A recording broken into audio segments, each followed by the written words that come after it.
Hello, everyone! How are you all doing today?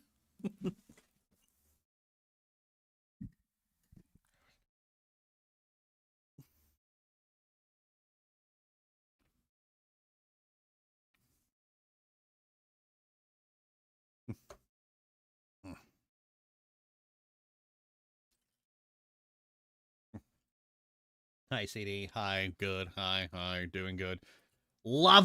Lovely. I just realized I have not been throwing this up on the fucking socials. Jesus Christ. Weekly stream.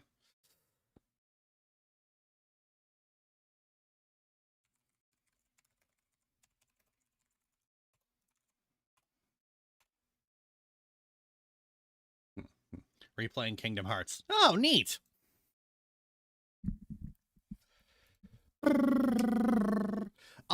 So since the other day I actually finished a video, I'm not doing work today. You good there, CD? Yeah, I'm fine. Why? Oh, hold on. Encoder overloaded. Consider turning to... Oh.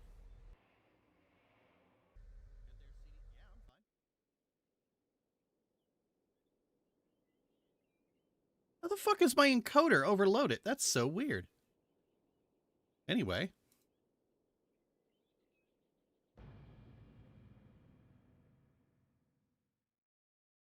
We're going to chat while I rep farm. Because I already finished a video. And so I'm taking the next few days off.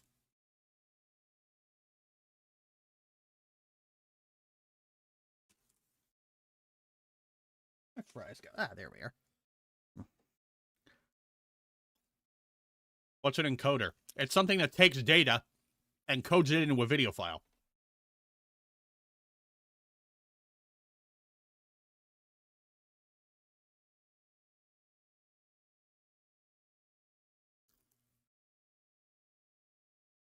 The unhinged voice. Oh! Oh, you made me talking like this! I don't know, I'm just goofing.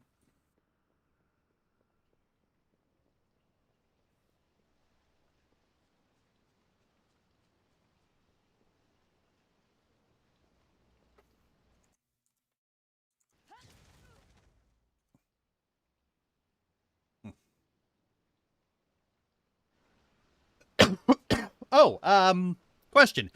Did you all like the Bonnie Plays DMC stream?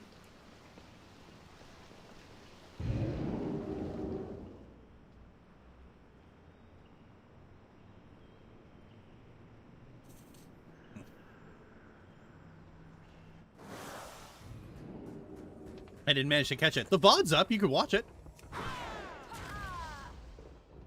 It was so fun and sweet. Microwave baby gaming, good Bonta. Okay, good.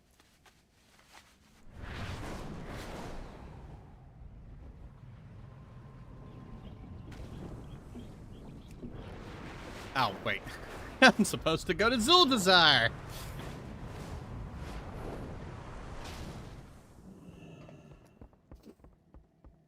I could not watch it at work.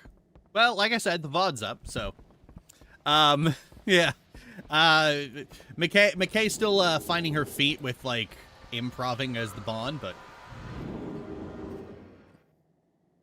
If you guys enjoyed it, then we're certainly gonna do it more often. Maybe on Sundays.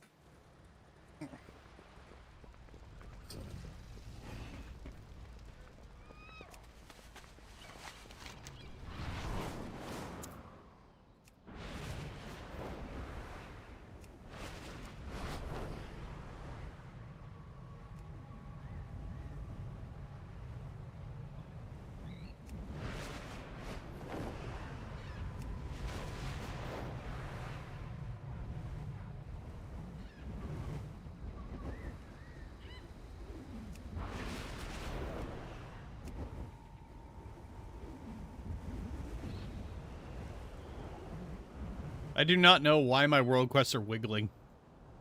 I don't like my world quests wiggly. Oh, let me turn that down a bit. There we are.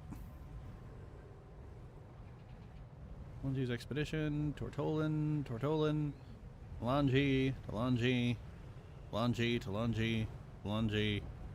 Ah! Champions of Azeroth.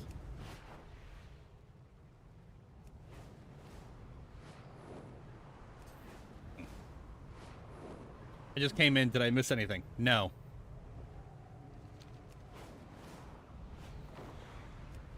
Y'all gotta get over that FOMO. This is, today's weekly stream is a more relaxed weekly stream where it's a week stream, I'm just gonna be rep farming while we chat about whatever the fuck you want. And if everyone in the chat is too shy to get a topic going, then I guess we just sit here in awkward silence.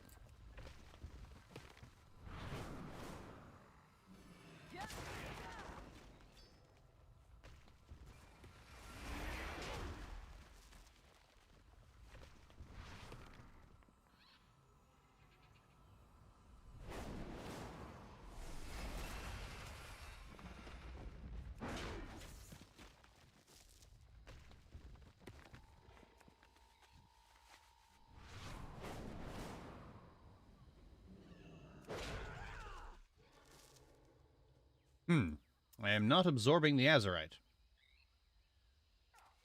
You know what? It would help if I had the heart. That's probably what I need. Kingdom Hearts are the beginning, and damn, I'd forgotten how janky the controls in KH1 was. Oh yeah, that's fucking Dark Souls controls right there.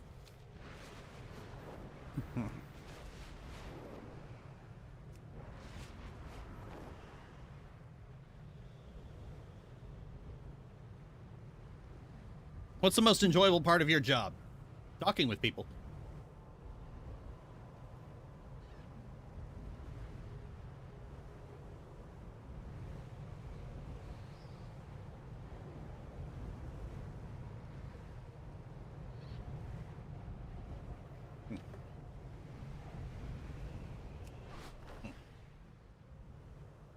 Howdy, CD.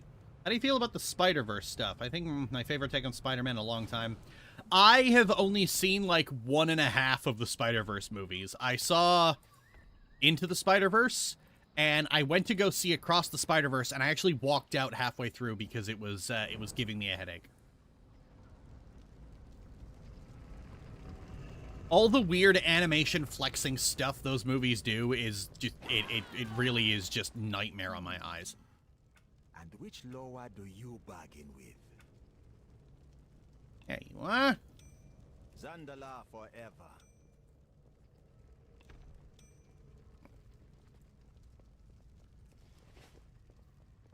It is a lot visually. Yeah, a lot of unnecessary stuff. Especially with the way they'll often have, like, multiple different things operating at multiple different frame rates all the time. Just, God, like, that low frame rate stuff that Sony movies are doing a lot of nowadays, God, that gives me such a headache. It's like, knock it off. 24. Well, you just stick with it.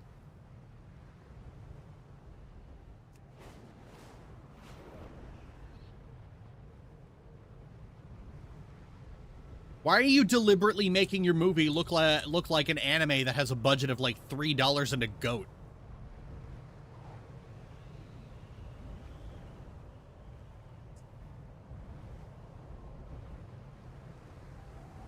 If the movie was so focused on trying to be innovative with its animation as possible, do you think you'd like it better? Yeah, probably.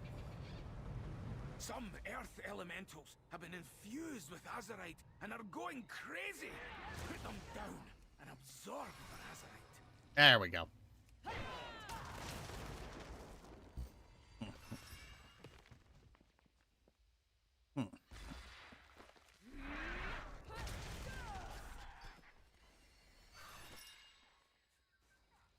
Which my knowledge has a similar frame rate. It didn't give me a headache, but I didn't really like it.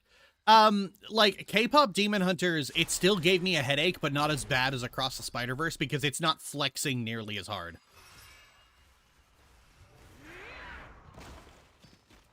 Also, I mean, I'd already seen K-pop Demon Hunters like 12 years ago, so.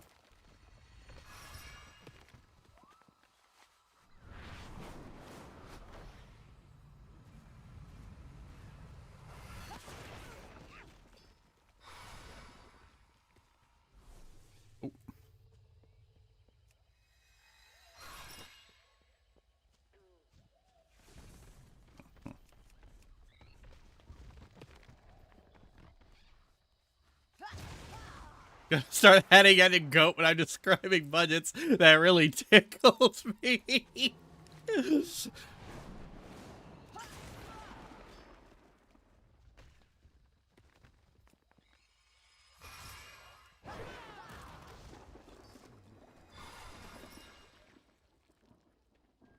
Used and a ham sandwich, but a goat works too. What was the original cape? Oh, you don't know? Give me a second.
Give me a sec. I know I can find it here somewhere here.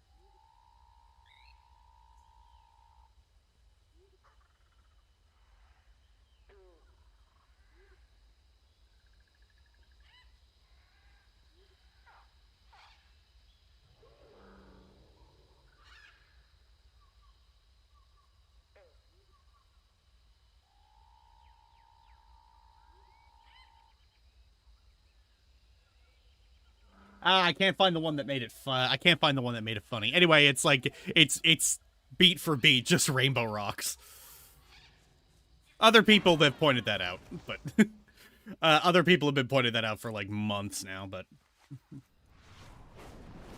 there was one like direct comparison that I thought was really fucking funny.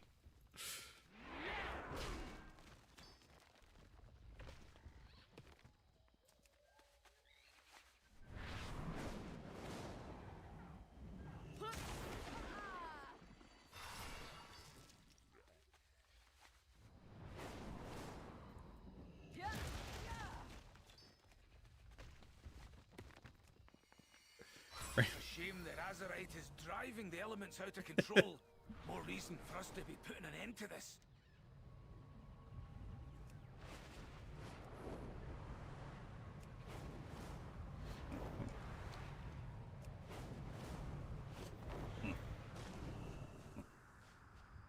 Several Azerite wounds lay exposed nearby. Use the Heart of Azeroth to mend them. Champion the wins!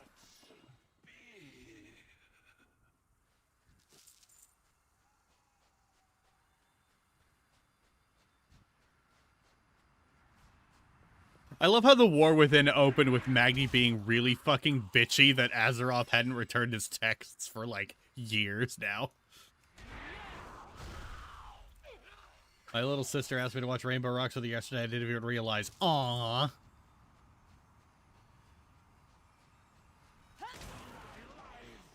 You did well, champion.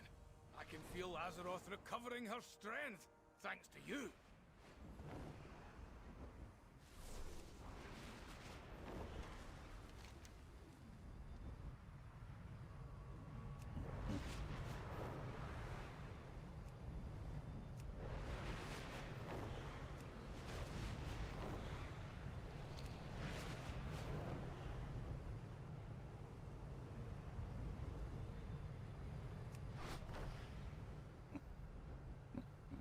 That was 12 years ago, my god.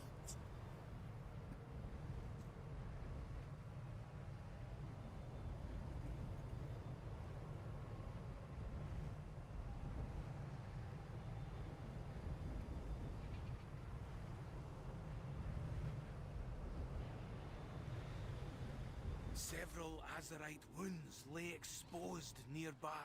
Use the Heart of Azeroth to mend them. But yeah, like, I haven't seen, I haven't actually watched K-pop Demon Hunters just because, well, for one, K-pop doesn't interest me. But also just, even just looking at the trailers, I'm already getting a headache. I don't know why they're animating movies this way. I wish they would stop.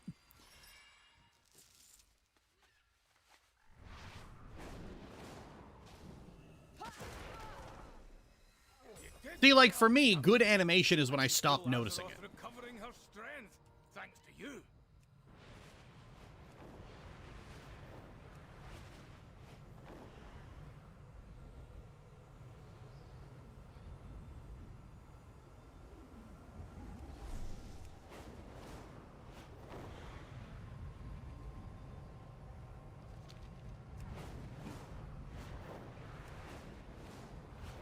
Why did it add today, lol? Like, oh. Huh?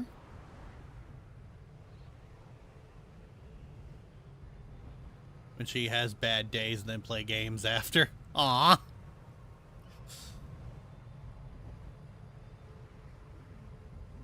It's how robotic everyone moves. Even when it's supposed to be smooth, I can still see it. Yeah, that's because it's all very jerky.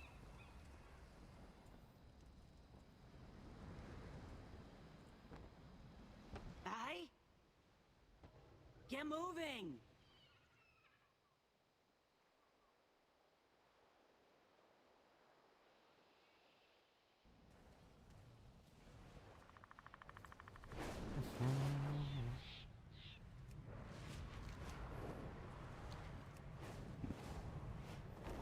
Insanely unrealistic roasted version of the industry imaginable is very much K-pop idol fan fiction. Oh yeah. I mean, like, here's the thing. any movie about any version of pop music that does not talk about that is not explicitly about the fact that the pop music industry is is basically just a sweatshop is always going to be very, very, very dishonest.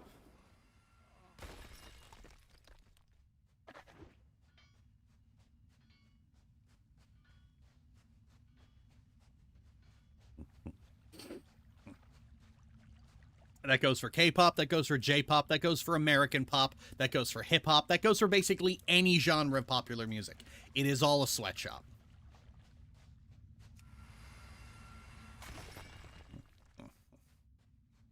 I do point that good editing isn't supposed to be immediately noticeable. Like, if you walk into a house, you shouldn't notice the foundation first. A lot of movies nowadays never got that memo. Yeah, somebody once said the same thing about subtitling, weirdly enough, specifically with regards to how, like, fan subbers way back in the day really like to flex.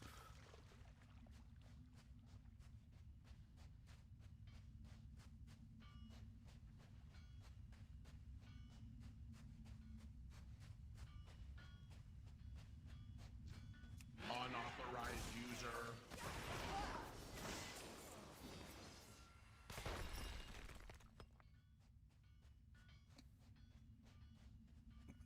The differently colored subs always made my eyes hurt. Oh, yeah.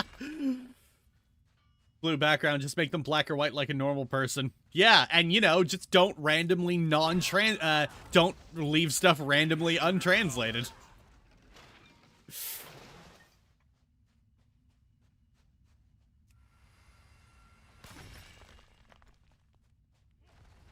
I've been Scuttles, boys.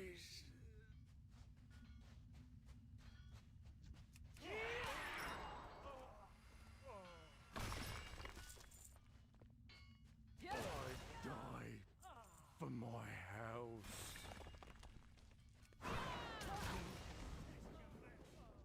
Subs just reminds me of the all according to that's what I'm talking about. Such a shame. Putting their own greed for the health of Azeroth. Thank you, champion.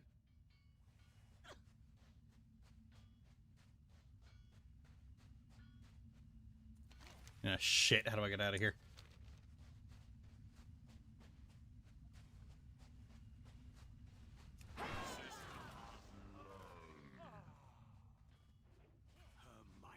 And then translate the untranslated word at the top of the screen. Oh, the best would have been like when the translator's note had this big long explanation of just like, well, this word doesn't really have an English translation, and the word is fucking meat.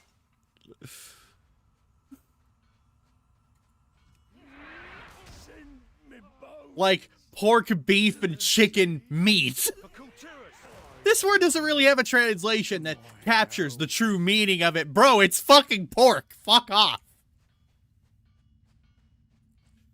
Oh my god. Well, shit. I am now lost in a fucking... You know what? I just need to go to...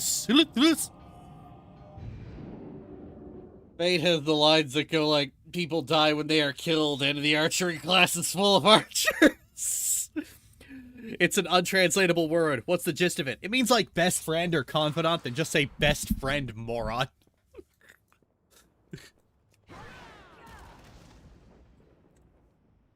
Oh, it means something beyond friendship.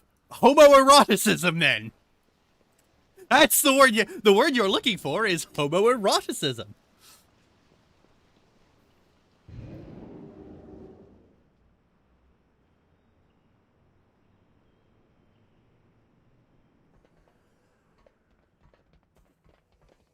Weebs are kind of funny after a while. It's just like, because like, here's the thing. They still do this shit.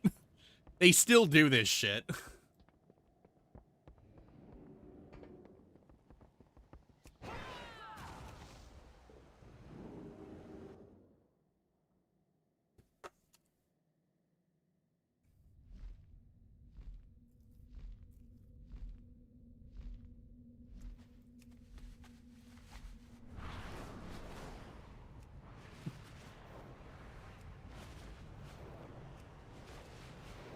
They do, Lord help, that's funny. Oh, yeah. Yeah, they still do.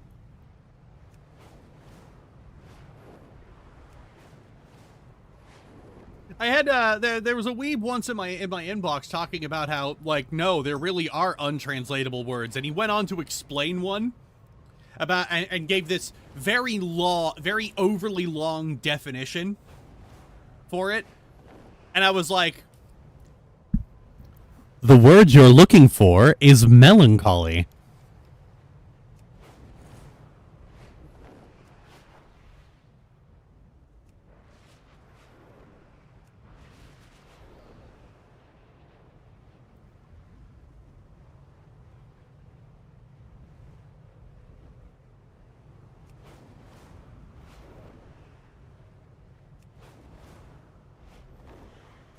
What's the point of translation if you can't get the gist across? Here's the thing.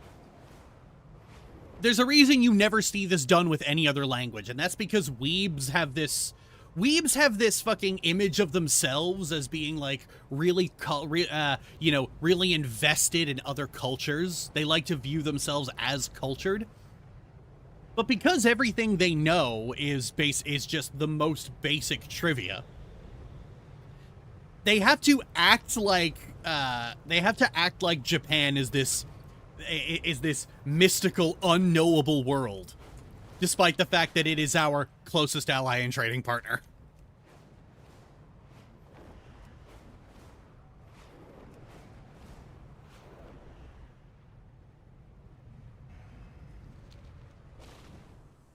Well met. Light bless you.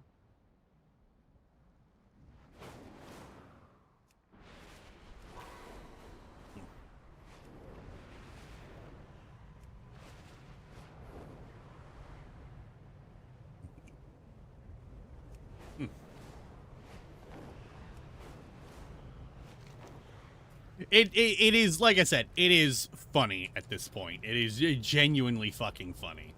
Because the moment you start prodding them, or interrogating that shit in any way, shape, or form, they get so fucking upset and so angry.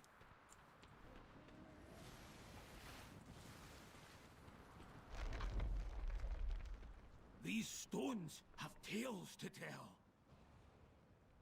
Our world needs us, champion. I speak for Azeroth. For Azeroth! Our world must be healed.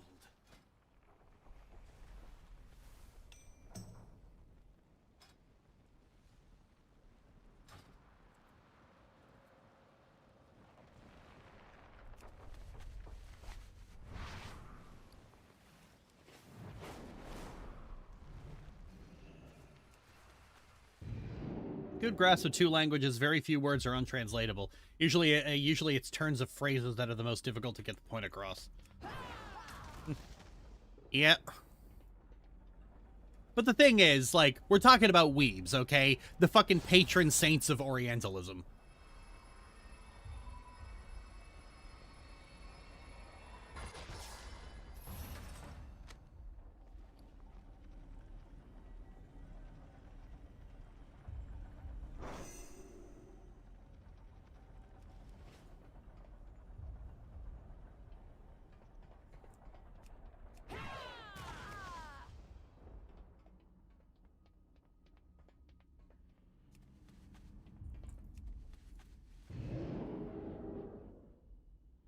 The only word that's truly untranslatable is the word untranslatable, because even if you translate it, it's still untranslatable. Kane for pain, I want you to know that I fucking hate you for that. 30 years in The Hague.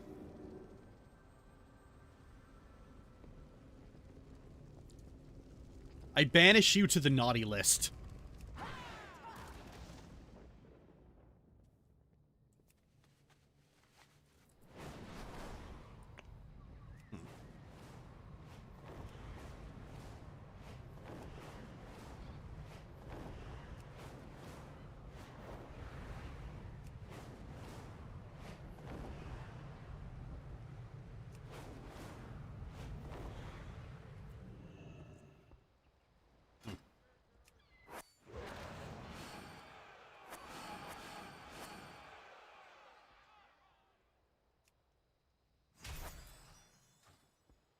Name your target.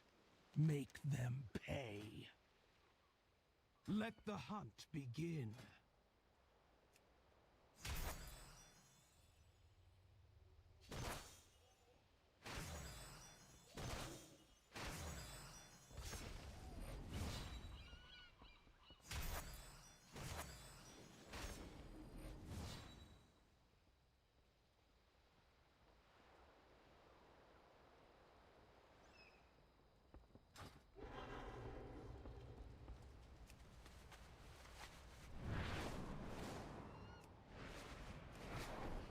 The only untranslated thing between French and English are word plays, and even then translators do an incredible job. Oh, yeah.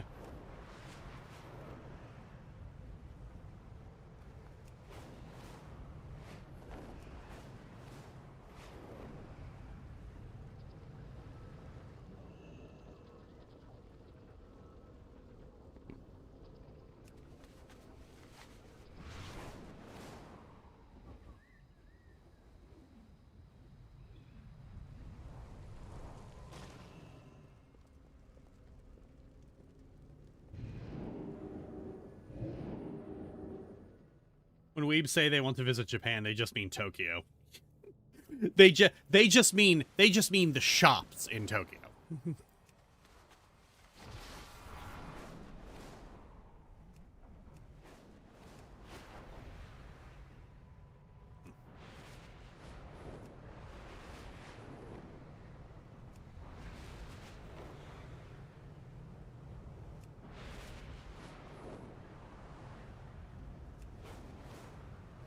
Je suis d'accord.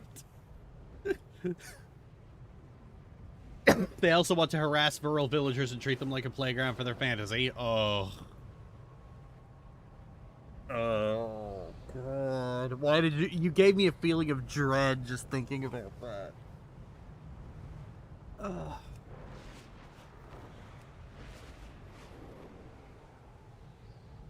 Like, I get apologetic if I bump into someone, like, on the street here. I can't imagine being the kind of person who goes and harasses local, who goes harasses the locals in other countries. Like, God. Like, even just traveling to another country, I feel like I'm in the way. Hey, Zane. LARPing weebs of the oh my God, you are actually killing me right now.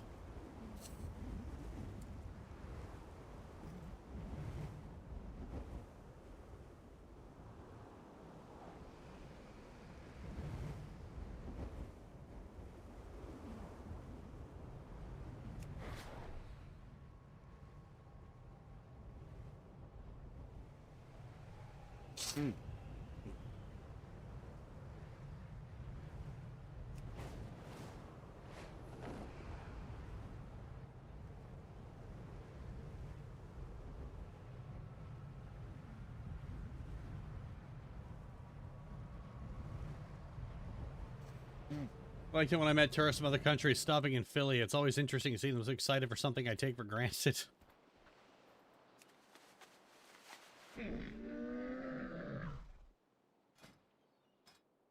Oh yeah, that is cute.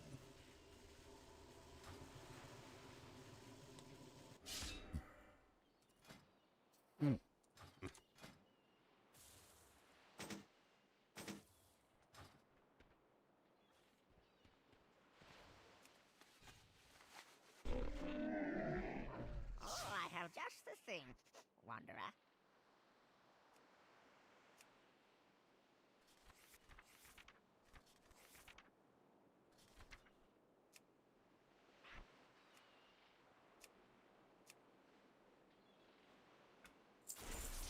Farewell, friend of the Grummels.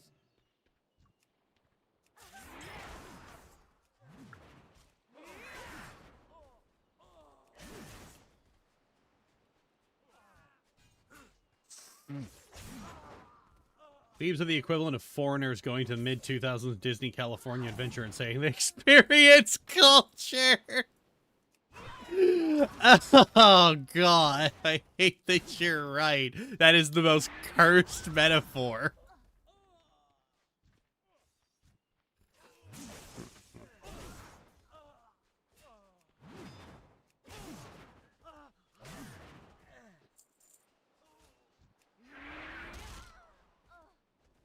I remember back in like in the mid 2000s, you would hear weebs telling all these like stories about like weird things that they saw in Japan one time.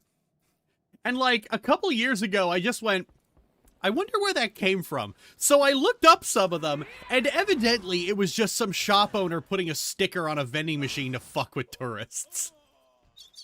It's like absolutely fucking majestic, beautiful, 10 out of 10.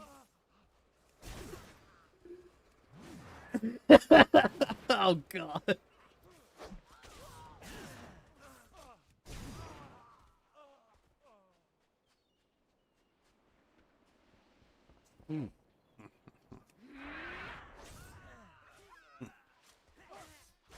People take a genuine interest in New Orleans and its unique history and culture. It's the amazing food, and then we don't hate tourists, we hate weirdos. That's amazing. Love that. Very nice.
One big, oh wow, I take that for granted moment was me with architecture. Like the fact that I walked past a 200-year-old building without paying attention to it.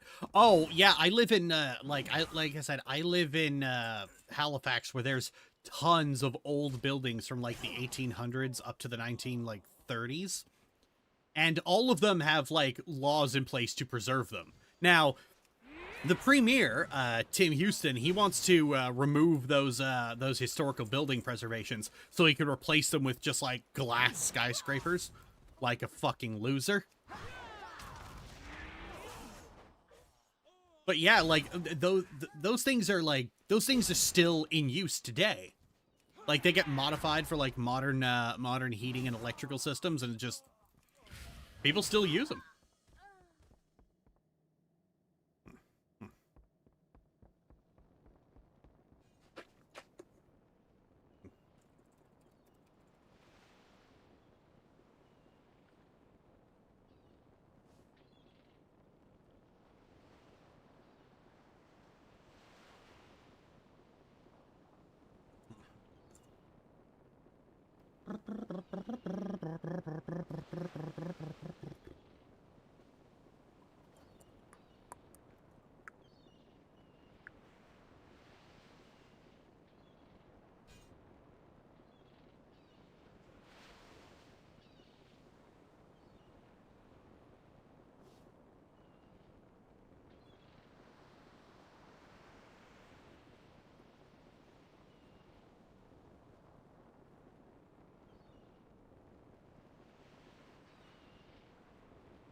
Fuck me. One sec.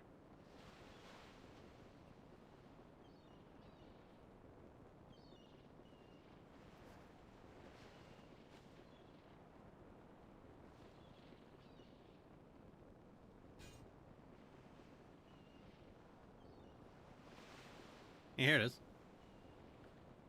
Like, just Barrington Street feels like walking down a different decade. Because, like, these like, sidewalk-level shops, they're still used.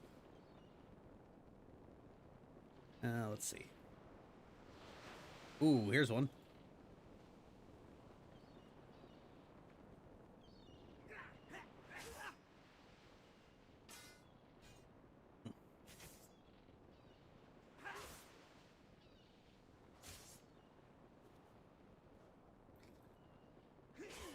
That street is oh yeah, it's gorgeous. And like I said, downtown Halifax is still pretty preserved. The streets for the cars, they are very small. Like, drivers keep whining about trying to get around downtown Halifax by car, and the city has always historically told them, get out of your fucking car, dickhead. Like, downtown Halifax is walkable. There's like one bus that goes up and down the whole fucking street.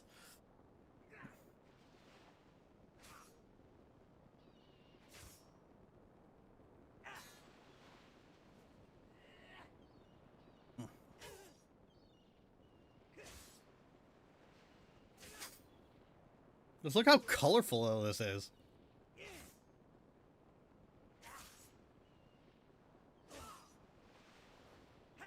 And as you can see, it's not all that different from how it used to look.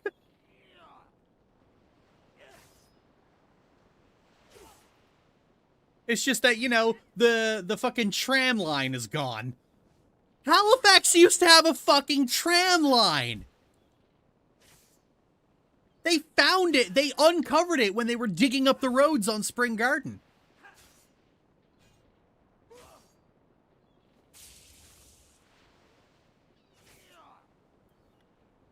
Like, this building right here? Hang on a second.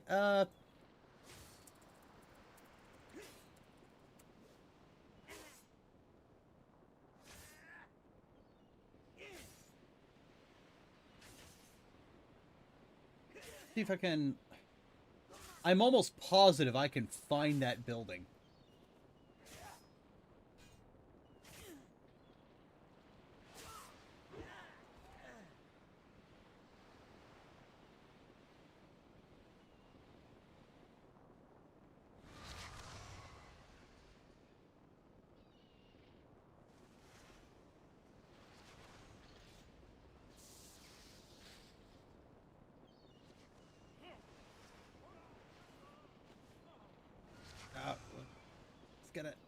Ah, there we go.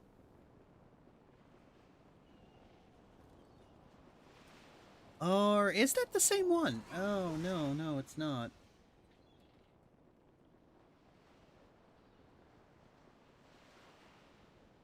Where is it?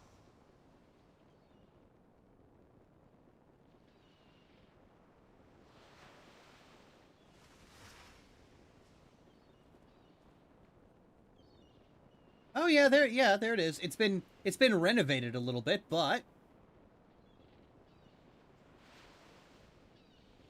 there it is.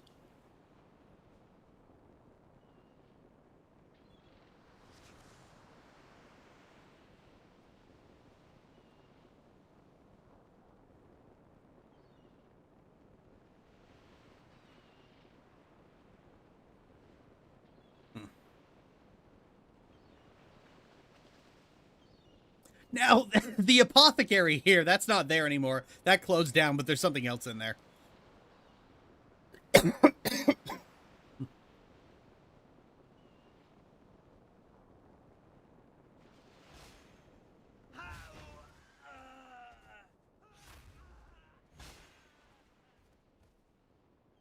Pretty neat, huh?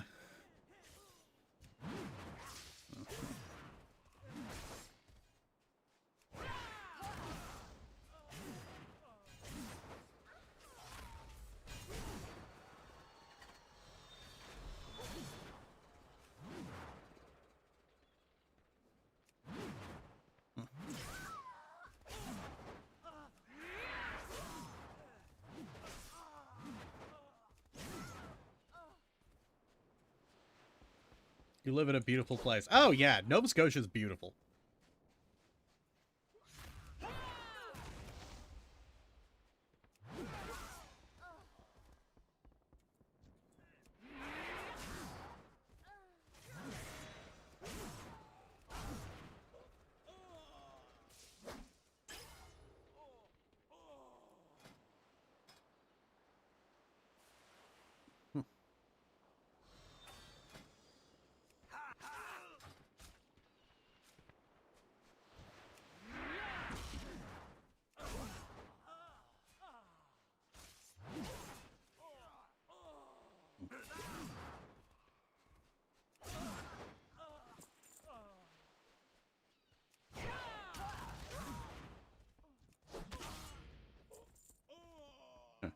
We return you to your regularly programmed mass slaughter.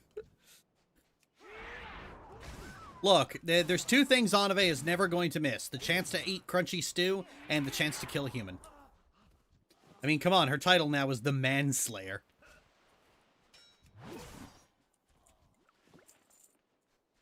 Named it Nova Scotia, smiles in Scottish.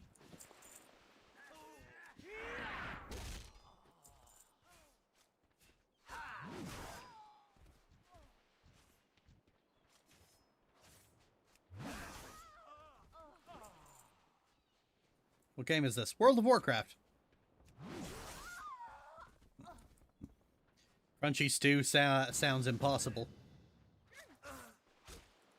Who the fuck are you?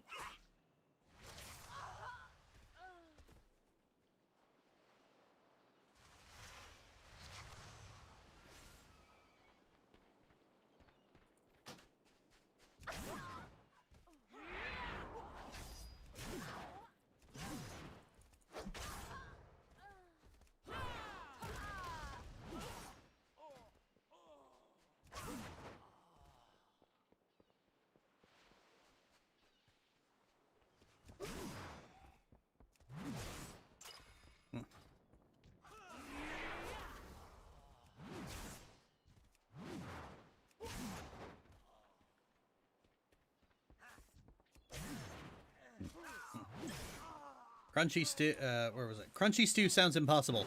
Crunchy stew is an in-universe stew the Forsaken make from cockroaches. That's why it's called crunchy stew. Because there's an exoskeleton.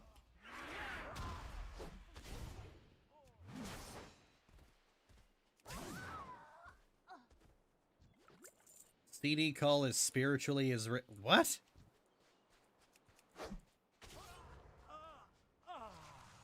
The fuck out of here.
Why do the Forsaken need to eat? The Forsaken need to consume resources to regenerate.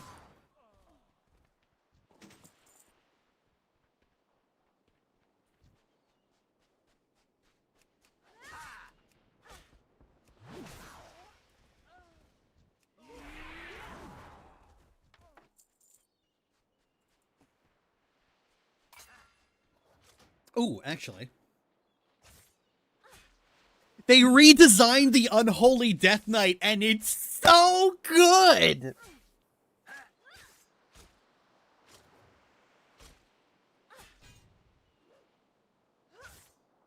CD, hope you have fun. See ya, Origami Missigno.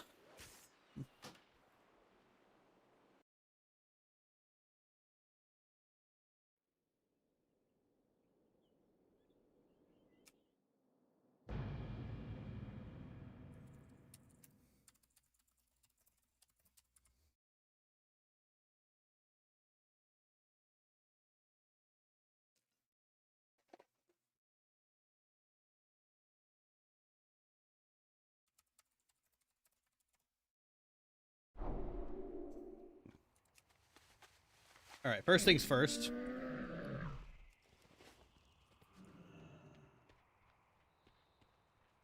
I need something more befitting Unholy. Give me a sec.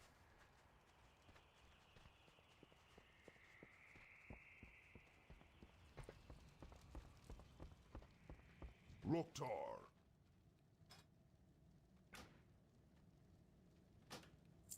strength.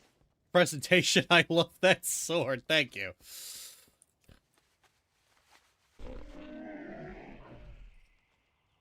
Come, shop, browse. Smell.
Good fortune to all friends of the Grummles.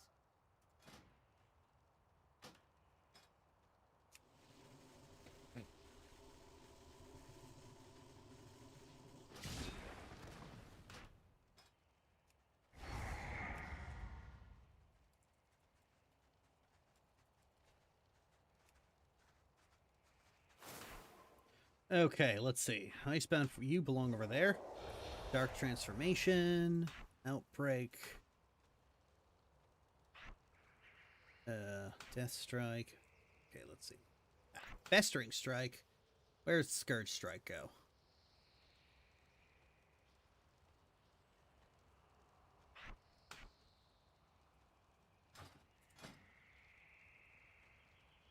Now. Now, there you are. You're on 9. Scourge Strike. Death Coil. There you are.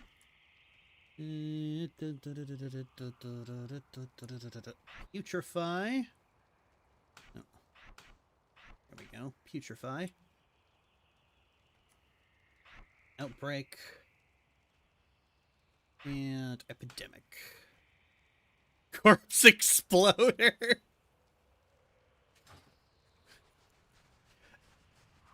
Okay, so how Unholy used to work is that you would stack Festering Wounds on the enemy and then pop them.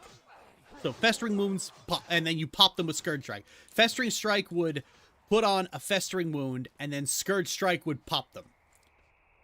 Now that mechanic is basically the same, except instead of on the enemy, it's on you, and instead of a Festering Wound, it's a ghoul. Where's Army of the Dead? There you are.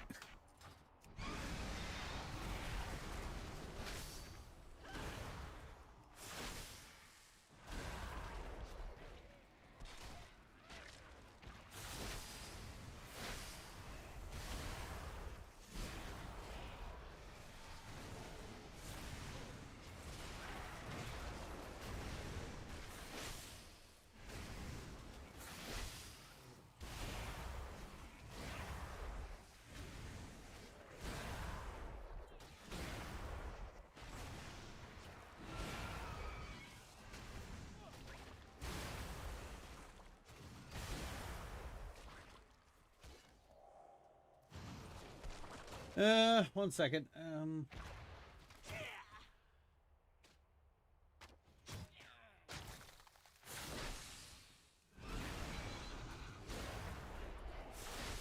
So no longer am I just like stacking little fucking wounds. No longer am I just popping pimples. I'm throwing ghouls at you.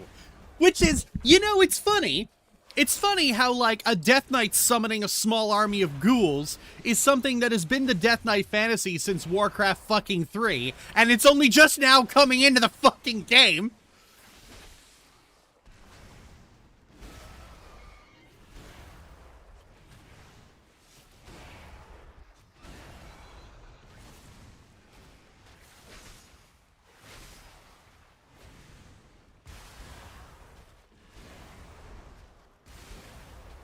Yeah, I deleted the person who kept, like, yammering on about soup. I don't know what, like, they're clearly a stalker, because my stalkers are weirdly obsessed with soup for some reason.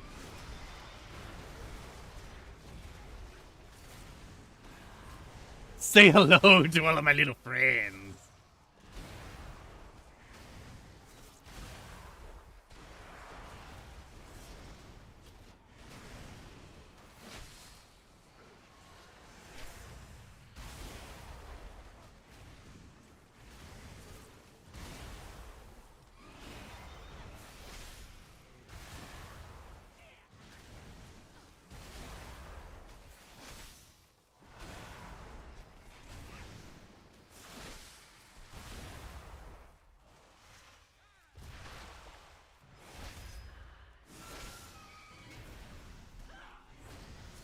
God, this is just so much more visually spectacular than what Unholy was before. God, Unholy was so boring before.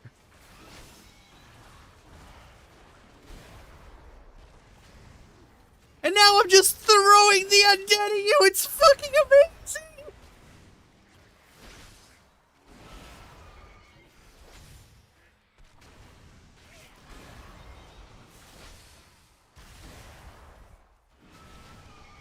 I'm not gonna lie, I did briefly consider respecking Unholy. I know, it's horrible that I considered betraying the warrior, but oh my god, this is so good. It's everything I ever wanted the Death Knight to be.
Now this is power fantasy.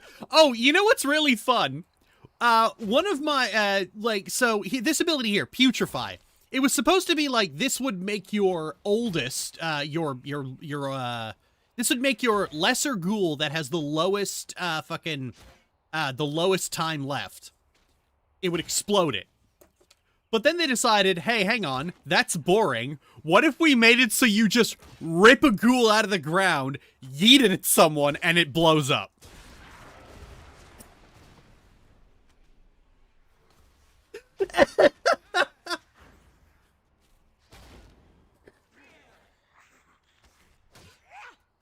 It took us how many years for that to be added? The Death Knight first came into the game in 2008.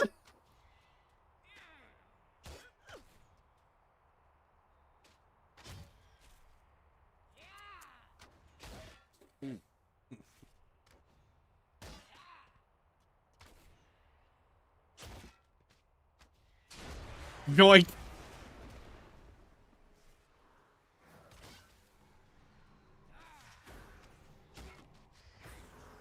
Express shipping, same day delivery.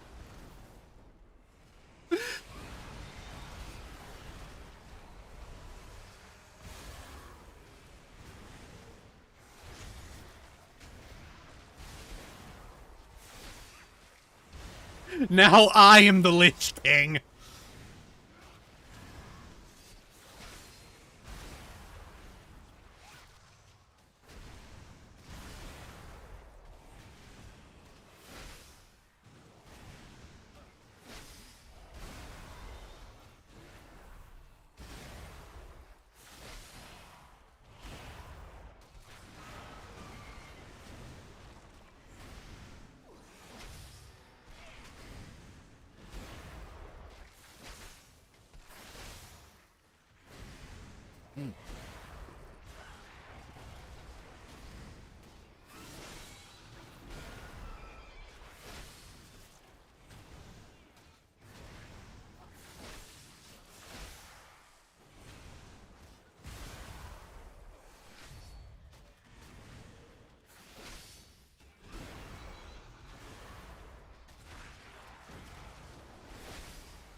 It's so creamy. It's just so good. And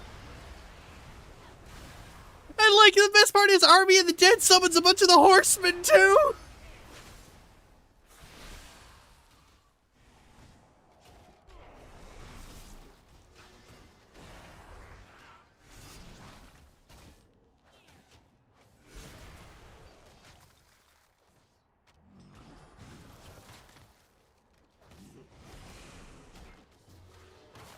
There we go. Oh, God, that is just so fucking good.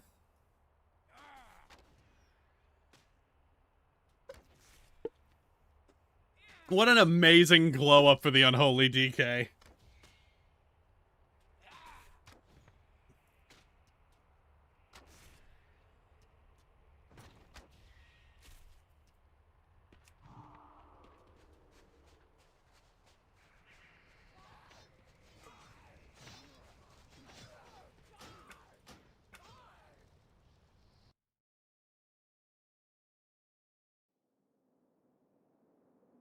Summoner builds are always so fun, but getting to yeet your minions, that's pure joy.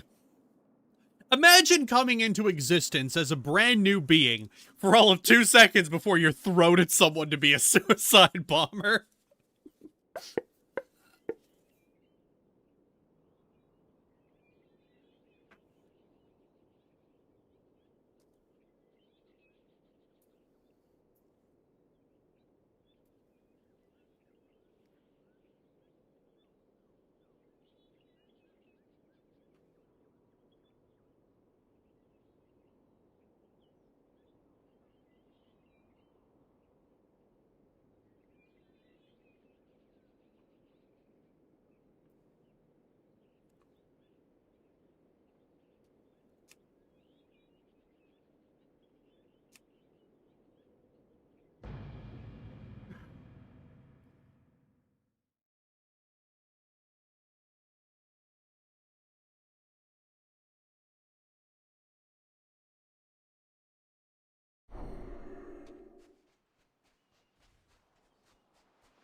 Oh yeah, I've got to, I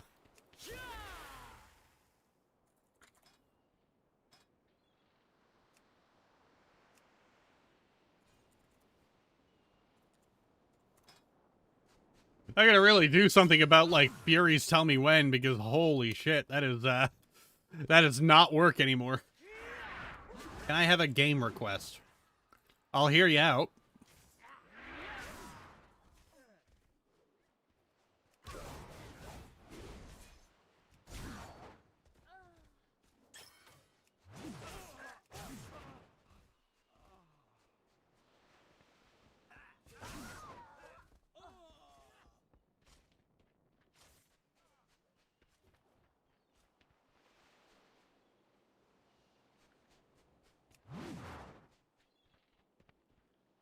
Can you play Minesweeper? No.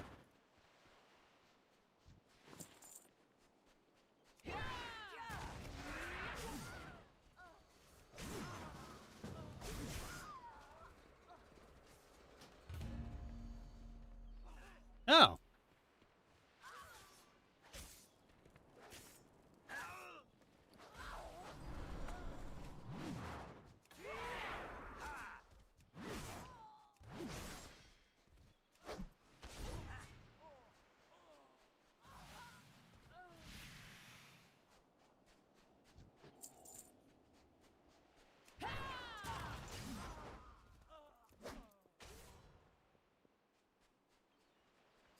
Now I'm in a group doing the rep farming.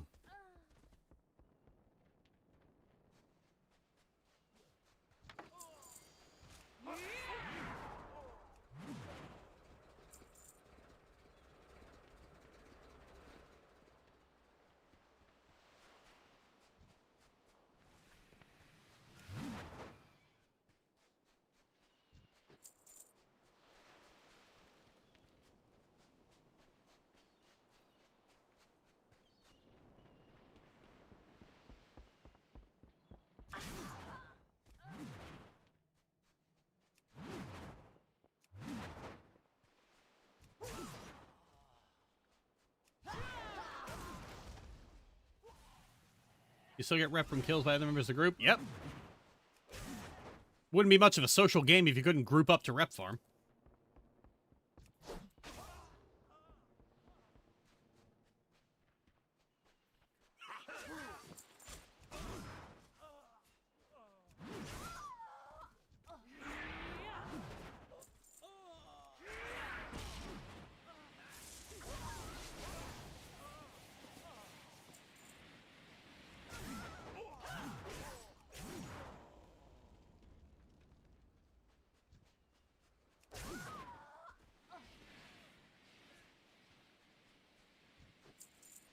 What is rep farming? I'm farming reputation.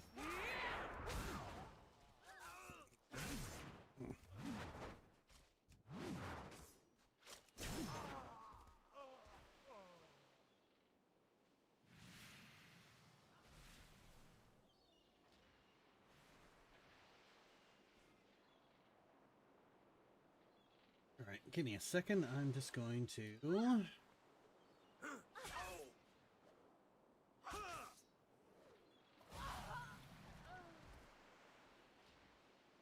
Go. Now you need to have been a subscriber for at least one day in order to take part in the chat, so that should deal with that problem. At least on YouTube.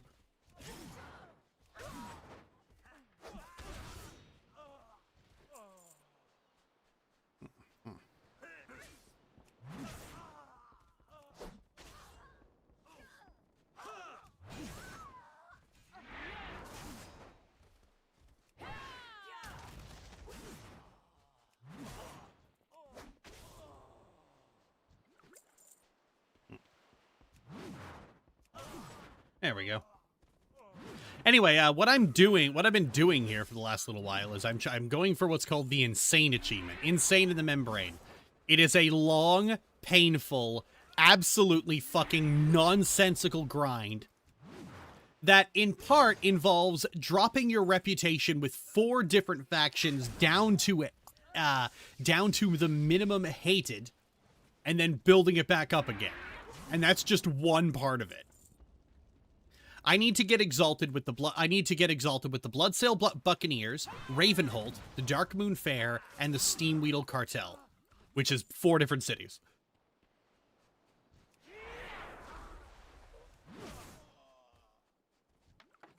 And my reward for doing this absolutely nonsensical grind is I get a title called The Insane.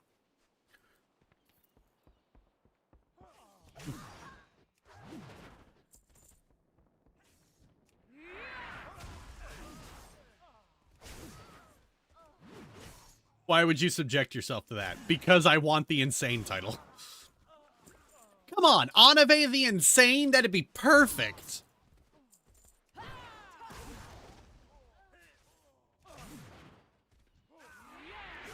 This is the worst grind that exists in the game currently that doesn't involve PvP.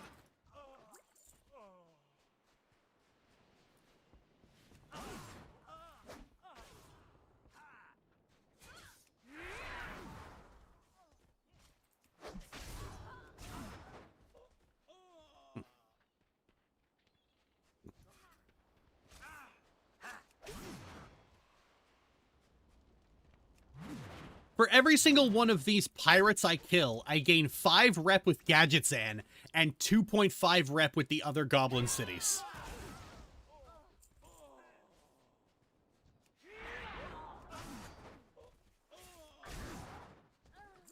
In order to get exalted with the Steam Weedle Cartel, I have to kill around 38,000 of these things.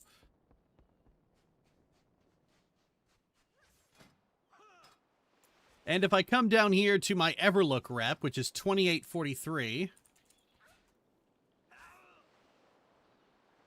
Oh, wait. 28,430. Divided by 2.5. I have killed 11,000 of that 38,000.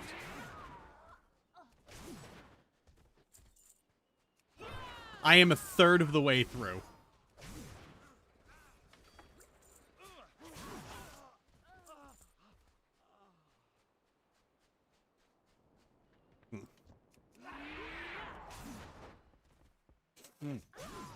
Like in the past, but I couldn't find it recently. Nope.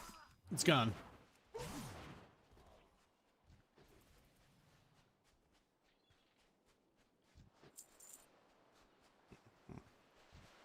And here's the thing. Even then, I'm still not done. Like, once I get these 4 up to Exalted, I'm still not done. Because I still need Exalted with, fucking Ravenholt and the Darkmoon Faire. Now, Ravenholt I'm at Revered at, so I'm not too far away, but the Darkmoon Faire, I can only do the Darkmoon Faire for 1 week at the start of every month. And I have to do dailies, which is like 600 rep a day. So that's going to take several months of doing the Darkmoon Faire. By the god, somebody stop this woman. You can't stop the clinically insane!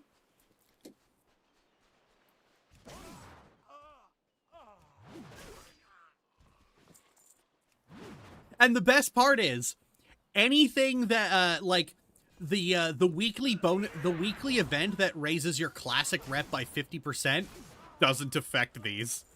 If it's one of the reps for Insane in the Membrane, it doesn't work.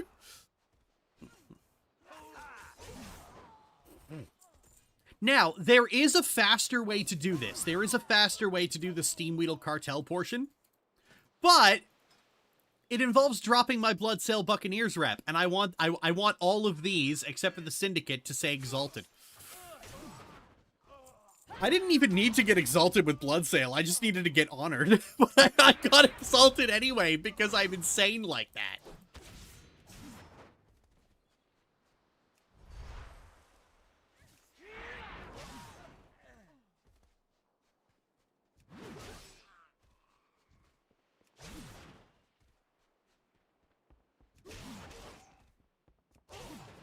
Fellows in the Fellowship doing what they do best. Motherfuckers on a magic quest. Fellows in the Fellowship doing what they do best. Motherfuckers on a magic quest. CGY. Because clearly the achievement was too easy. I am an insane person.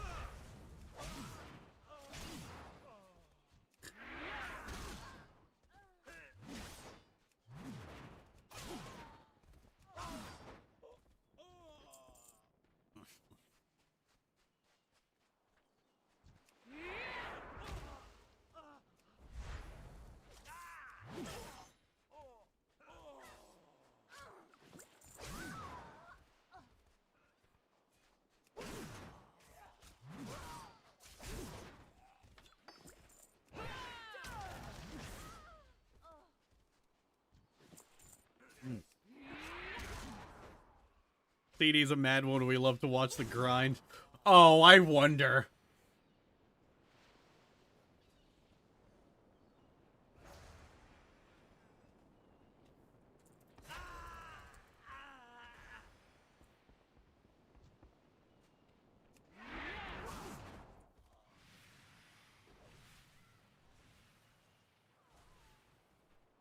Oh, there's gotta be a cover of this somewhere.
Watch me get clapped for copyright for that anyway.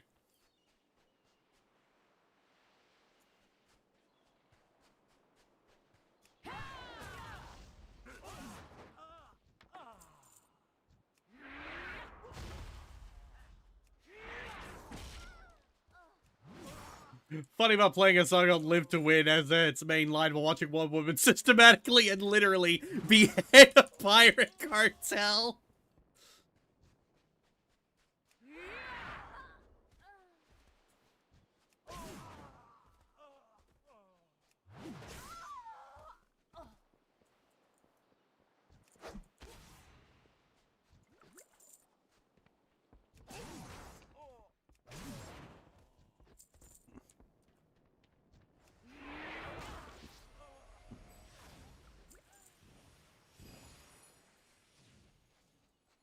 There's like 4 of us here. We are completely monopolizing the zone. How many things has Onave killed?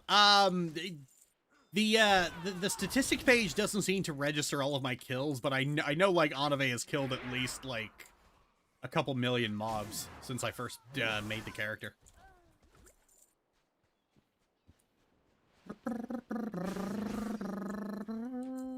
Na, na, na, na, na, na,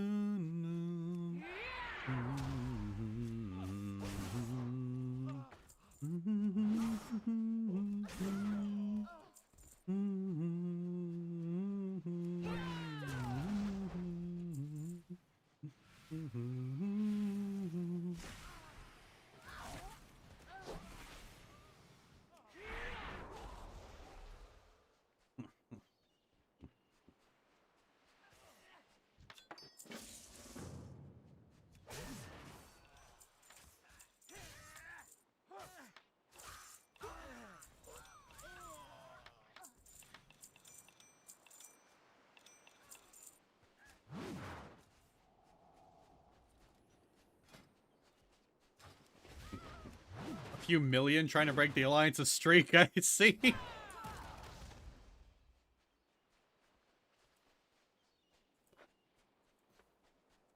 I've been playing, I've been playing WoW since like 2004, and I've been playing this character specifically since like 2012.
It wouldn't surprise me if a cult worshipping Onave pops up on Azeroth. That depends. Do they worship Onave as she exists, or do they worship Onave by reputation? It's the champion of Azeroth, the most noble hero in all the— Oh god, why did she just pull my son's spine out through his nose?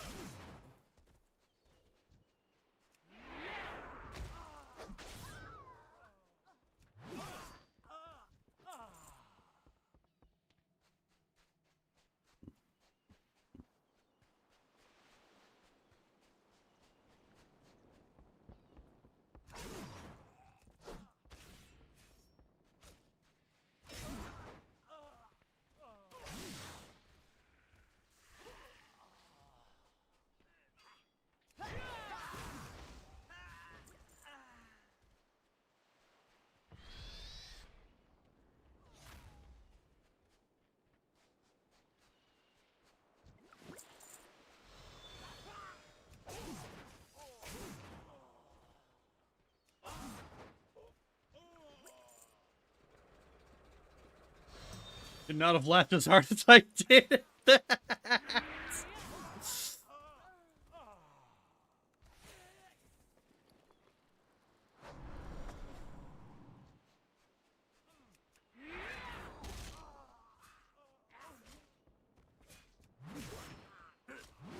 The sad dilemma is that no matter how many atrocities she commits, Azeroth still thinks of her as a great hero. Yep, and she hates that. She is a villain with frustratingly good publicity.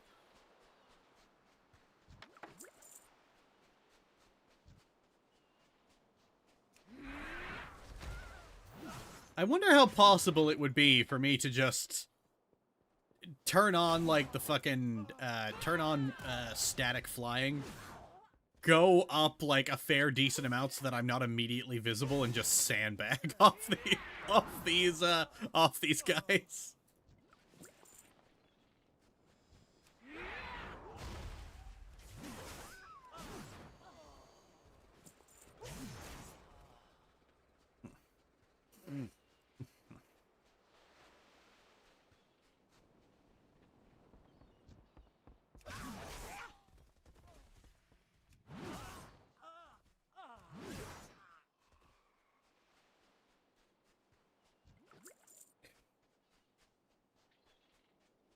And people think Onave was manipulated by Sylvanas. Why?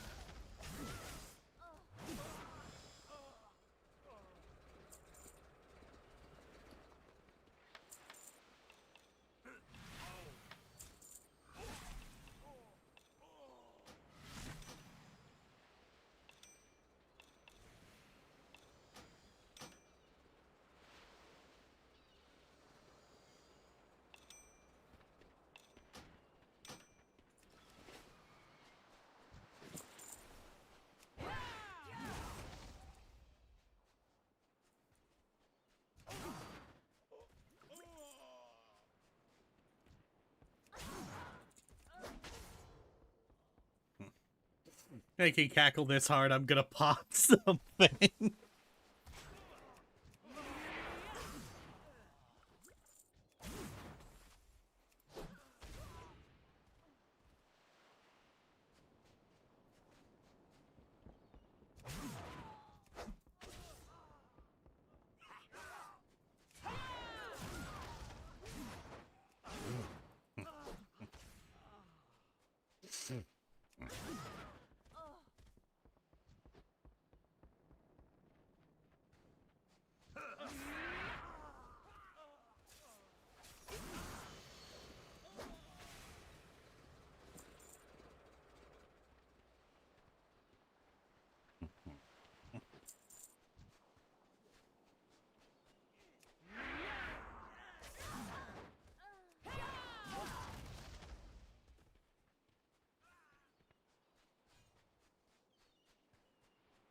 Is to soak the streets of Stormwind with blood and bones and make Anduin watch helplessly as she destroys his home. Yep.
If you could pick one character from Mass Effect and the Syrup verse to meet each other, who would it be and why?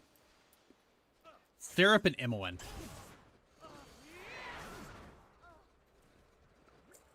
Because Imoen really likes sweets.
Syrup really likes pink-haired harbingers of chaos. Exactly. And it is assumed that she wouldn't eat gumdrop. No, Imoen would never eat a living being. That's Ashley you're thinking of. Wrong pink hellspawn.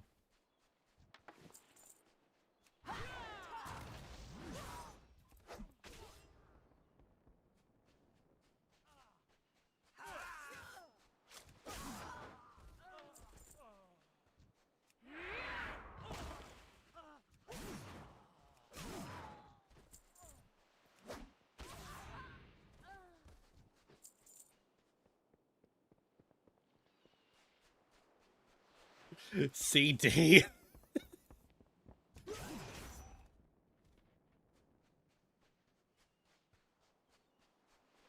Why would you even put him in the same sentence? Stop it. Oh, where did I put that? Where did I put that thing? Where did I put that horrible, horrible, horrible thing?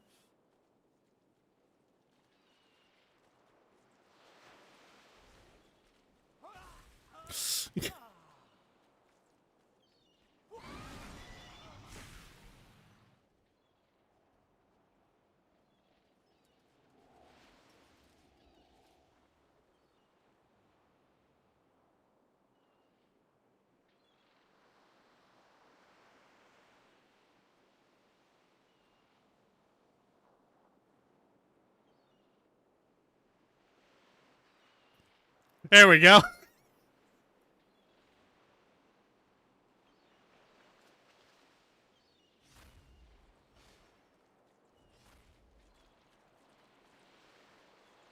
CD.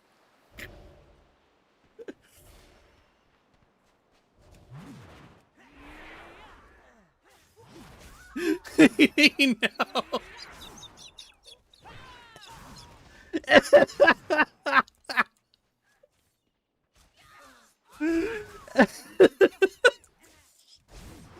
Funnily enough, that came about from, like, after that comic went up, Nooblord just, like, cropped Ari doing that pose, just saying, absolute cinema. So I painstakingly went and just edited the colors and posted that as a reply going, you knew this was coming.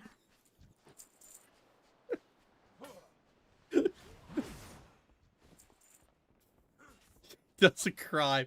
This is the quality stuff I come here for.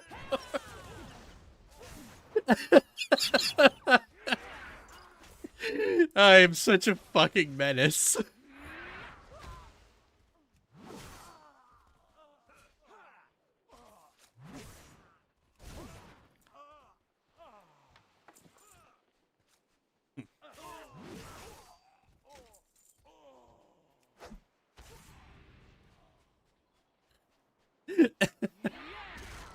God, you know what I should do? I should record what I have of the Decay video and edit it together. That's what I should do. Make less work for me later down the line.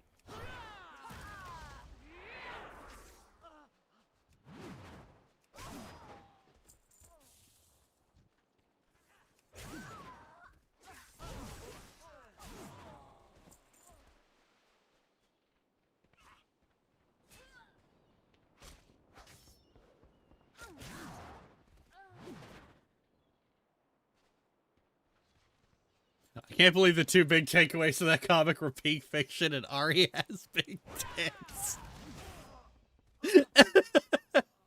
Wait, Decay video? Yeah, I'm doing a video on Decay. Just, you know, it's not gonna come out until, like, the whole fucking thing is done, so. But I could edit what I already have and make it a thing for patrons. That's not a bad idea, actually.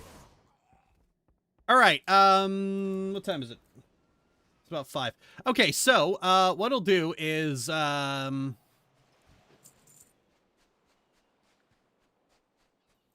get my gadgets and rep to about revered. And then we'll record it on stream, and you guys can hear the horror show that the patrons, that $10 patrons have had access to for a while.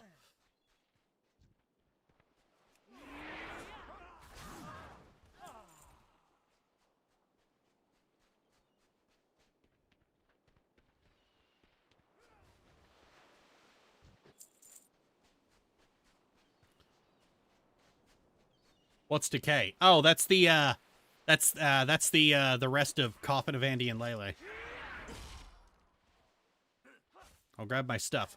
You know what? It seems like everyone's kind of fucking off from this, so we're just gonna do it now.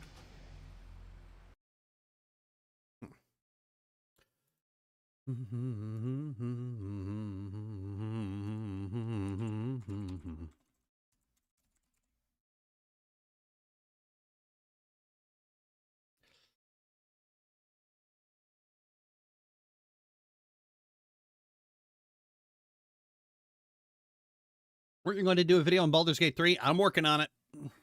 Big videos take a while, okay?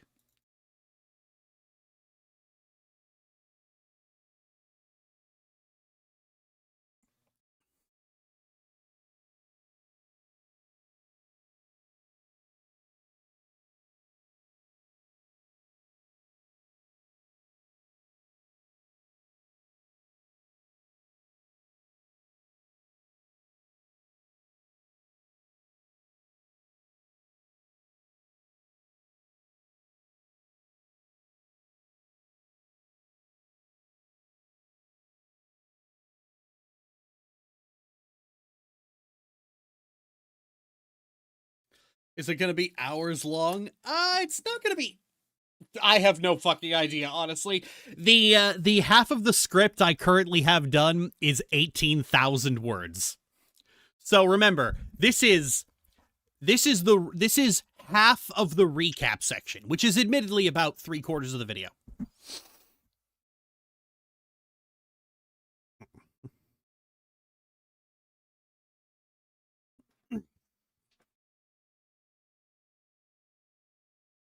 You may have heard of one like me. He prances and dances and sings with glee. Wherever there's strife, the singer is there. He slaughters and slays with such merry flair. I mean, doing all that for the stream so far was basically just a really good warm up. All right, 1 second. I'm going to grab a water because this is going to hurt.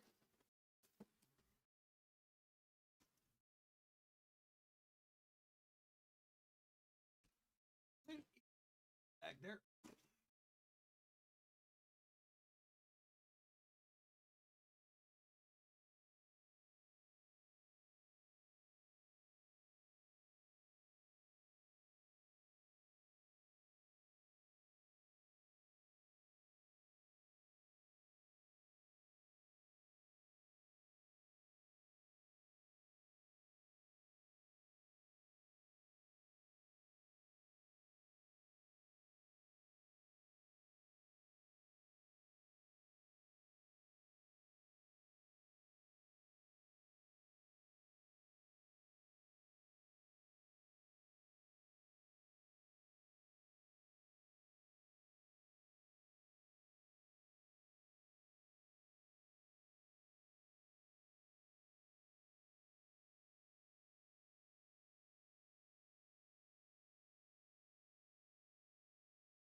Okay.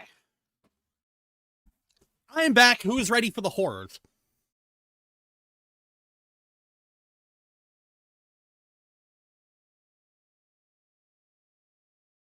How many words were in the last video? Ooh, that's a good question. Okay, let's see here. So let's see. The last video is the Has Been Discourse video. That's still not available for patrons.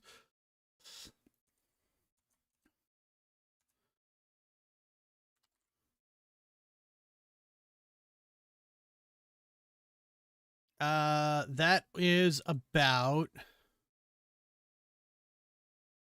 20 minutes. And comes in at about 4,000 words.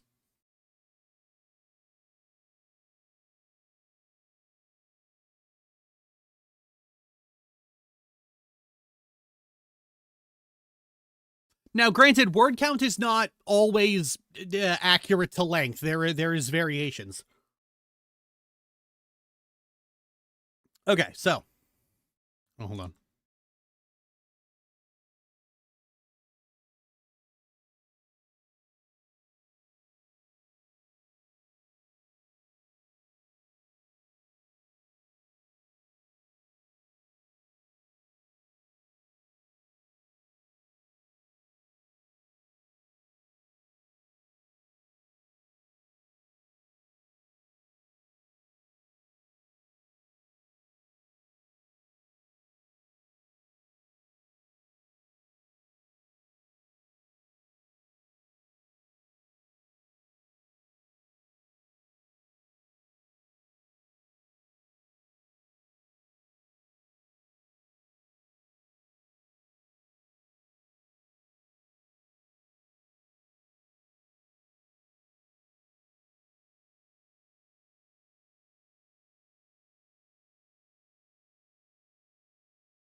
All right.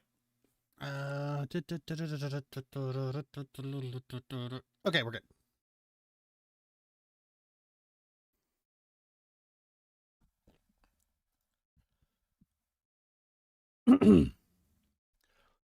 CD laying on the floor, staring at the ceiling. Michaela, hey, sweetie, what are you doing on the floor? Oh, I'm pondering a few things. Like what? Life, mine specifically. What about it? I should have killed a lot more people. I should have killed a lot more people. Intro. Viewer, most of the time my job is easy. I rarely ever have to sift through media more complicated than a Lego playset, and it becomes really easy to tell at a glance both where a show or game is going and if it's going to be worth getting there. I've gotten really good over the years at being able to clock a game within the first hour or a series within the first episode. But rare is the game that I can't seem to make up my mind on, where every hour my opinion of it changes and I'm stuck on what to make of it. But fuck me if the Coffin of Andy and Lele isn't making a good stab for that throne. Regular viewers may remember the Coffin of Andy and Lele as that game Twitter got really creepily into for a while in 2023, which prompted a small internet argument about whether or not it was okay to be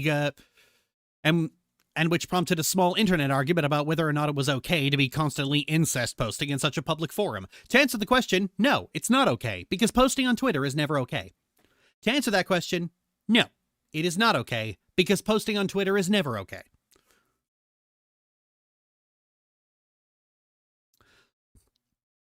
The Coffin of Andy and Lele is a psychological horror visual novel developed by Nemle. Nemle is a truly spirited game developer who has managed to combine good writing and art direction with a complete and total lack of interesting ideas.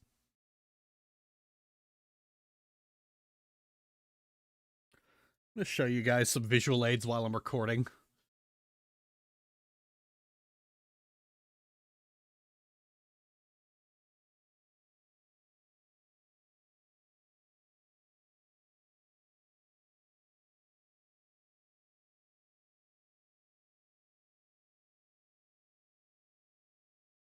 There we go. Nemle's games are pretty easy to describe because you take a visual novel and a book and smash them together, and bam, you have a Nemle game. Nemle's games are pretty easy to describe. Nemle's games are pretty easy to describe because Nemle's games are pretty easy to describe because you take a visual novel and a book and smash them together, and bam, you have a Nemle game. Give or take a few liberal helpings of self-conscious irony. Or if you're feeling spicy, you take a visual novel, or if you're feeling spicy, you take 2 visual novels and a book and smash them together to make a little turd baby. Play the clip of Hunchback going, "This is an unholy demon. I'm sending it back to hell where it belongs." Nemle's games have always had a running problem of being deeply unserious, often afraid of seeming cringe, and often so afraid of seeming cringe that they keep winking at the camera and being smugly self-referential. They're often dark, but in a very toothless way that's afraid of saying anything more complicated than, "Well, that happened." This makes the few games she has that do cross into heavier themes come off as vapid, and this perception was only confirmed when she straight up admitted the target audience for her games were true crime girlies, the most vapid audience of them all. Nemle likes to use serious subjects and dark themes in her games, but she doesn't enjoy thinking about them without layers upon layers of self-protective irony. So in the end, playing The Coffin of Andy and Lele was like having a conversation that went, "Hey, wouldn't it be fucked up to have a sister like this?" And I go, "Ha ha, you don't know the half of it." So in the end, playing The Coffin of Andy and Lele was like having a conversation that went, "Hey, wouldn't it be fucked up to have a sister like this?" Ha ha, you don't know the half of it. Arguably, Coffin is the perfect concoction for attracting the very worst kind of person to your game. Serial killers, Freudian excuses, incest, laughing way too loud so everyone around you knows for sure you're only into this ironically. Those are a true crime girlie's favorite things in the universe. But of course, like any shock jock game, once the zealots and the performatively outraged had finished poisoning the air, some media spelunker decided to take time out to actually play the damn thing and discovered that the game was actually a story about a man being blackmailed and emotionally abused by his sister so badly that he had developed a trauma bond, trapping him in a death orbit of mutually assured destruction. Now, as a premise for a horror game, that's actually fucking perfect. Trauma bonds are the single most existentially terrifying thing to ever exist. I would know because I have one. So a horror game about one would be fucking brilliant. Unfortunately, that potential was hamstrung by the fact that the primary villain of the whole affair is practically dripping in insincere irony with very rare, if any, moments of genuine drama. If anything, the only noteworthy thing to chew on critically was just how utterly If anything, the only interesting thing to chew on critically... Wait, where'd I lost my place? If anything, the only noteworthy thing to chew on critically was just how utterly disinterested it was in taking a premise that itself was solid gold and creating anything but the most boring version of it that could possibly exist. Hey, ow. Hey, this is the most terrifying concept video games have ever explored. Let's make an episode of South Park out of it.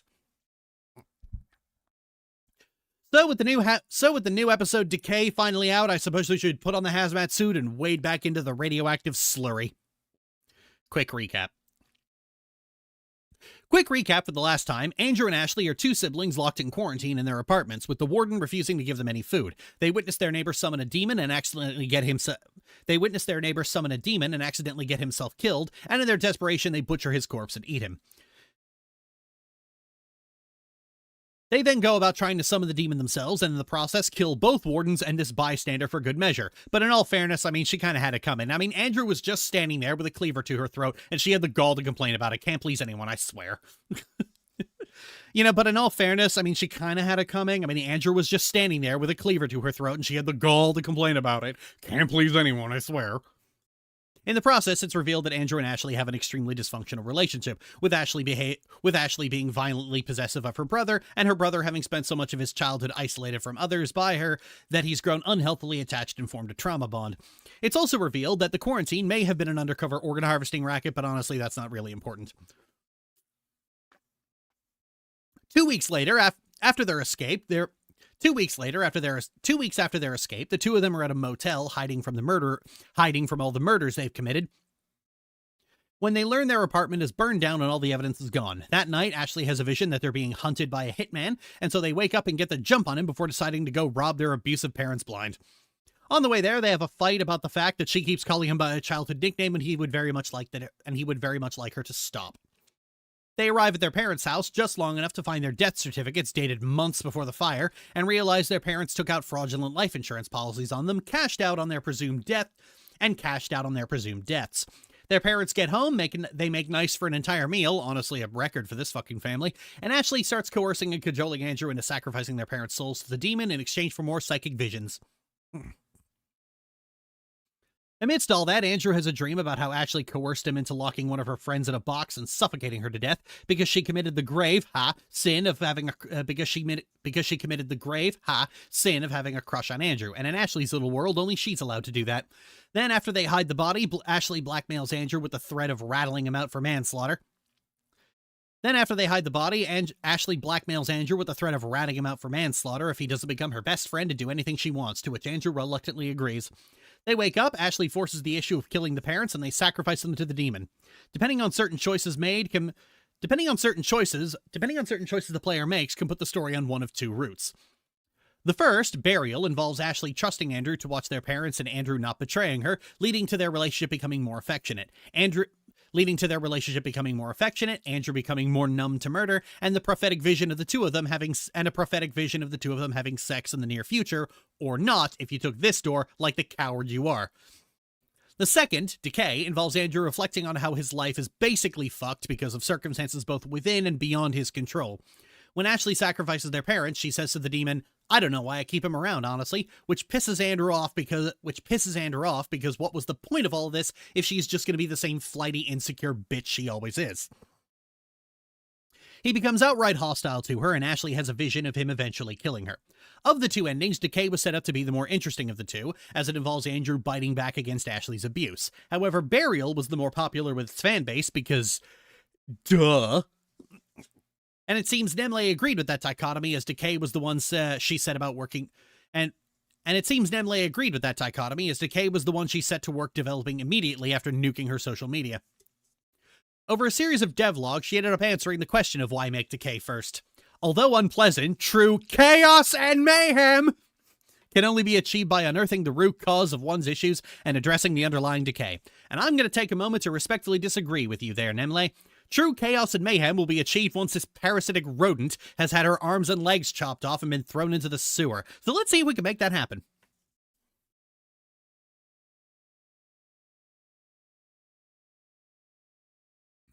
Recap.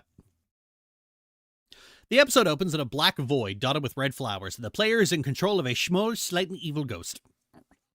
The ghost heads north to talk to a demon who refers to it as a grime soul. In the previous episodes, the demon often called Ashley a tar soul, the difference being that grime is dirt and can be cleaned with some elbow grease, while tar is as it will always be and cannot be changed. It doesn't take much deduction to figure out that this is Andrew. He goes through a labyrinth of find the path puzzles before coming out in something a little more abstract and has to bring all the ghosts over for dinner. This being a visual representation of the way in which Andrew was parentified as a child. Said visual continues in the next puzzle as the grime soul is required to do the laundry, clean the house, and get the pink ghost under control and do his homework. All the while the mother watches and growls at him if he steps even a toe out of bounds. This actually flips the scapegoat golden child dynamic between Andrew and Ashley around, as the ghost that represents Renee largely ignores her daughter while snarling at Andrew for not cleaning up her messes for her.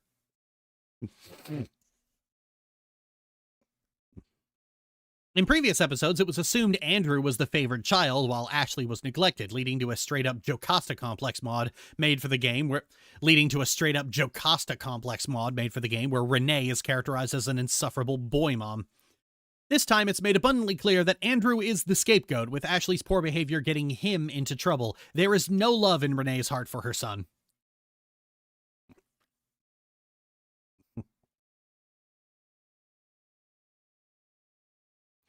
Most of the puzzles involve getting the keys to open these doors to acquire knowledge, but inside the doors is only more yelling.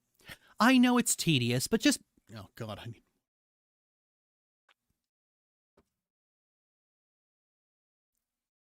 I know it's tedious, but just bear with it for a bit. Can't you do this much? I thought you were better than this. I'm not asking too much here, am I?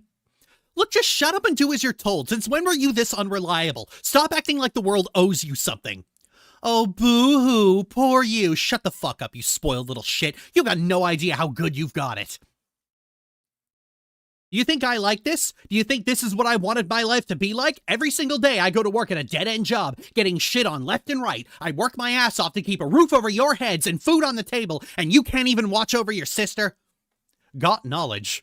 The knowledge is that you don't matter, and you're just a tool to be used to ease the burdens your parents have decided they cannot be bothered with. This is your life, and by the time the consequences of such a cold, lonely, loveless childhood can show themselves, you'll have already moved out of sight and out of mind of the person who inflicted these things onto you.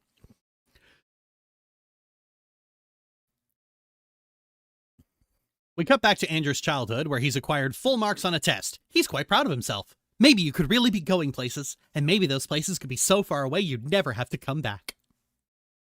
Mood, kid. Mood, kid. Cut to the cafeteria, and Ashley proceeds to bother Andrew at the lunch table, much to Andrew's disgust and chagrin. This is still at the stage of his life where his hatred of his sister hasn't yet had to split a timeshare with confused sexual projection.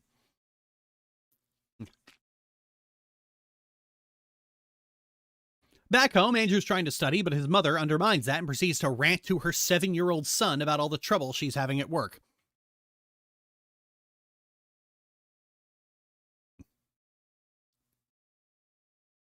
Oh, hang on.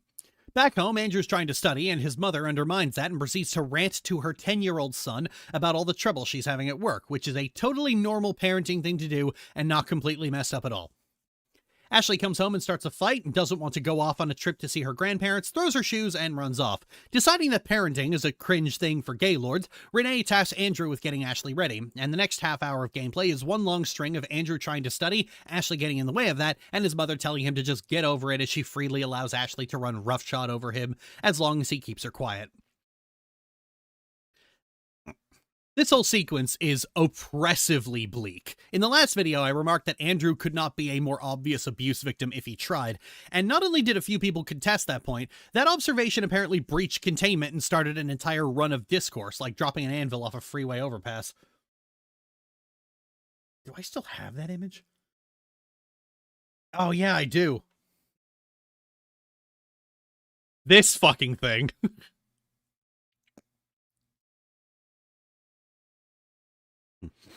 Anyway, a fair number of people argued with me that Andrew wasn't an abuse victim, and he was just as bad, if not worse, than Ashley. Well, Decay throws that assumption aside completely, as the first hour is just Andrew being psychologically pummeled and gaslit to the point it destroys his own individuality. Hell, the idea that Renee shows favoritism to Andrew shatters completely, as Ashley's behavior is ignored while Andrew is zeroed in on for lectures and punishment, when she acts out because he has broken some unspoken agreement not to expect Renee to be a parent.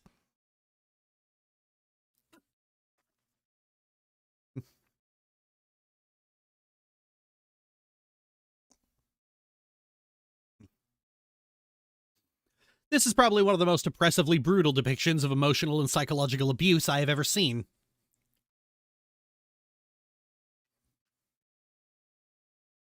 And it is disturbingly true to life. I actually had to take a breather because I have post-traumatic stress disorder, and this is one of the few pieces of art that's capable of triggering it. It's a wonder I got through this thing at all. Wait, CD, if the game is triggering you, doesn't that mean it's good? Phoenix, how on earth does that make a lick of sense? Because it's invoking emotions in you, which means it's effective. Phoenix, PTSD can be triggered by anything that stokes a certain familiarity. It's why veterans get triggered by fireworks. They sound similar to gunshots. Art being triggering isn't a praise or a criticism. It's just a neutral statement of fact, like the poison label on Bleach. Furthermore, the baseline for art is to make the reader feel something, so it's not a good look if you need outside help to do that.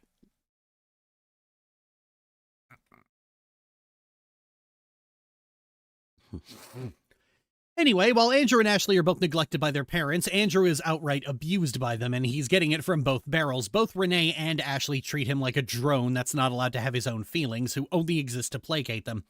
Renee is actively angry when Andrew's emotional needs make the Herculean demand of being a parent and caring about him, and expects his emotional needs to take a backseat to Renee's desire to be a lazy bitch of a mom. Ashley expects Andrew to fulfill all of her emotional needs, which is already an unreasonable thing to ask of your sibling, but also to not have any emotional needs in return in an all-take and no-give relationship.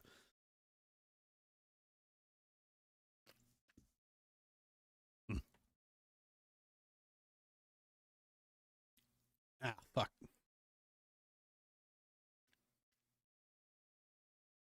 And when Andrew expects emotional support from either of them, he is shown contempt in return. Is it any wonder Andrew grew up completely disliking other people and being a cold, emotionless robot in his relationships? He'd been taught from an early age that his only value was in what others could wring out of him. Anyway, Andrew wakes up, and from there the story diverges in two ways. Andrew wakes up in the present, and from there the story diverges in two ways. If you shot Andrew in the dream, and then the episode will be locked into what's called the shots and such route. If you didn't, you get locked into what I'm going to call the demon route. Both stories largely deal with the demon and their relationship. In fact, I have a suspicion that the demon and the netherworld are the sole domain of decay, while the organ harvesting and toxisoda are the domain of burial, but that's just a theory. Anyway, we'll start with shots and such because it's the shorter of the two. After the prologue in their childhood, Andrew wakes up in the car to find that he still has some gore under his fingernails, so he and Ashley get out at a gas station to wash up. Stock up, and get caught up on the news. As Ashley's washing up in the bathroom, two cops come in and spot Andrew in true cop fashion, start grilling him for looking anxious. Andrew has the opportunity to blame this on either stomach issues or first date nerves. Oh, don't put that kind of fate in my hands, game. I am an evil human being. Was it that obvious? It's our first date. And with this decision, Andrew has sealed his doom because the cops proceed to give him love advice, claiming if you wish for a kiss, then it will happen. Ashley comes out of the bathroom, and Andrew has to start playing along because the cop is watching. So he has to go through the mortifying ordeal of asking his sister for a kiss. Ashley is weirded out, and Andrew is satisfied that they can finally just leave and get this over with. Oh, hang on. I've got to open so I keep forgetting I have a fucking I have an edits document for this.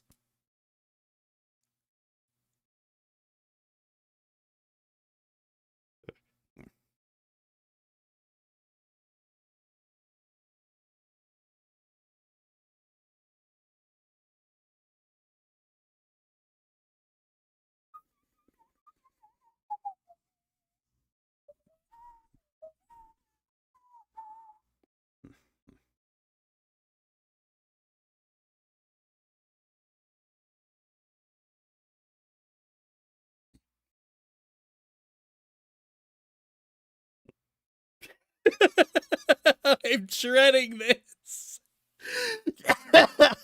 You're just gonna pause the recording while I'm waiting for this to load. When the dark comedy crosses so many lines, it's on an FBI watch list.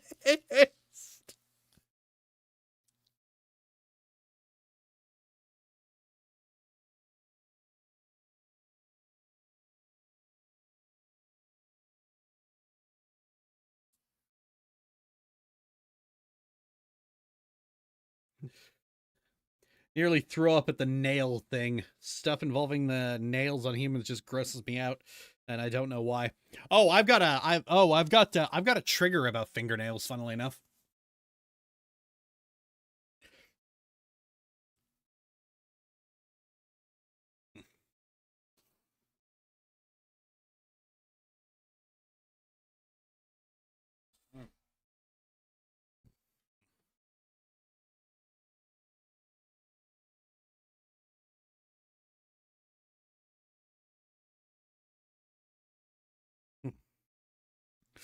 Oh, it's taking this thing a while to load.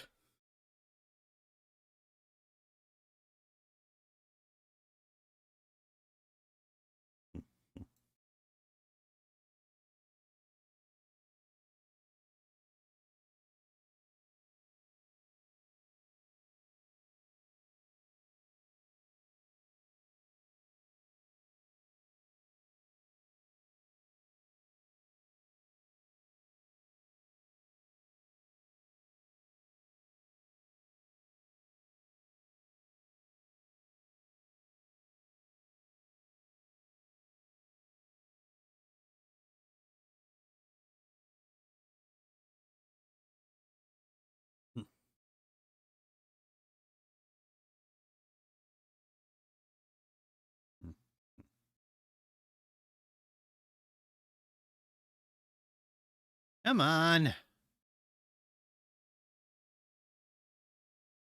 Froze.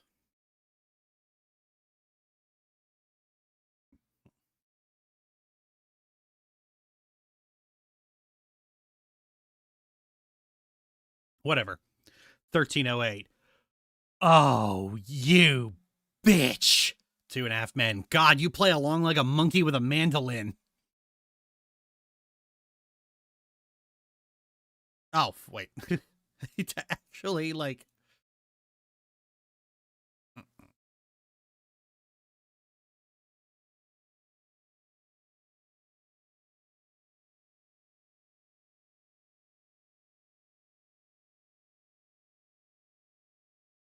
$13.08.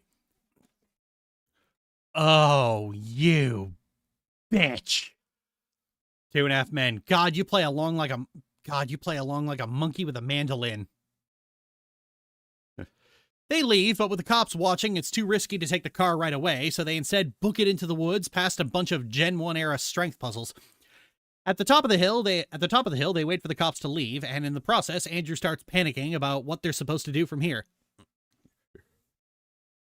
Andrew could certainly couch surf until he Fuck. Andrew could certainly couch surf until he gets a new life for himself, but Ashley has committed her life to the art of being a full-time bastard. Andrew could certainly couch surf until he gets a new life for himself, but Ashley has committed her life to the art of being a full-time bastard and is unable to play nice with anyone. Ashley tries to comfort him, but since Ashley is the source of the vast majority of his problems, this is like dumping kerosene on a forest fire.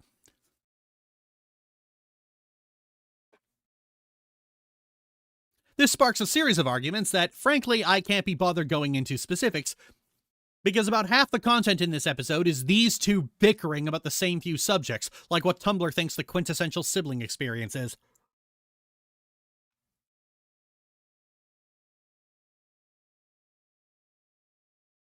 Suffice to say, Andrew wants some basic respect, and Ashley is too invested in the idea of Andrew as an object that dispenses love and asks nothing in return to give it to him. Actually, are you familiar with the concept of a favorite person?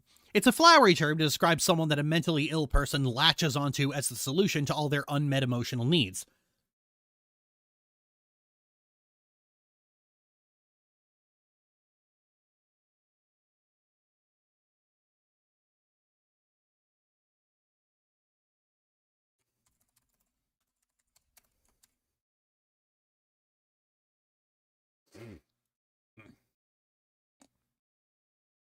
And if that sounds like an extremely maladaptive coping mechanism, that's because it is. I bring this up because Ashley's constant swings back and forth on how she views Andrew, idolizing him one minute and turning into a shit-flinging goblin the next, is a hallmark of this kind of splitting. She expects Andrew to fulfill all of her emotional needs, but reacts violently to any boundaries or expectation of reciprocity. Ashley could make things easier on the both of them if she would just fucking cooperate. But the problem is that when an object of idealization starts setting boundaries, a mentally ill person freaks out and thinks this is the start of the road to abandonment. This pathological fear of abandonment, and thus fear of boundaries, is the core of most instances of domestic abuse. Control is safer in the mind of an abuser, even if the exertion of that control is what drives them away. Anyway, the cops eventually leave and they move on to a campground. Once they're parked and Ashley falls asleep, Andrew steals the trinket and tries to have a vision. But it goes horribly wrong because he is not supposed to be there. He ends up seeing gory visions of Ashley's butchered corpse before Ashley herself astral projects into the dream and snatches him out of it. Just like with Ashley in the car last episode, she couldn't actually wake him manually, both occasions implying that their souls leave their bodies when they're having a vision.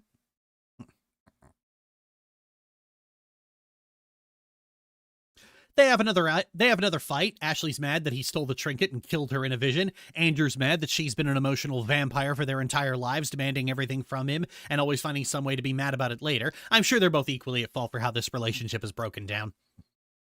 Oh, I got the thing loaded but now.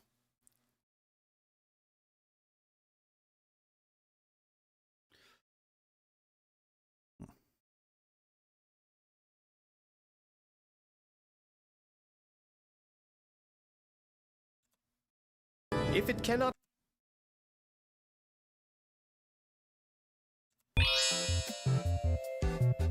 God, you play along like a monkey with a mandolin. I'll come to each one of these as we reach it in the script.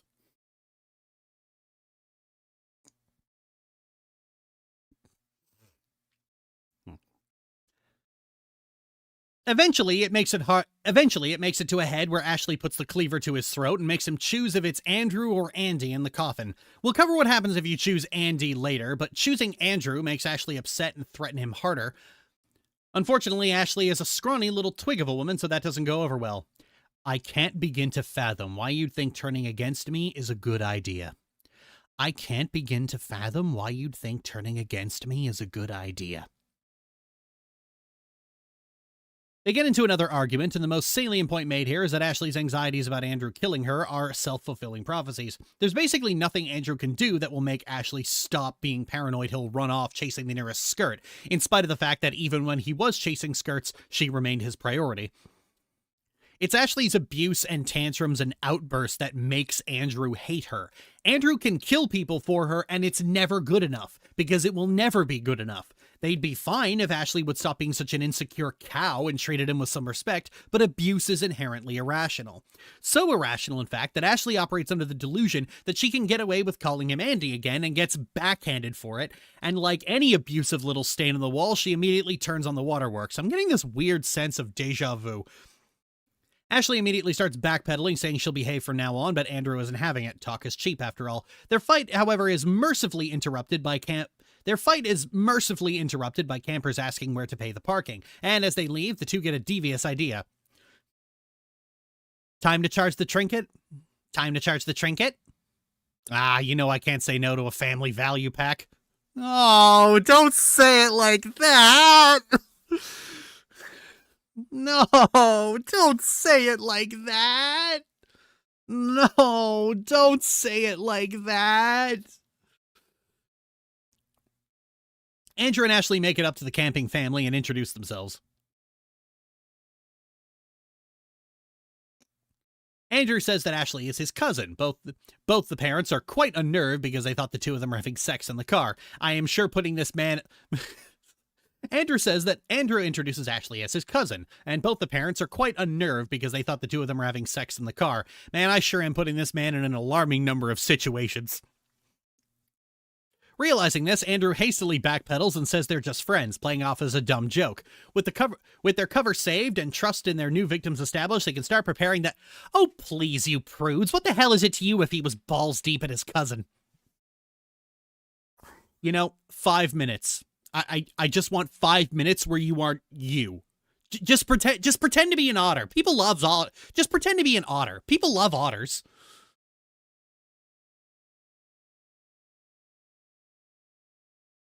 Andrew then pulls Ashley away and gently, delicately, and maturely screams in her face for such an unnecessary exchange before leaving to light the fire for the ritual while Ashley lures them over with a fake story about finding some cash and blow. They bring them to the site and sacrifice them, but the demon's not happy about this shoddy ritual, so Ashley promises the kid's soul in exchange for another trinket charge. Oh wait, no, it's if he sticks around for a bit. Girl, with that level of deal-making, you could be president. Andrew goes to get the kid, but he isn't in the tent. It turns out the kid saw the murder and ran for it right to the phone to call the police before barricading himself in the car. Andrew now has two options. He can smash the window in with a rock. And kill the kid, or give up and go back. This is something I very obviously knew from the start, and didn't only find out after recording this scene 3 times for each route. The kid's fine. He's fine. The kid's fine. He's fine.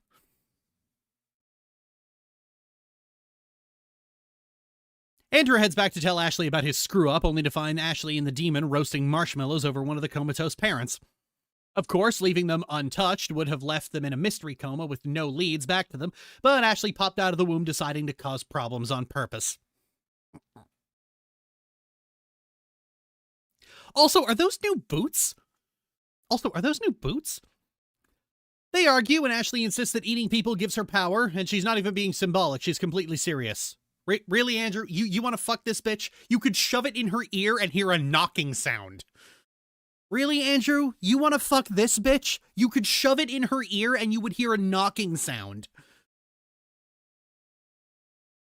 From here, you have two options. If you just wait, the cops will arrive and pump Andrew and Ashley full of lead. A happy ending. These two serial killers have finally been stopped by bigger serial killers, I guess. Oh well, we take what we can get.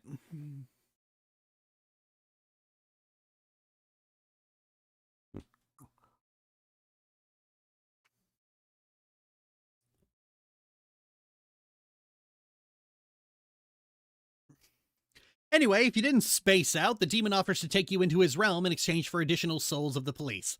Man, Pazuzu's eating good tonight. Man, Pazuzu's eating good tonight.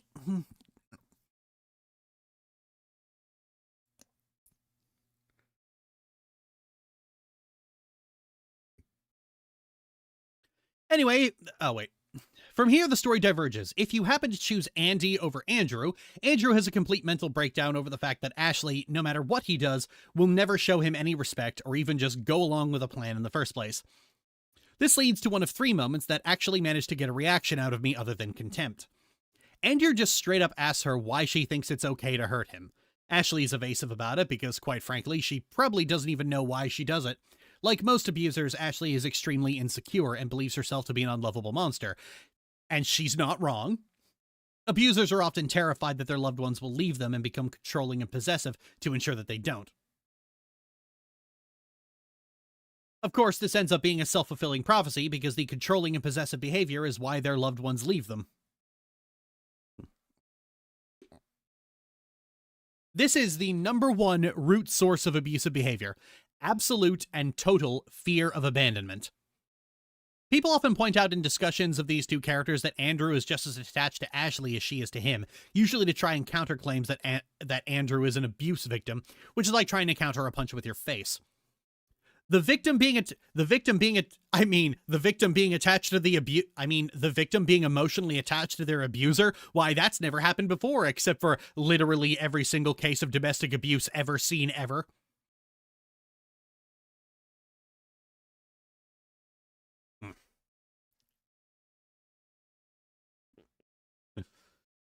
Anyway, the point is that Andrew's attachments reveal Ashley's paranoia to be completely fucking irrational, and she's been tearing their relationship to shreds for nothing, because abuse is inherently irrational.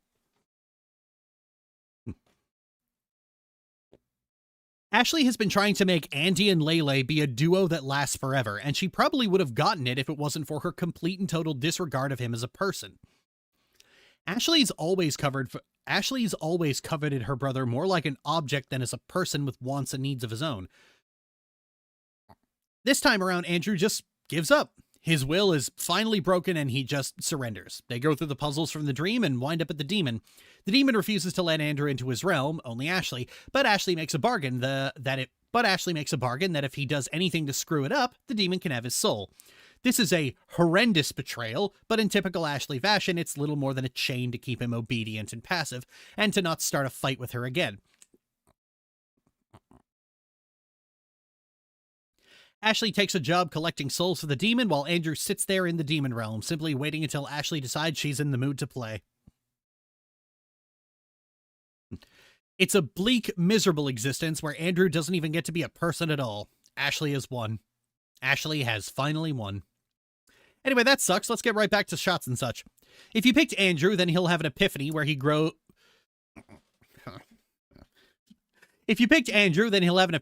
finally grows up and becomes a man. Well, kinda. Andrew's never been particularly manly. If it cannot break out of its shell, the chick will die without being born.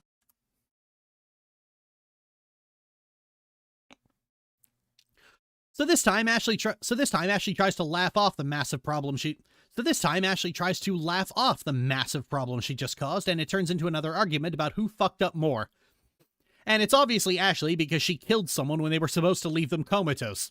And it's obviously Ashley because she killed someone when they were supposed to leave them comatose, and Andrew didn't. The kid is fine. Nothing happened. Fuck you. The kid is fine. Nothing happened. Fuck you. The kid is fine. Nothing happened. Fuck you.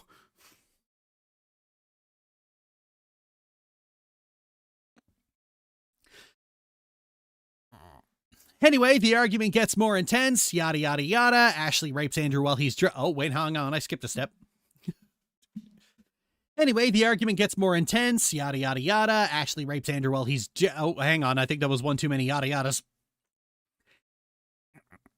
Andrew and Ashley bicker some more, with Ashley trying to wave the whole thing off because, hey, everything worked out, didn't it? Showcasing that Ashley has zero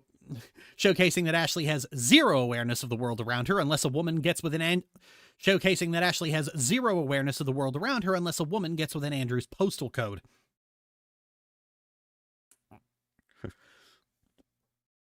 She got no thoughts in She got no thoughts in there. Her head's completely empty, just a soda commercial running on repeat.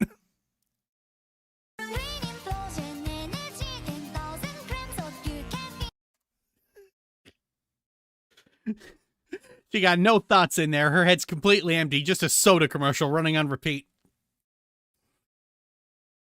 Brain implosion energy. Eventually, Ashley decides she's done with the argument and is going to explore. Worked before, right? Well, not this time. Andrew just grabs the cleaver and decides it's time to take part in some wholesome sororicide. Unfortunately, Ashley flees and bars the door, so we have to do puzzles to chase her down to a ledge floating in the void, as Ashley keeps trying to talk Andrew down from the only good idea he's ever had. I still love you, and I can forgive you this outburst. I love you too, little sis. Come down and I'll show you just how much. I love you too, little sis. Come down and I'll show you just how much. If this works, I will take back every bad thing I ever said about this game. Sadly, it's not meant to be, as she flees again. Andrew eventually chases her down to this big ritual circle where it looks like a few cultists were trying to summon their way out of there before they devolved into just killing each other. Here you have a choice to make. You can chase Ashley down or just wait here until the demon comes to rescue her. Naturally, I chose to chase Ashley down, and Andrew slits her throat. The demon arrives a touch too late, calls Andrew a tar soul to be, and asks him what he's going to do now. And Andrew simply says, die, and the demon leaves. You know, I should have done this from the beginning. Would have saved us a lot of trouble.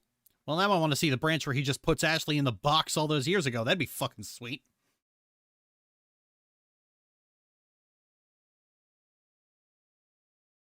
Anyway, he goes on a big, long monologue where, as usual, his feelings for Ashley bounce back and forth between "you are an absolute terror" and "marry me, you goth woman child," before finally deciding to slit his wrists. This is kind of girly, isn't it? Don't break the fourth wall just to tell me you're a rotten egg. Kill yourself already. Don't break the fourth wall just to tell me you're a rotten egg. Kill yourself already. Wow, CD, this whole time it looked like you were sympathizing with Andrew. Pixie, I think you're confusing sympathy with condonement.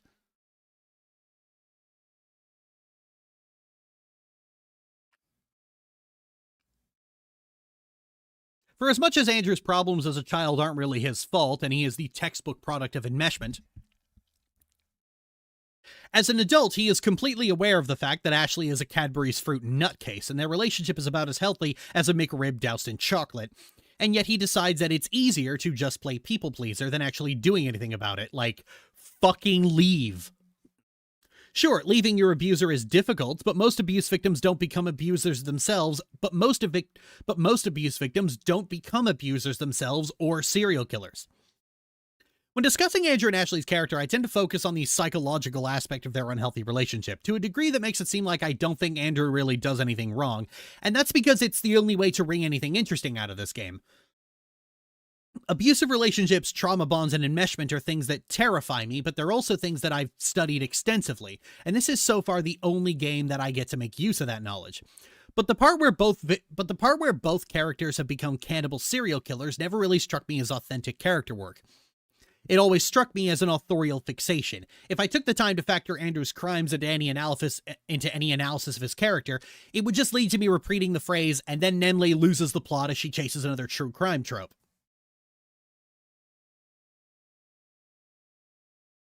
The whole premise of we've made a scarily accurate depiction of enmeshment and abuse of incest and the way the fawn response rots your personality and ability to grow as a person, and we've used it as the set dressing for a game about cannibal serial killers is baffling because you literally had gold in your hands and traded it for a Dahmer box set. I'm trying to enjoy making these videos, you know? Anyway, Andrew eventually slits his wrist and... Oh, come on, don't hug the corpse. Anyway, Andrew eventually slits his wrist. Oh, come on, don't hug the corpse, Andrew. Anyway, this game ends with the prophecy fulfilled. If you choose to just stand there, Ashley eventually pulls out the gun and threatens to shoot him, saying that she doesn't need him and she'll latch onto someone else. Honestly, I believe her. Ashley's the kind of person who is desperate for love, but can't get it because she's the human equivalent of the elephant's foot, and you need to have serious psychological damage to willingly be around her. And her enmeshment with Andrew is the only reason she hasn't done something more conventional as a coping mechanism, like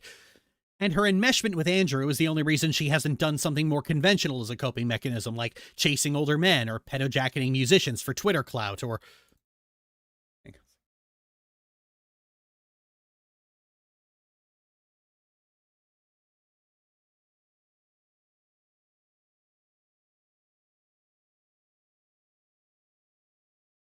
And her enmeshment with Andrew is the only reason she hasn't done anything... And her enmeshment with Andrew is the only reason she hasn't done something more conventional as a coping mechanism, like chasing older men, or pedojacketing musicians for Twitter clout, or making teenagers talk you out of suicide. You seriously made a teenager talk you out of suicide, Court? For fuck's sake, just go to therapy. Oh, and yeah, I do have visual aids for this.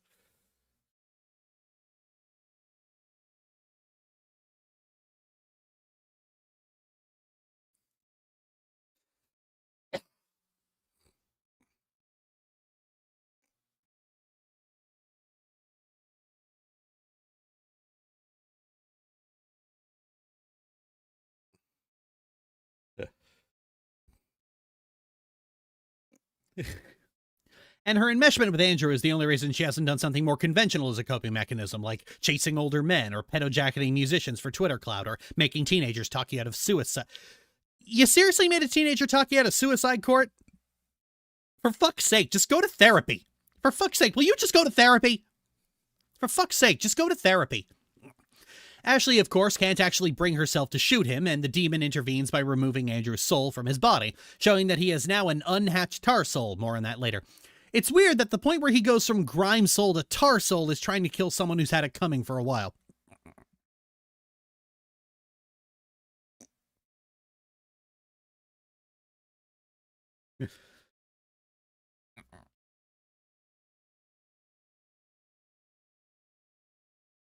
Ashley starts panicking and hits the bargaining phase, trying to find some way to put Andrew's soul back that won't lead to him immediately trying to kill her. Eventually, she and the demon opt to seal him in a small room in the demon's domain, while the demon takes Ashley to discuss a new business venture.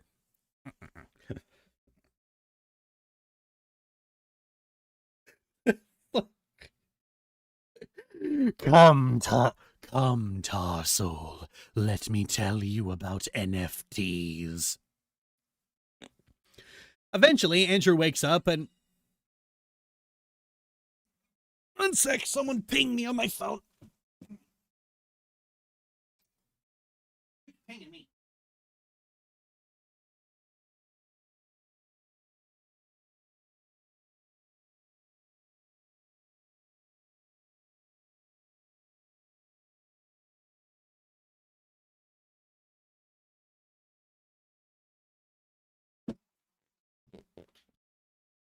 Eventually, Andrew wakes up and escapes from his Orby prison by knocking it over and doing some puzzles. Exploring the demon's domain, he finds all the souls that he and Ashley have given the demon over the course of the game and uses them to help him escape. Come, my army of the damned, we flee to... Come, my army of the damned, and we will flee to freedom. Ah, shit, the warden caught us.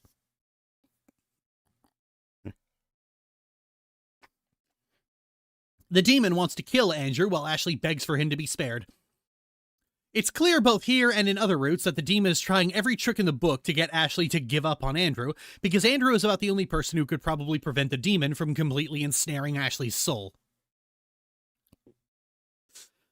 It's hinted that tar souls can turn into demons themselves, and by hinted I mean blatantly shown to you, and the demon is trying to condition and deal-make Ashley into servitude.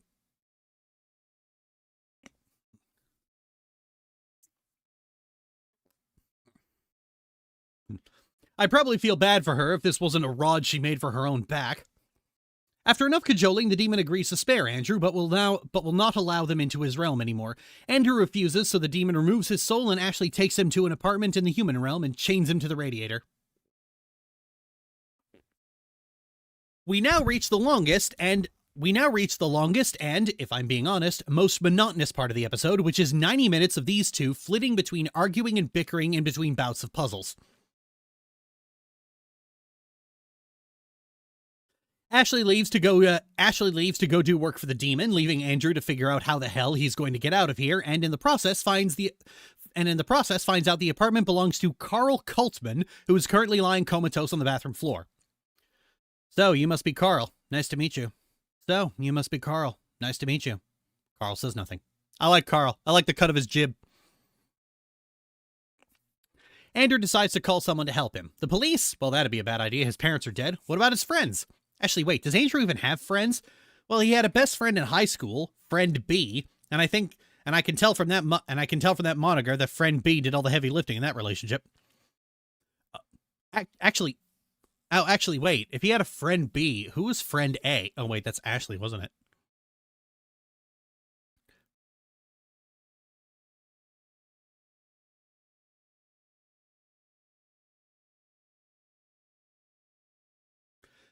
The only person whose number he actually remembers is Julia, and fuck no, we're not doing that. So instead, Andrew gets drunk with his old buddy Carl.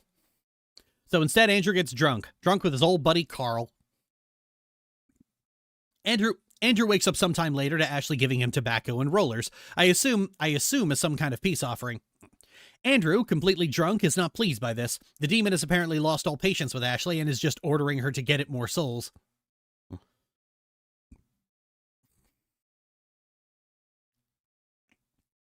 And the way in which Ashley practically prostrates herself to the demon isn't lost on Andrew. Funny how when it comes to the demon, you're on your knees begging and pleading. Meanwhile, I can't get a single shred of respect. Funny how when it comes to the demon, you're on your knees begging and pleading. Meanwhile, I can't get a single shred of respect. It's about to turn into another fight when the police knock on the door. Carl, you called... It's about to turn into another fight when the police knock on the door. Carl, you called the police? I thought we were bros. Anyway, yada yada yada, they talk the police away and Andrew collapses from anxiety and the two talk about adopting a vacuum cleaner. No, seriously.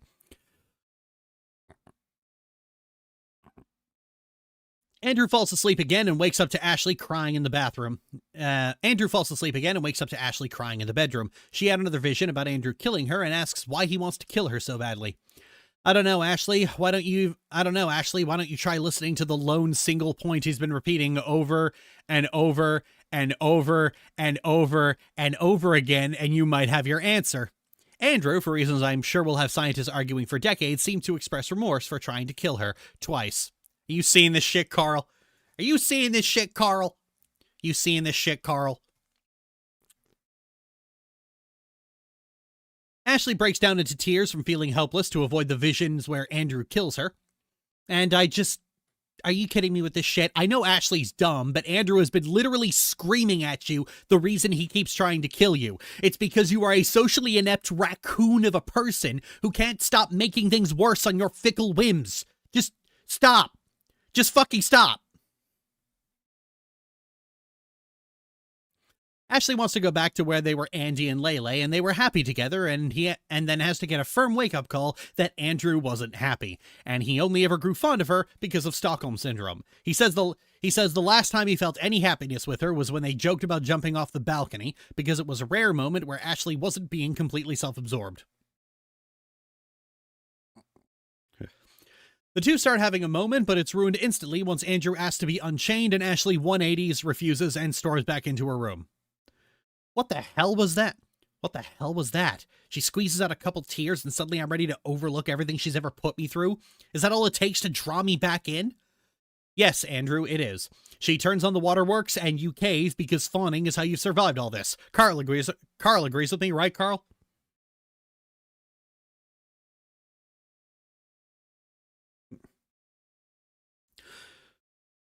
Carl agrees with me, right, Carl? Carl agrees with me, right, Carl? The next morning, Ashley leaves to go do demonic wet work and refuses to let Andrew off the chain. Whatever, at least we have our old buddy Carl. Right, Carl? Whatever, at least we still have our old buddy Carl. Oh, he's dead. Damn it, we can't have shit in this house.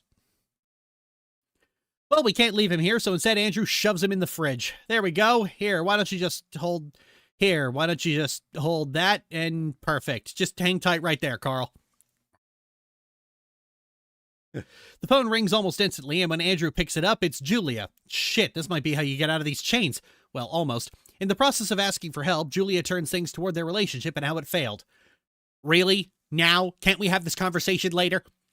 Julia asks why Andrew didn't stop her from sending all those horrible messages, so we can lie and continue insisting it wasn't her, or tell the truth that it was easier. Just kidding, Andrew claims that doing something would have involved picking a side, which is true, and that he'd have picked Julia, which... Sure, dude. I totally believe you. Sure, dude. I totally believe you. And that he'd have picked Julia, which... Sure, dude. I totally believe you. And that in doing so, Ashley would have had nothing left to lose and gone completely ballistic, which is true. By some miracle of the universe, Julia buys that and accepts the false assumption that the ultimatum about being official was her fault. Oh, yeah, in another route, it's shown that Julia was pushing Andrew to make them official, whatever that means. Because up to that point, they'd been sneaking around behind Ashley's back. Maybe I should have done that one first. Anyway, Andrew then turns the blame on himself for going through the whole song and dance and praises Julia for believing Ashley would come around. Pretty much any dialogue where Andrew is trying to interact positively with anyone always comes off as stiff and insincere, because Andrew stops between telling the truth and lying like he's playing one-finger death punch.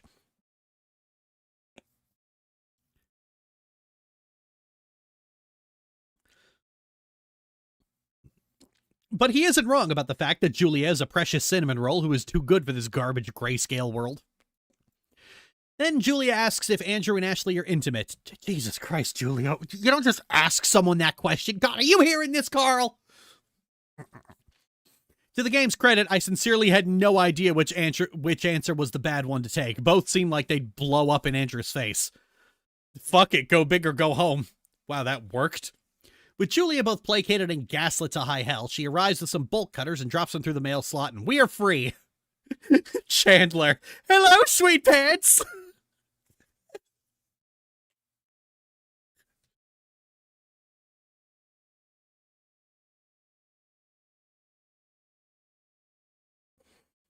Julia complains that the bolt cutters are expensive, so Andrew goes to look for any amount of money he can find, and in Carl's closet, he finds a safe.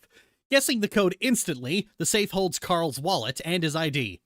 Holy shit, we have just found the golden key out of here. Carl leaving to entangle himself in a cult is the perfect alibi. The only problem is Ashley. She'll almost certainly come after...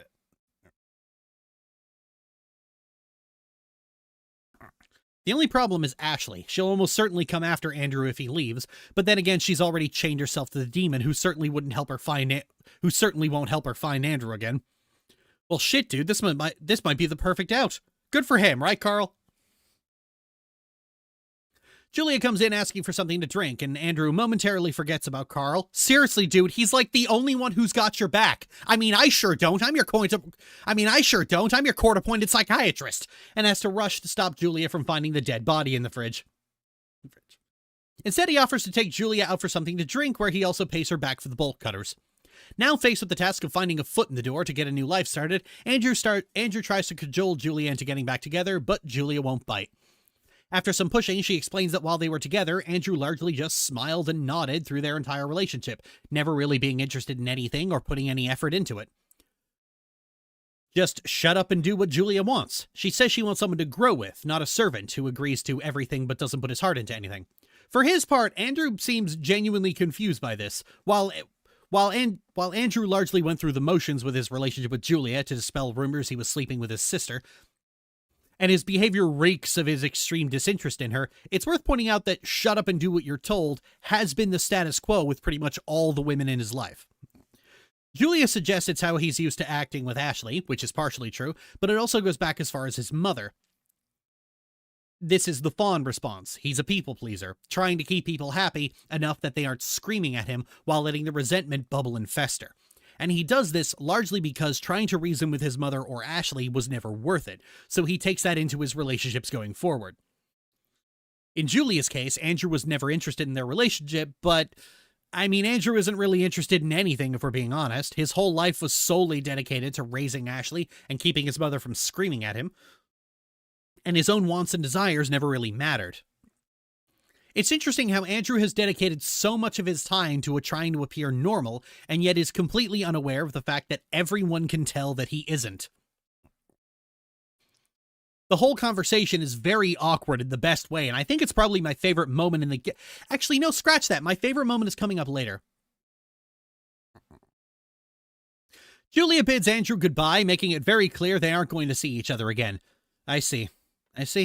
Then I bid you farewell, and I wish you all the happiness in the world. I see. Then I bid you farewell, and I wish you all the happiness in the world. Aww. That's actually kind of sweet.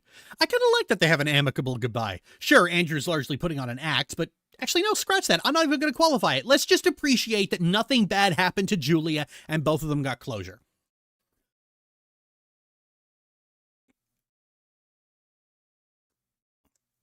Of course, it was obvious nothing bad was going to happen to Julia anyway, because the majority of the murders in this game are done to either joke characters or assholes.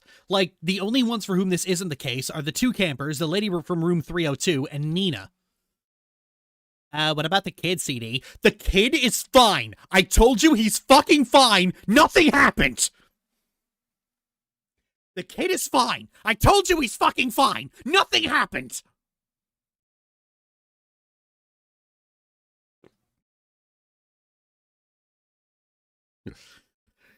Anyway, with things with Julia coming to a dead end, Andrew sits down and reads her letter, which reiterates the same thing she just told him, but in narcissist eyes turn black language. Julia doing this makes sense. She'd just gotten out of a horribly toxic relationship, but it is also the microcosm of the entire game, isn't it?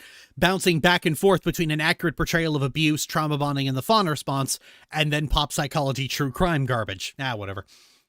After that, Andrew is interrupted by some random guy. Oh wait, it's Friend B! Excited to see his old buddy again, Friend B starts excitedly talking about his new promotion and the fact that his wife is pregnant. Ooh, wow, that's really bad timing, my dude. He asks what Andrew's been up to, and of course, he has nothing to say. He asks about Julia, he says she broke up with him, he asks how Ashley is, and Andrew says she's awful as usual. Instantly, Friend B is aware of three things. Nothing's going on in Andrew's life, Julia left him, and he's still in Ashley's clutches, which means nothing good is on the horizon.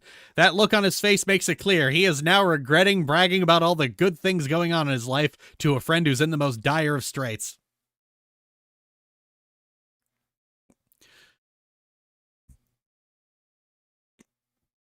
Andrew briefly considers confessing that things are going terribly and asking for help. It might even work, and he might get away with everything he's ever done. So he vomits all over the pavement.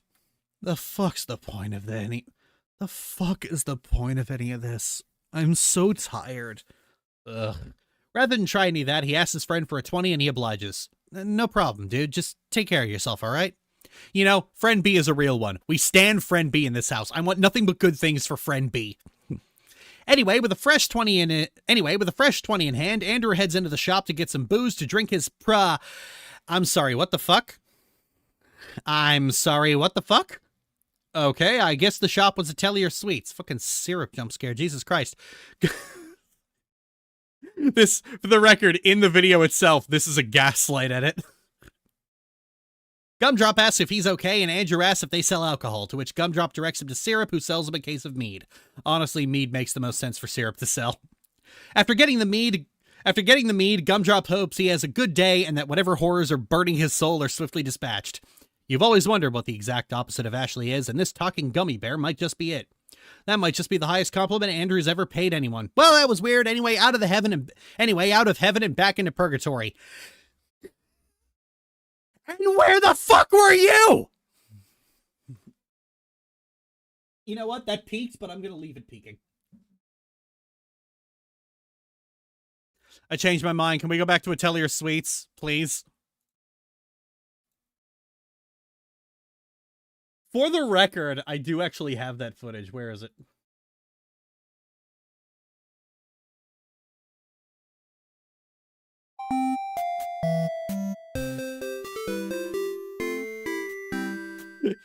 Yes, I did. For the sake of a dumb joke, I did go to the trouble.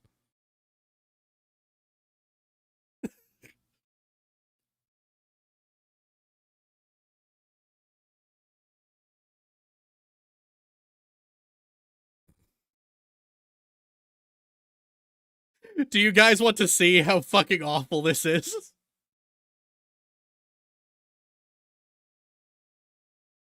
See you, Liliana.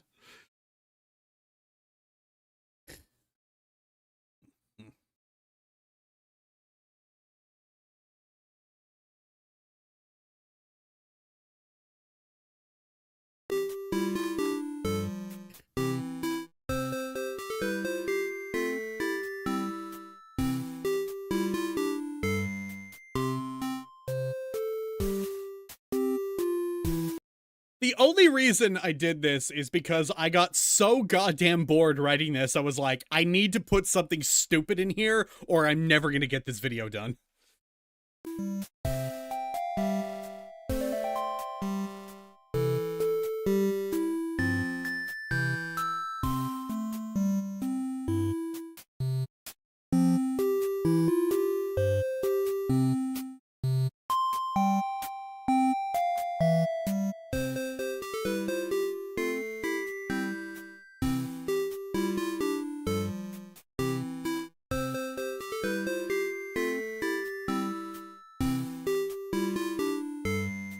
This could not possibly end well. No, this is all just really stupid.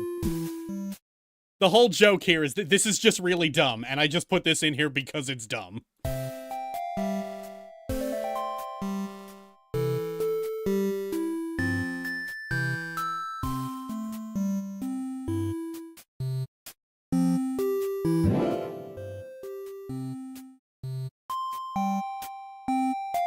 I love the silly little joke.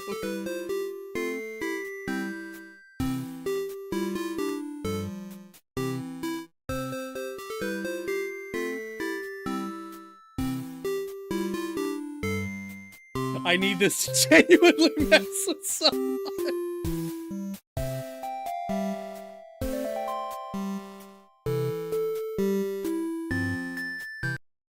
That's it. I need this to genuinely mess with someone. It needs to successfully gaslight.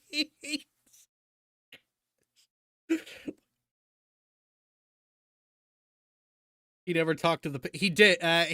It's like the cashier pretends not to notice you.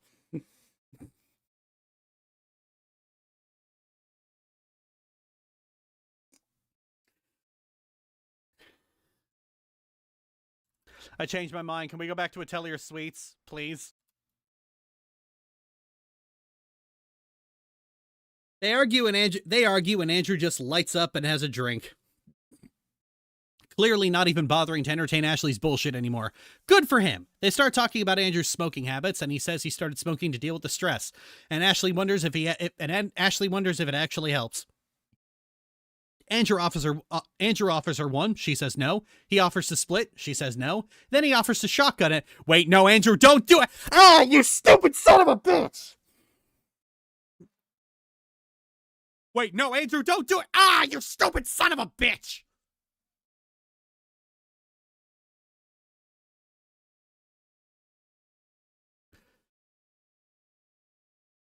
Small blessings is that Ashley starts choking like a diseased baboon, but that's something of a monkey's paws. The two start actually making out, but Andrew backs off for obvious reasons, claiming she's terrible at this. Look, I appreciate the enthusiasm, but don't ram your face into mine. It hurts.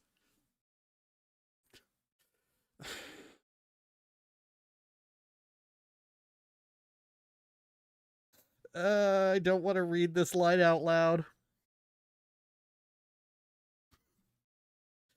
What, are you going to teach me how to kiss, big brother?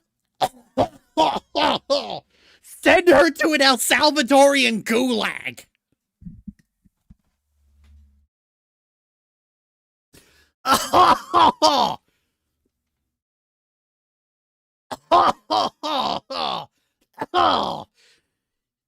To the gulag with you. send her to an El Salvadorian gulag.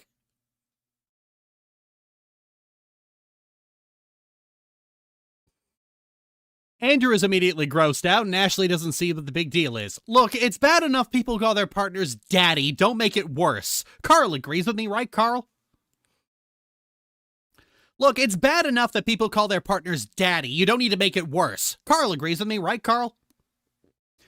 With the mood completely destroyed, thank God, Andrew decides to make something for dinner. Now he has a shitty meal to go with his shitty life. And mercifully, Ashley is miserable too. They argue, as usual, with Ashley anxious that he'll leave, and Andrew reiterating that he wouldn't leave, and Andrew reiterating that he wouldn't leave if he just stopped being the worst. Except at this point, we all know that it's a lie. He had a golden opportunity to leave, and he just didn't take it. The bluff has been thoroughly called. Ashley's just too much of a paranoid nut job to realize it. Ashley asserts that she loves Andrew more than any— No, you don't! You covet him like an object because he's the only person who tolerates your miserable ass. That's not love, that's possession. Andrew calls her out on it, challenging her to name one thing she loves about him, to which she immediately fumbles. He then makes it clear to her that he doesn't really love Lele at all. I liked Ashley, though, before she regressed into this sorry sight in front of me, he says, insisting that Ashley once had wit, moxie, and charm. I'm sorry, what dimension was this? Because Ashley hasn't had an ounce of wit from Chapter 1. Is this just some flashback I missed in the other route? Sir, you're confusing mix of loathing and incestuous lust have rendered you delusional. He tries to go to bed, but collapses, so Ashley drags him there, and they, for once, have a conversation that doesn't turn into a fight. Andrew, being more wasted than unsold food, basically lays out that he's just as addicted as Ashley is, and confesses that if she hadn't dropped the worst anime trope in the book, he'd have probably had sex with her. Are you asking me for sex? How scandalous. No. Stupid. No. Stupid. It's the one thing I have left. I could say I've done a lot of underhanded, disgusting things, but at least I didn't prey on my own baby sister. Ooh, that's interesting. For most of the game, Andrew keeps bounding back and forth between wanting to fuck Ashley and being disgusted by the notion. That's not actually surprising. The number one symptom of sibling enmeshment is uncomfortable sexual feelings, as the person you're enmeshed with ends up being the replacement for all your emotional needs. And he considers actually caving in and sleeping with her to the point where he can't pretend to be a normal functioning person anymore, which is probably the most important thing to him.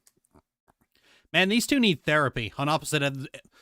Man, these two need therapy on opposite ends of the globe, the kind you get in a federal institution. Right, Carl? Anyway, the next morning, Ashley goes off to work, but not before Andrew tries to pawn off Carl's body onto the demon, who refuses. So, looks like Andrew has to butcher Carl. Another friend down. My heart breaks again. Ashley comes back after Andrew gets all the boring moving out stuff sorted, and she's in a mood again. Unfortunately, she finds a used pad in the bathroom trash. Oh, come on, Julia! Oh, come on, Julia! Here comes another fight. Ashley is obviously pissed off that another woman got within 300 kilometers of it. Ashley is obviously pissed off that another woman got within 300 kilometers of Andrew. And Ashley is obviously pissed off that another woman got within 300 kilometers of Andrew. For you Americans, that's roughly 2.2 million Big Mac boxes. Andrew doesn't want to have this argument, and no shit, who the hell wants to argue with this woman child any longer than absolutely necessary?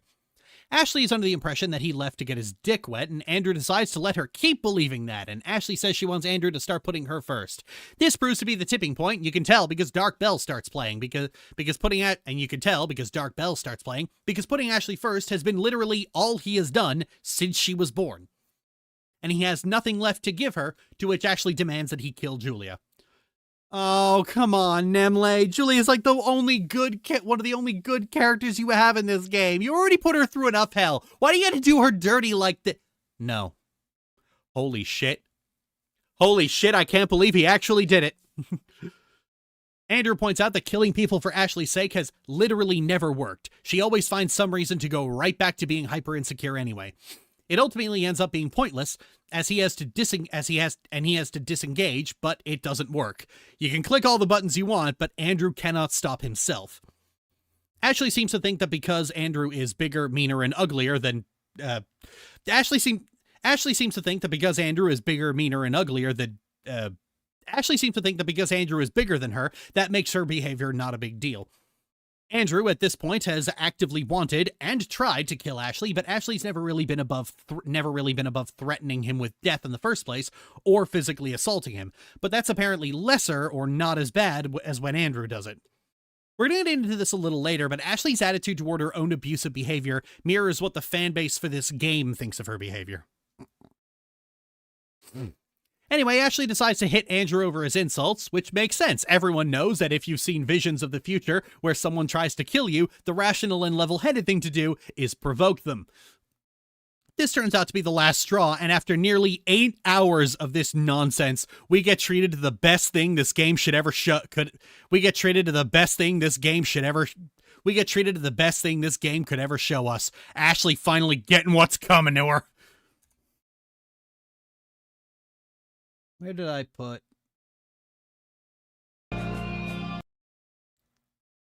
Where did I put that footage?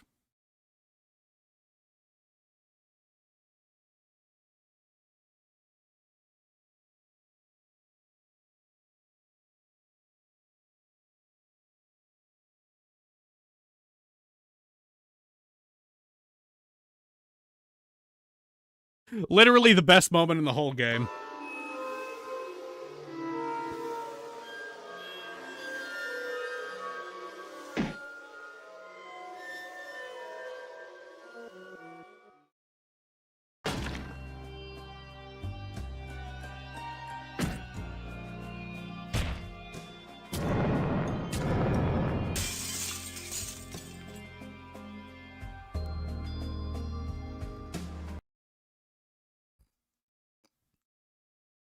Beating clips interspersed with applause. Sadly, the delight is soured by Andrew almost rationalizing a reason to leave before immediately talking himself out of it. God damn it, playing this game makes me feel like the world's most useless Jiminy Cricket. Close up on Pixie. Ugh, moral Puritan YouTubers like CD Call just don't get it. The whole point is that we know they're bad people, and so it's fun watching them get worse. Zoom out to show CD leaning over a railing. Cut the bitch's throat, you pussy!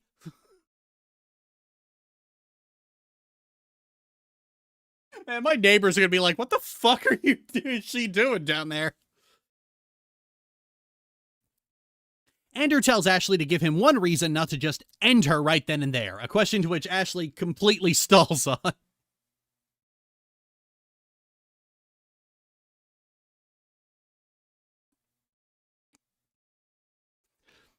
So Ashley can't name one thing she actually loves about Andrew, or one decent reason Andrew shouldn't kill her. Wow, you really picked a fucking winner here.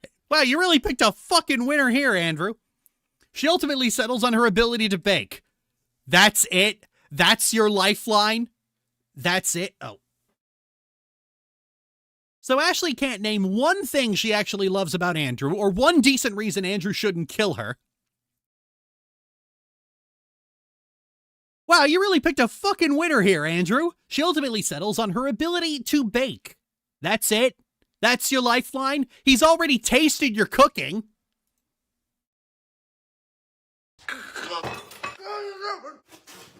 Incorrect! It's a cat food recipe! Choke! Okay, it's incorrect. It's a cat food recipe. Okay, that actually fit way too well. So I'm going to do a few more just for fun.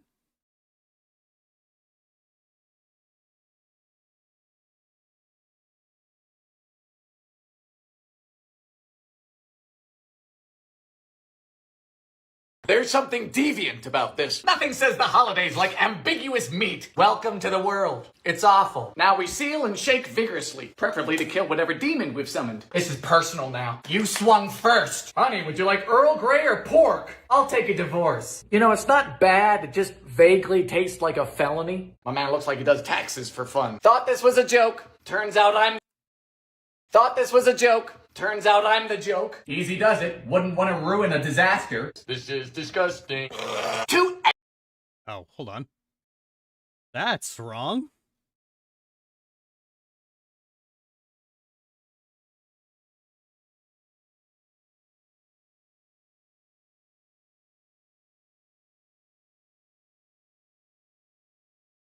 Stop jiggling! You know, I've never been particularly religious, but today might be the day. I'm a fool, not an idiot. Wonder what demon will summon today. I need a hug.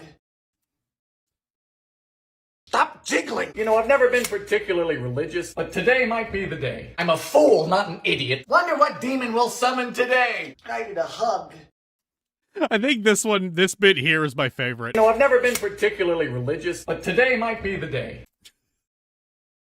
They fit way too well.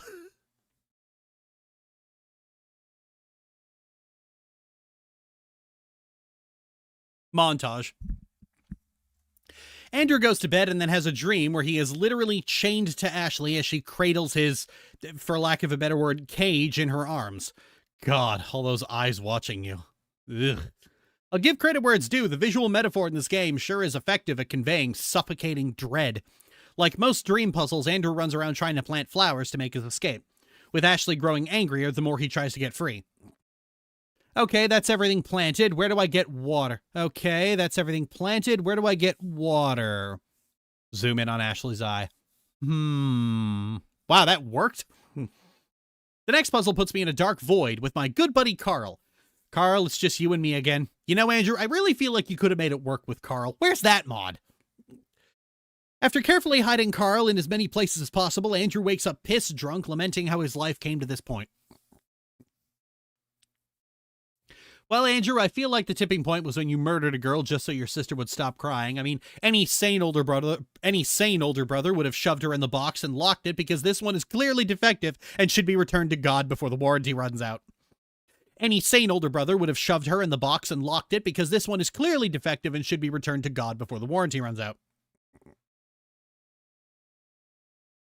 At least that's what I said to my mother when she found Courtney in the compost bin. At least that's what I said to my mother when she found Courtney in the compost bin. Ashley comes in, ruining a perfectly good hangover and nervous breakdown. They reiterate that Andrew fucking hates her, yet will stay anyway, and, I'm not gonna mince words here. Ashley rapes him. McKay. Wait, for real? CD. Yep. You're not, like, embellishing because Andrew's clearly a psychologically broken shows Lele, I don't want to. Nope. Man is piss drunk, actively refusing multiple times, and has to be pushed and prodded into doing something that, let's be honest, he would back away from if he were sober. He has done it multiple times at this point. The fact that he's hammered more than Ashley's face doesn't even make this some dumb rules lawyering shit. This is just straight up rape.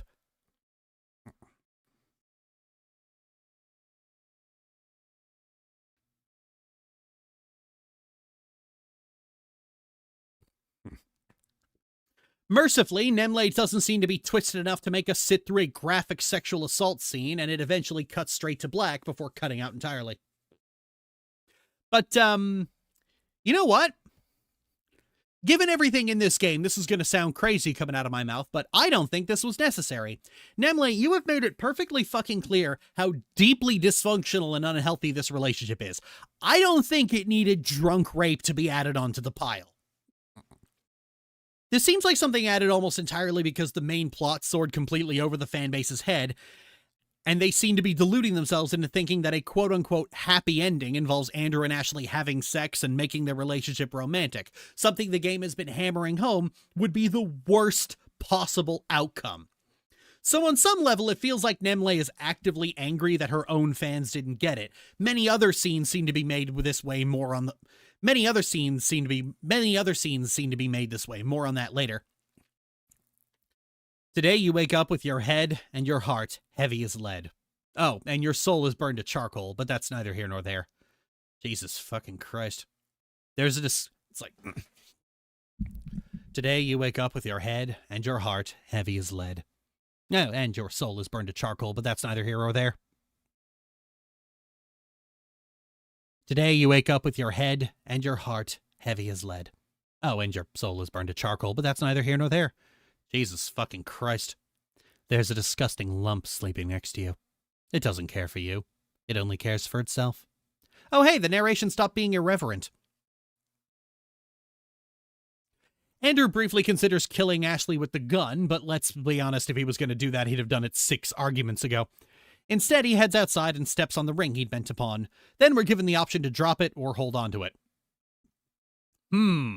Andrew holding on to an engagement ring when he has a perfectly functional gun in his hand. Isn't that a metaphor for everything that's gone wrong in this game? Drop it, dude. Just drop it. Wow, he actually did. Andrew sits down and contemplates the gun and the cleaver, 2 things he should have used to kill people other than the 2 things he has used to kill people other than the person he should have killed a long time ago. Ashley wakes up and once again ruins a perfectly good hangover. If I did that shit to you when you were drunk, I'd be in jail. If I did that shit to you when you were drunk, I'd be in jail. Well, you should be in jail for a lot of things, and I don't think you minded that much. Well, you should be in jail for a lot of things, and I don't think you minded that much. God, what a foul, loathsome, evil little cockroach. God, what a foul, loathsome, evil little cockroach.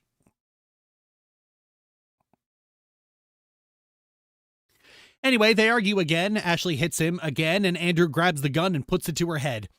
A reversal of a moment from an hour ago, and demands she go away and stay away from him. Hey, that fucking works. Can't leave yourself, make her leave. Unfortunately, she won't, because while Andrew could Stepford smile his way through a fake life until he dies of old age or gets hit by a karmic bus, Ashley is at this point fully aware that the only way anyone would ever love her is through Stockholm Syndrome. Ashley tearfully asks if Andrew hates her now, and Andrew only responds, "I wish I did." Ugh. Excuse me, I need a minute. Ugh. Excuse me, I need a minute. Show CD taking medicine. Technical difficulties. Please stand by.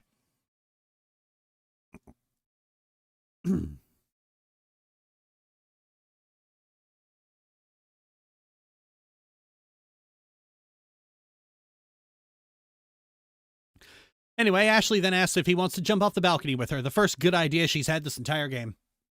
They go to the window. Ashley starts having second thoughts. Oh, no, you don't. You're going out that window one way or the other, you little fuck. They go to the window. Ashley starts having second thoughts. Oh, no, you don't. You're going out that window one way or the other, you little fuck.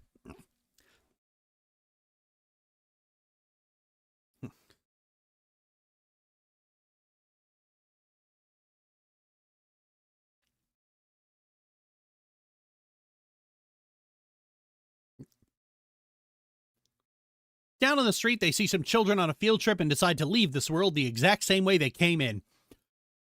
Screaming, covered in blood, and causing needless misery to everyone around them. Any regrets? None, ma'am.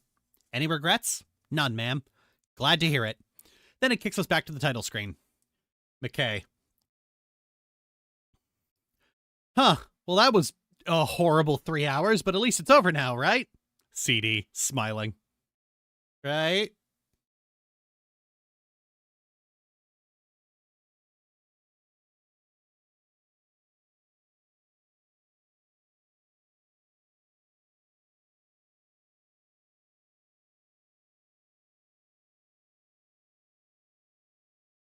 I wonder where I put that.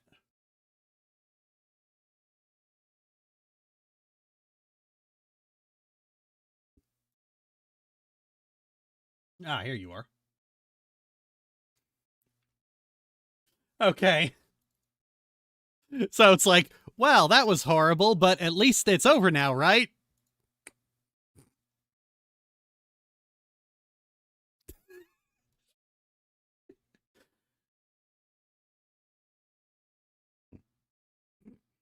How cursed is this?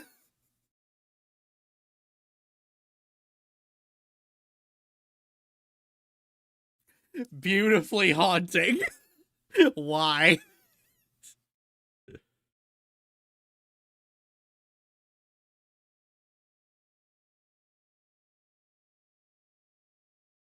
Don't like that. Don't like that. Persephone sweet pomegranates. No.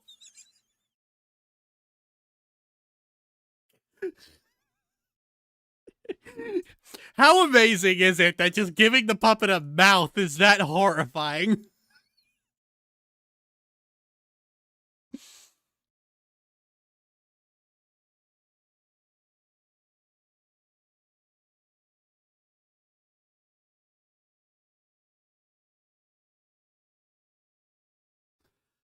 Moving on to, what is it called? What did I call it? The demon root? Decaying along? Whatever. This is what you get if you empty the gun of bullets into the Hitman in episode 2, leaving none for Ashley to actually use in her vision or elsewhere in the episode.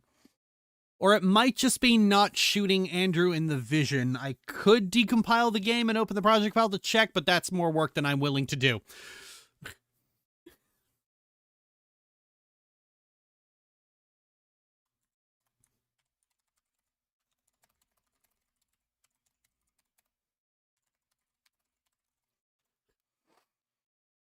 Without a weapon, Andrew's threats carry a lot more weight, so when it comes time to escape from the cops, she actually doesn't kill the campers over a fire. Other than that, the introduction is largely the same, save for the fact that you can actually call Julia on this payphone and watch Andrew, I don't have a better word for it, cuck the shit out of Ashley, which is hilarious. Actually, it ends when Julia's sister grabs the phone and screams at him and say, "Are you always this overbearing, or just when it comes to me?" "Oh, that's rich coming from you. Did you fuck your little sister yet?" "No, but I fucked yours." I know I shouldn't laugh, but that was fucking crisp. Anyway, after fucking up the sacrifice, they're teleported into a different after fucking up the sacrifice, they're teleported into a different astral realm. The demon calls this the realm between, I think. Puppets, CD. Pixie, CD, no!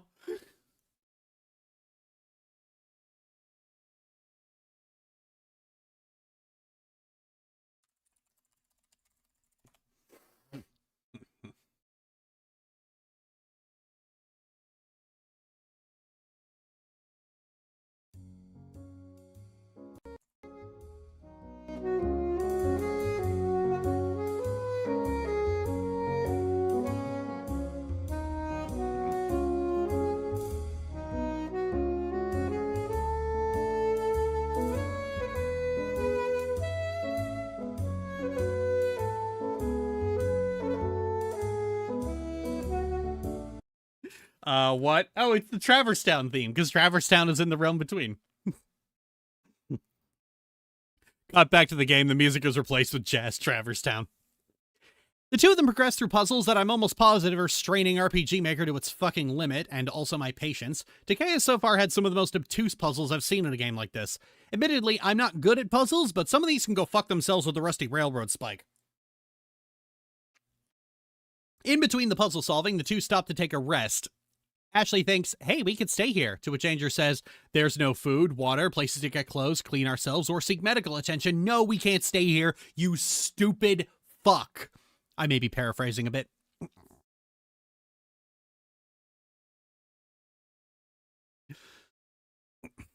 Ashley suggests taking over this place with their inbred children. Yikes, Ashley, you really don't proposition someone delicately, do you? She also suggests raising them for food. Ashley, that doesn't work. You have to consume so much energy making one of those things, more than the end result would provide. Why am I trying to talk sense into a woman for whom brother complex has replaced her entire frontal lobe? Andrew finally cracks and tells her to stop because it's making him uncomfortable that she's pushing for it so hard. She brushes it off and tries to leave, and so he puts his foot up. You know? Oh, let's see.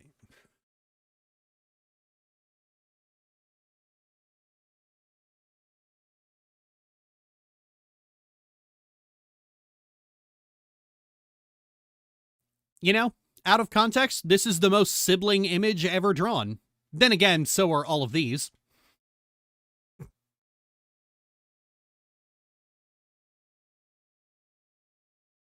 Several images, one of which clearly doesn't belong. But context, then again, so are all of these, but context is a cruel, heartless bitch. Andrew points out that she's been making a lot of jokes like this lately, to which Ashley responds by straddling him and feeling him up. Ashley's weirdly sexually aggressive for a character everyone insists isn't interested in sex. When prompted to explain what's going on, she says that lately she says that lately they haven't been getting along. And you think this will fix it. We just went over 2 hours of how that's not the case. Of course, Andrew doesn't really see let's fuck so you don't kill me in a positive light, shared DNA notwithstanding. Is that how you see me? I think I might actually cry. I mean, he's not wrong. That is a big neon sign saying this relationship is unsalvageable. You should leave. See, there's been this underlying aspect with Ashley the entire game. Namely, she is a raging misogynist. Hyperfixation on her brother aside, Ashley views other women in extreme contempt and multiple times makes remarks that indicate she thinks women are only good for sex. It's a big contributor to why she freaks out so badly over Andrew even glancing in another woman's direction. Because being his sister means she can't have sex with him, so she's convinced Andrew sees no real value in her. Granted, I imagine anyone who has had to spend 2 decades around Renee isn't going to come out of that with positive feelings about women. The two decide to put it past them, for now at least, and kiss and make up. Figuratively, I mean... Oh, wait, never mind. They do some more puzzles and enter the demon's realm and go to their new apartment, unpack and lay down, discussing the nature of the deal. Andrew is overthinking it, and Ashley is underthinking it. And can you guess what this turns into? Does it turn into another fight? I think it does. The next morning, the demon demands that Ashley bring one of the souls she's captured to him so he can eat it. Sadly, his soul vault is locked by tests. Once inside, we find all the souls hanging around a soft play area. Okay, these two are definitely their parents. These two are the campers. These two are the guard and the cultist in the first episode. But who's the grime soul?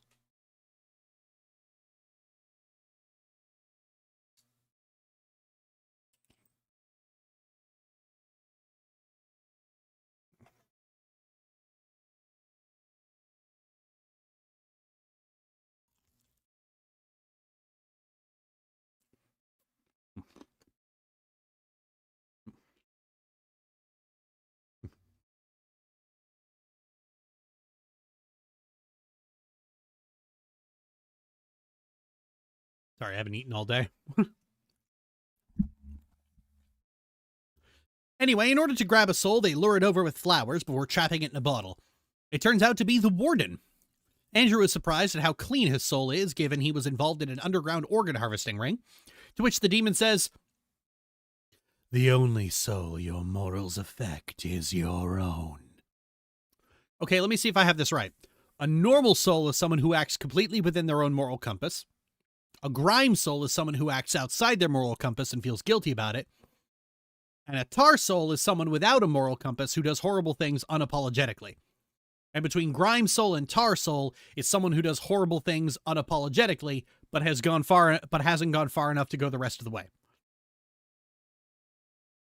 I think I got it. I have no idea if this will ever come up again. With the go-ahead to go rest, Andrew and Ashley decide the sensible, level-headed thing to do is snoop around the demon's room. And by decide, I mean I force them to do it. Here we find a rock that says possibly a tar soul, and inside we see a vision of Renee and Douglas in a surgeon's office, where the surgeon is giving them grief over ditching quarantine and not having blood work done. Instead, they have it done locally. The surgeon tries to pressure them into it by having a blood sample. The surgeon tries to pressure them into having a blood sample taken, but Renee is adamant against it. In order to shut them up about the very fraudulent quarantine, the surgeon tells them straight away that Andrew and Ashley aren't going to make it, and that they should take out life insurance policies on them immediately. What lovely folk. After poking around a combination lock, we find another vision showing how all this crap with Toxosoda started in the first place. A surgeon and an entrepreneur walk into a bar, and this is how American healthcare was made. Who the fuck is Douglas? Their father. The businessman is in shambles because his soda is causing organ failure. Of course, this works out well for the surgeon, for whom his business is booming. However, the surgeon doesn't do this for money or fanfare. Cutting people up just gets him off. Then he proposes running the fraudulent quarantine with a fake water company to get a steady supply of organs, to perform the surgeries that Toxosoda is making necessary. So this guy can keep cutting people up for his own sick amusement. This is the dumbest fucking conspiracy theory I has ever seen put into a story. 10 out of 10.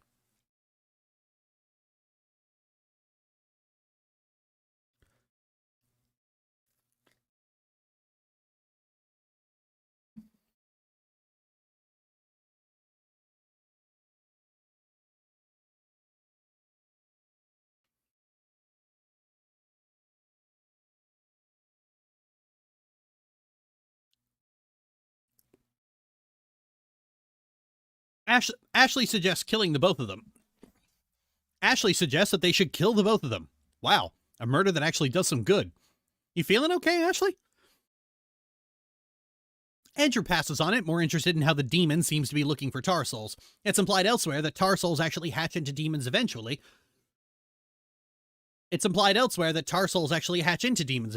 So I think the demon is trying to get some underlings. It's a pretty small, dinky little thing compared to Lord Unknown, or Ashley herself, like the demon equivalent of Ratbag. The demon comes in demanding to see Ashley in the ritual chamber, which is locked by more fucking motherfucker. Tar souls require enrichment, I guess.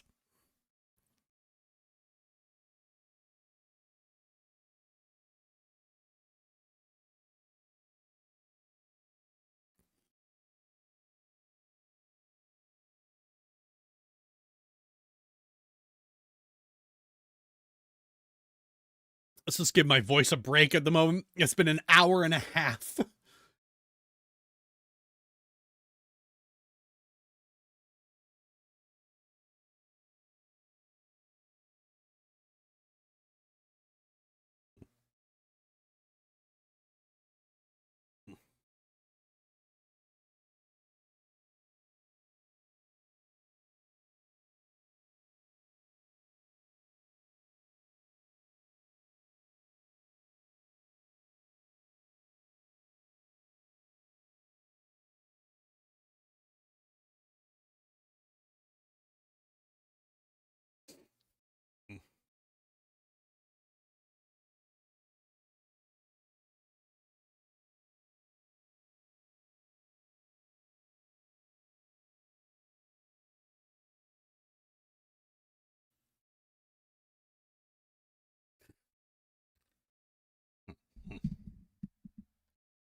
It's a good thing I'm doing this now. It means I have less to do later.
God.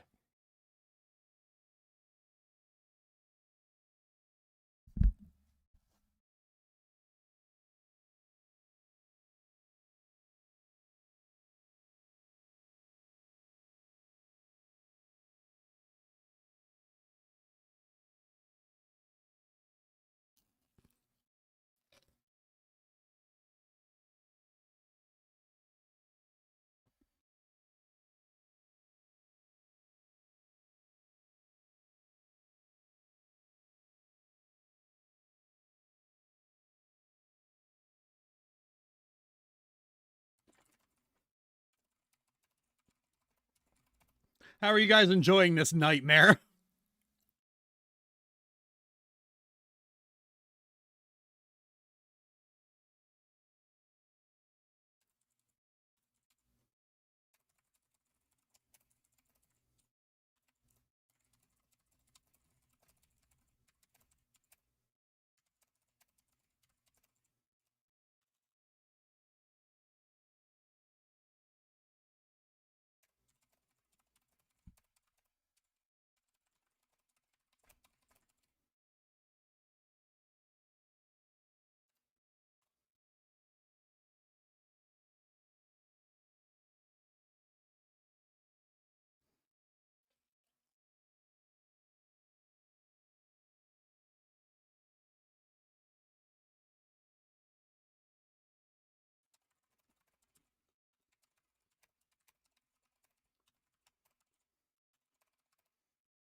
Carlo's the one thing softening our descent into hell.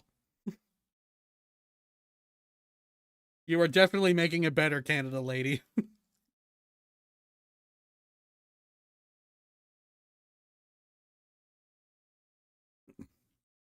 Carla's the one thing softening our descent into hell.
Auntie CD, that's the best thing here.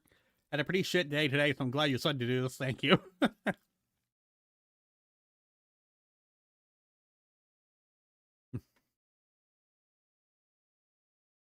wonder if I can get this done before McKay gets home.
The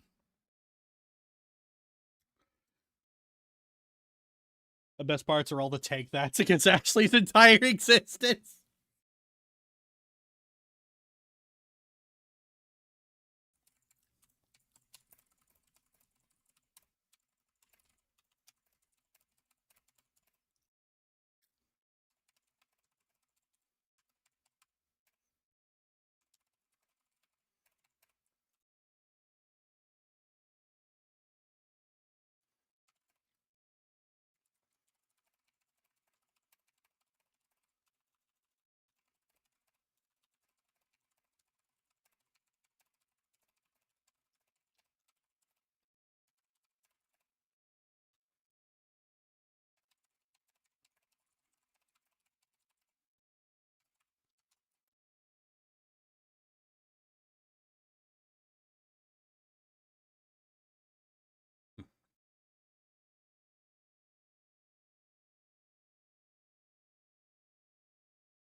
Okay.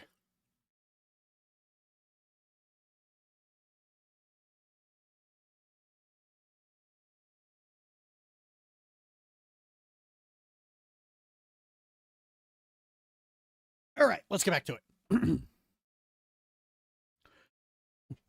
Andrew is, of course, anxious about all the deal-making Ashley's been doing because she has the brain power of a particularly bored slug. And Ashley's bitchy because it's all worked out so far, never mind the fact that they're only there in the first place because she made a poorly worded deal in the Never mind the fact that they're only there because she made a Never mind the fact that they're only there because she made a poorly worded deal in the first place. Anyway, Ashley's left alone with the demon, who suggests a partnership. Ashley enters the rituals of people summoning the demon. Demons summons the demon herself and offers the soul to the demon, so the demon doesn't have to make deals with anyone. In exchange, Ashley gets unlimited amount of visions and can rob the victims blind in the process. Finally, a job Ashley would be good at, drawing circles and mugging people.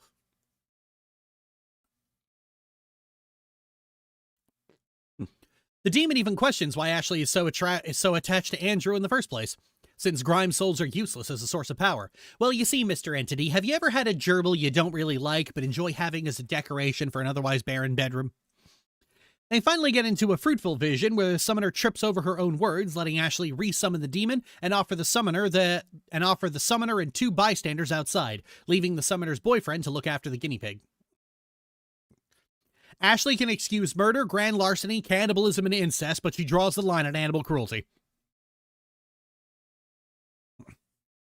Upon returning, the demon suggests getting rid of Andrew because he saw a vision of him stealing the talisman and destroying it. Given that so far all the visions have to some degree or another come true, and that they have been arguing rather severely over Ashley's increasing connection with the demon, this isn't an unfounded fear. So now we're in a bind. Andrew wants Ashley to cut things off with the demon, and the demon wants Ashley to get rid of Andrew, and the demon wants Ashley to get rid of Andrew. Ashley doesn't want to do either because the demon makes her feel useful, and Andrew's the only person damaged enough to actually love her. She literally says he only exists to keep her safe and happy. Making either decision would involve Ashley giving something up, and given that Ashley is largely only concerned about herself, she doesn't want to give anything up. Ashley goes back to bed and lays down beside Andrew and tells him what just happened. Andrew is, of course, irritated that Ashley went ahead and made more deals. Ashley tells him to get over it, and that's when you see the boss health bar appear on the screen as they start having this same old song and dance all over again. Ashley says she loves him. Andrew says, yeah, right, pull the other one. They have the same conversation in Shots and Such where Andrew asks the simple question of name one thing you love about me, and Ashley completely froze. Here she says, the sun shines out of your ass and you're the best thing ever. Andrew doesn't catch the fact that she called him a thing. Unlike in Shots and Such, where Andrew is at his wit's end with the fact that no matter what he does, it just isn't good enough, here Andrew has largely...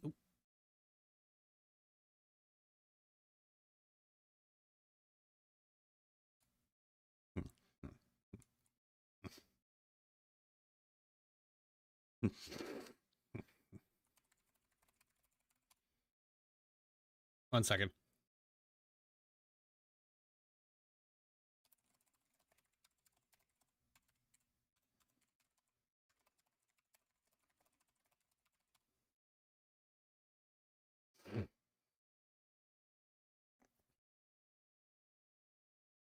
Here, Andrew has largely accepted that Ashley doesn't really give that much of a shit about him and has largely resigned himself to the fact that Ashley sees him as an object to own and covet and little else. Like, yep, this is my life. That's just fan-fucking-tastic. A lot of Andrew's fixation on the fact that he can't form real human connection... A lot of Andrew's fixation on the fact that he can't form real human connections because he can't ever be completely honest with anyone in Shots and Such that forms the reason he keeps coming back to Ashley is largely absent here. Where Shots and Such orients around Andrew's attachment to Ashley, this route focuses more on Ashley's possessiveness and how it's affected his life. So narratively, Andrew is a lot more objective about what his relationship with Ashley is. At one point, Ashley tries to prove that she can compromise by saying that she let Andrew date his shitty ex. Ashley, honey, Andrew doesn't have a shitty ex. He is the shitty ex. Andrew rightly calls out that his sex life doesn't involve her, and Ashley cries bullshit because of Andrew's rather unsubtle fixations on her. Now, in any other scenario, that would be a pretty good win card to...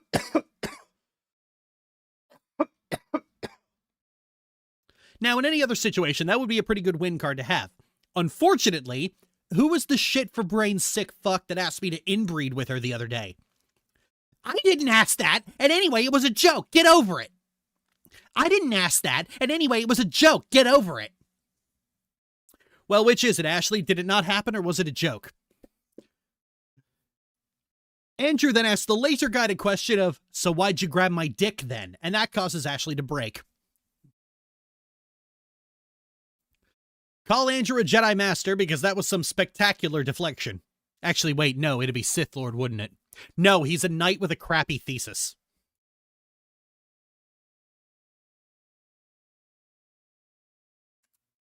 Oh, fucking hell.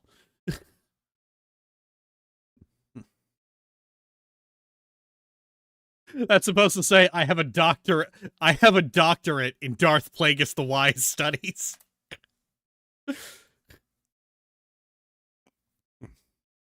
I'll get that audio back.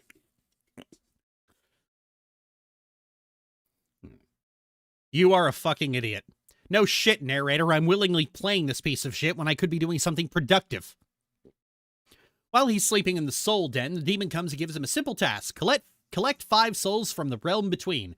This is very obviously the demon trying to get rid of him, but Andrew spends a very long time rules lawyering his way into not having to owe any cost for the materials and transportation necessary before being sent back into the realm to pick up souls.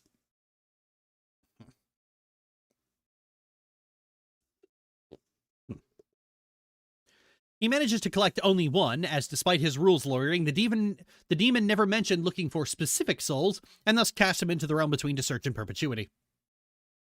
Eventually, he tries to contact the demon again, only instead he pulls in Lord Unknown. Have you learned nothing? Pardon me, I assumed you... Pardon me, I assumed you... Oh, pardon me, I assumed you were someone else. Well, he's polite, I'll give him that.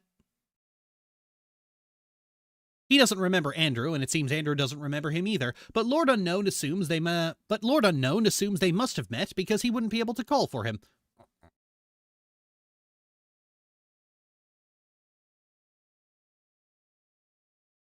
So he does the reasonable level-headed thing of diving into Andrew's memories. The next 2 hours are dedicated entirely to going through Andrew's adolescent years to get an honest picture of who he is underneath the layers and layers of bullshit. This is the part where the game gets interesting. As I've said before, Andrew is quite an interesting character, not because of any narrative value, but more for the way he intersects between pop psychology and actual psychology, and the way people read his character reveals a lot about how they think and how they approach media itself. Andrew is a character who wears a lot of masks and lies to other people and to himself, but he's also a character who often wants and feels contradicting things. Gee, it's almost like traumatized people behave irrationally, who knew? This sequence involves peeling away the layers and misdirections to get to Andrew's most honest self. Going through the first door brings us to a scene of a murder inside a small office with a coffin placed against a window. Andrew Graves, it reads on the coffin. After picking up the documents strewn about the place, the phone rings and we're asked to take a survey. Question 1. Andrew Graves is a hard worker. He not only studies literature, but works part-time as an accountant. I mean, he does do those things, but I don't know if he does those things particularly well. True? While that may have been the case before, right now Andrew is an unemployed college dropout. Ow, I got caught up in the past tense. Rookie mistake. Question 2. Andrew Graves is a family man. He puts the well-being of his loved ones above all else. False, obviously. He hates all 3 of his family members. Question 3. Andrew Graves' emotional range is limited to bored and horny. False. There's also anger, indignance, fear, paranoia, and self-loathing. Answering the questions gives us a printout of several traits, and we have to put 3 on the labels around the tracing of the body. So the first is obviously murderer. Second, good person. Hey man, I sympathize with your troubles, but let's not go that far. Let's pick brother. And the last is obviously lovesick because he's not a student anymore. Andrew is all that while Andy lies on the ground. Lord Unknown is still drawing a blank before taking us to another diorama, this time of a wedding cake. There's a green plushie in a cage, and a pink plushie holding the key, and a yellow plushie sitting on the side table. Taking the key from pink lets us get green out of the cage and get some dusty purple flowers out of the box. This lets us decorate the cake with Andrew and Nina when they were little babies. Aw, well aren't they just a picture of happiness? Then the game gives me grief for not taking this seriously. Then we pick up some love letters off the floor. You appreciate the effort, though the prose was shite. Shite? Wait a minute. Earlier in the game, Ashley straight up calls him a wanker. I never noticed until now, but I think this takes place in the UK. Well, I guess we know who's playing Andrew in the movie.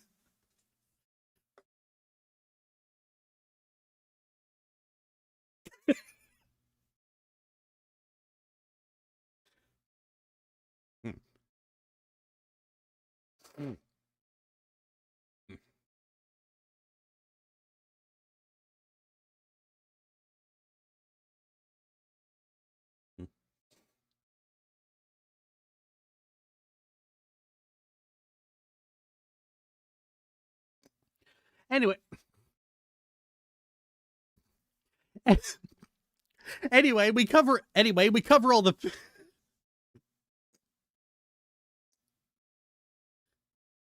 Anyway, we cover all the pink ooze with the letters, literally using Julia to wallpaper over Ashley, encroaching in on him psychologically. A lot of this game's puzzles are just baby's first visual metaphor. In doing so, we get some bandages, causing Andrew to reflect on his relationship with Julia, expressing how she was so nice and kind and bored Andrew to tears. But hey, the sex was fine, though you did fantasize about kicking her teeth in so she'd give better Jesus Christ, Nemle! We get it, he's a crap boyfriend. I know the people insisting he should make it work with Julia back in episode 2 bothered you, but calm the fuck down!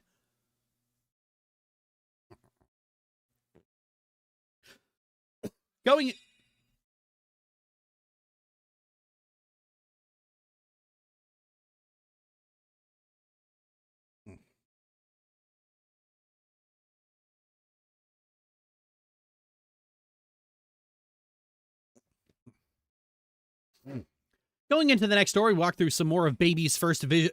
Going into the next story, walk through some more of Baby's first metaphors before getting into a flashback where Andrew is made to do Ashley's homework and make her dinner, getting more into eldest child syndrome from the introduction.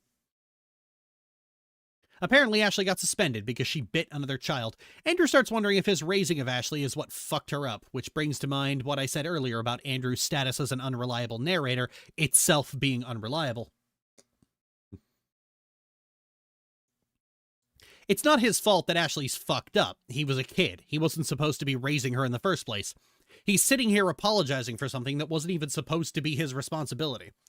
It's especially gruesome because I've seen this game's own fans blame Andrew for Ashley's horrific personality because he raised her. But he wasn't supposed to be raising her. He's her sibling, not her parent. This burden wasn't supposed to be pushed onto him in the first place. This brings to mind how Andrew thinks. Andrew doesn't place the blame exactly where it belongs because he's too close to it and hasn't processed any of it. He's avoided it, tried to ignore the problem is even there. The player has both a figurative and literal bird's eye view of their situation. But then the player has to differentiate between Andrew lying and Andrew just being wrong. And that's certainly possible, but the author and indeed much of the player base seems ignorant of the fact that the latter is even there in the first place. For instance, there's a common perception among the fanbase that Andrew's character is fundamentally a man lying to everyone and himself in order to seem normal. That is the start and end. This is the start and end point of his character, and that he is ultimately just a psychopath trying to hide it through unreliable narration. But the problem with that perception is that players are given that impression from things admitted by Andrew, who is often too close to his own situation to view it objectively. This is certainly how Andrew views himself, because Andrew is not actively aware of the concept of post-traumatic stress disorder, or parentification, or enmeshment. Aside from the murder spree, which is decidedly not what the game is focusing on, Andrew's situation of parentification to crossed boundaries to having this weird combination of loving someone who does nothing but hurt you and knowing full well how unhealthy your dynamic with them is, aside from the murder spree, which is decidedly not what the game is focusing on, Andrew's situation of parentification to cross boundaries to having this weird combination of loving someone who does nothing but hurt you and knowing full well how unhealthy your dynamic with them is fucking textbook. Psychology students study this in their second year. It's so textbook it has multiple names: eldest child syndrome, enmeshment, covert incest. And it's not only textbook, it's treatable. Andrew flails around like someone in a completely unique situation, but the mental health field has a revolving door for guys like this. It's not their fault, it's inflicted on them by their parents. It's all under the umbrella of childhood trauma. If you take anything from this video, psychologists are not surprised by anything. Whatever thing you think is uniquely wrong with you, and it scares you to think about it, psychologists have seen it often enough that it has a name.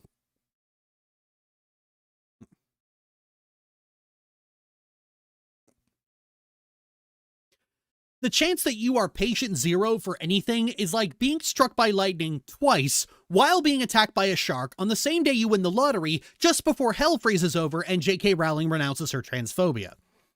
You know that friend of yours it's like...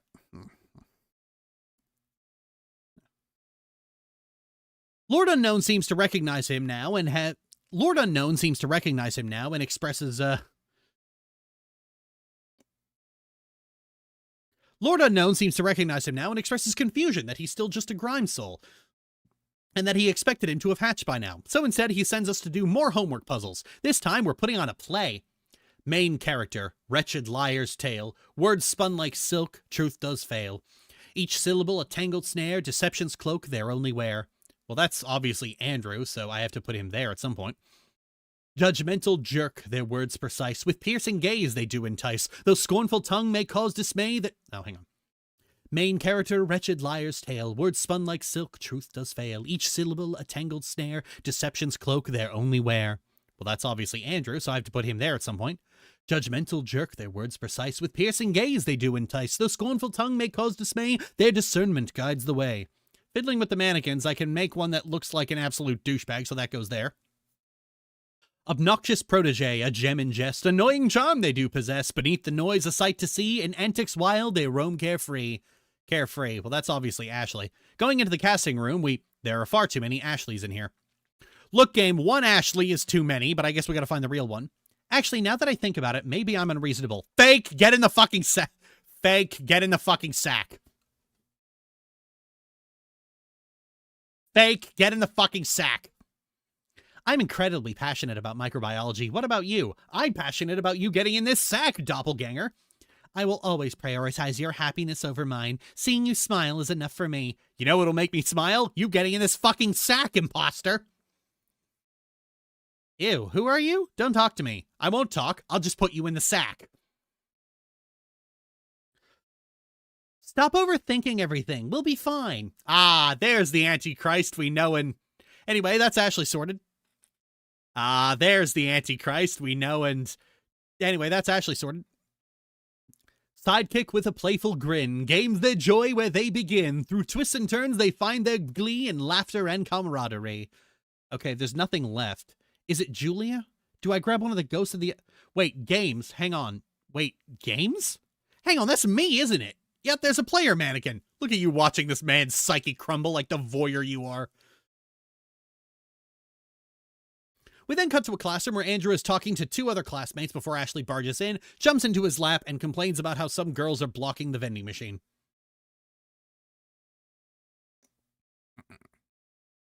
You know, I'm coming to the realization that Ashley's kind of like Tara Sands, in that I like the other one better, and I wish we could go back to that.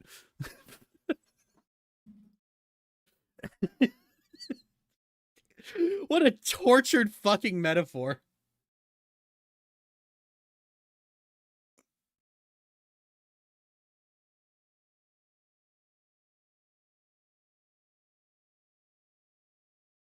Ashley wants Andrew to clear them off so she can get a drink. After some whining and moaning, Andrew goes and does it and comes back to find the guy in the dumb hat bemoaning how Andrew, of all people, got a girlfriend. Friend B corrects him that Ashley is his sister, which starts an entire conversation about how they're too close. Don't bother. Andrew won't let you anywhere near her. And you sure it's not him that is a screw loose? Don't be gross. I wouldn't let you near my sisters either. Friend B is a real one. I want only good things for Friend B. Please don't have Ashley's soul hunting target Friend B, Nemble. Anyway, fast forward to sometime later, and Ashley is boasting about how she has a date, putting it down to her chest developing. And how the hell did you not notice before? You know, Ashley, this was almost a And how the hell did you not notice before? You know, Ashley, this was almost a normal conversation. Anyway, she leaves and Andrew goes to study, but is weirdly fixating on Ashley being on a date. Come on, man. Just put it out of your mind. Just think about anything else. You can do this. I believe in you. And there he goes.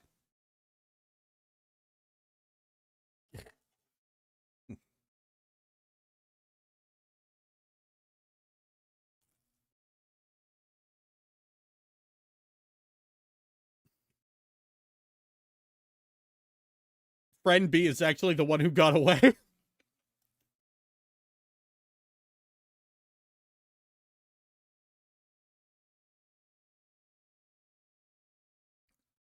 Friend B could fix him.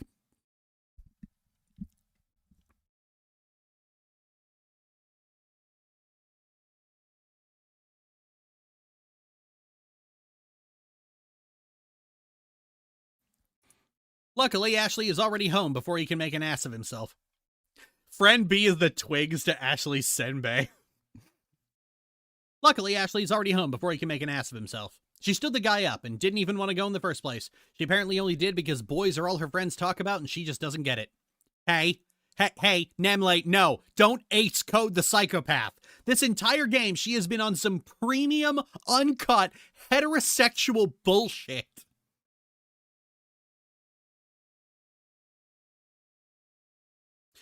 Anyway, Lord Unknown is getting more of a picture and forces another door open. It's time to be emotionally honest with yourself, Andrew, or at least as emotionally honest as someone with this much cognitive dissonance is capable of. We head into the next vision where Andrew is listening to some girls mutter about something. Some girl named Rebecca caught someone having sex in the gym, and then some guys make jokes about Andrew keeping it in the family. You know, maybe this is just me, but I think friend B was the one caught in the gym. Just a hunch. No, turns out the rumors are that Andrew and Ashley are having sex, which Andrew takes with his trademark good humor. That's a man who is laughing on the inside, somewhere, deep down, nervously. That's a man who is laughing on the inside, somewhere, deep down, nervously. Talking to friend B, there's been a lot of speculation as to why Ashley stood up that one guy, including that Andrew and Ashley have been going at it in the auditorium. Which doesn't make sense. Which really just doesn't make sense. If the two of them are fucking, wouldn't it be more likely they would do it at home, where they live, together? Anyway, Andrew has to walk through a gauntlet of people to go confront Douchebag. Just seeing you makes me want to commit violent crimes. Only the most emotionally stable people in this school. Good thing it's not America. One guy asks if he fucks his mom and cousins, too, and Andrew's internal monologue asks if he would, and he responds, no, only Ashley.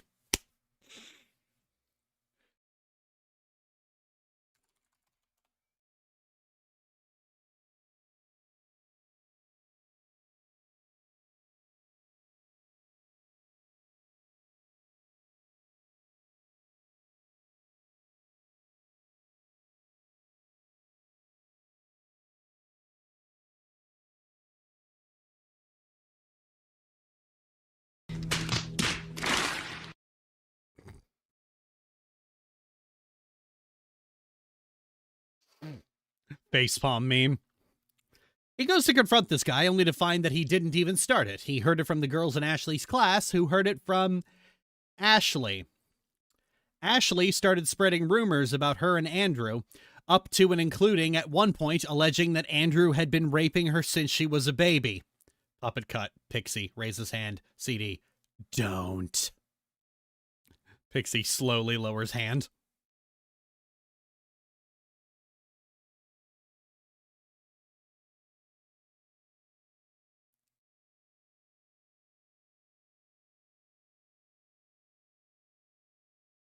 Pixie raises hand.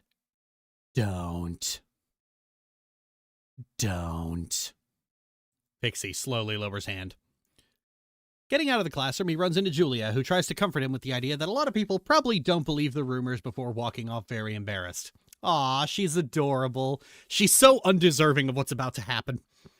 Andrew, seeing an opportunity to dispel the rumors immediately, asks her out, to which she immediately agrees.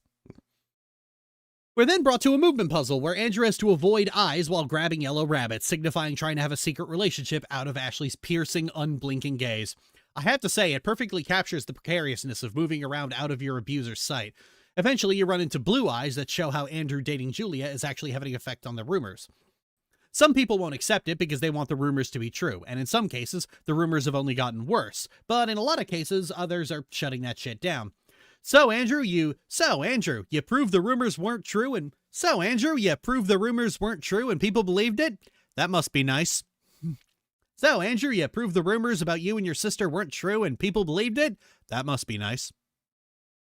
We then cut to Julia asking if they're official. What does that mean? It means dating. Andrew says they're dating, but Julia wants them to be official. Are we locked in, Andrew? Are we going steady? Are we exclusive? Are we canon? No, you're just a red herring.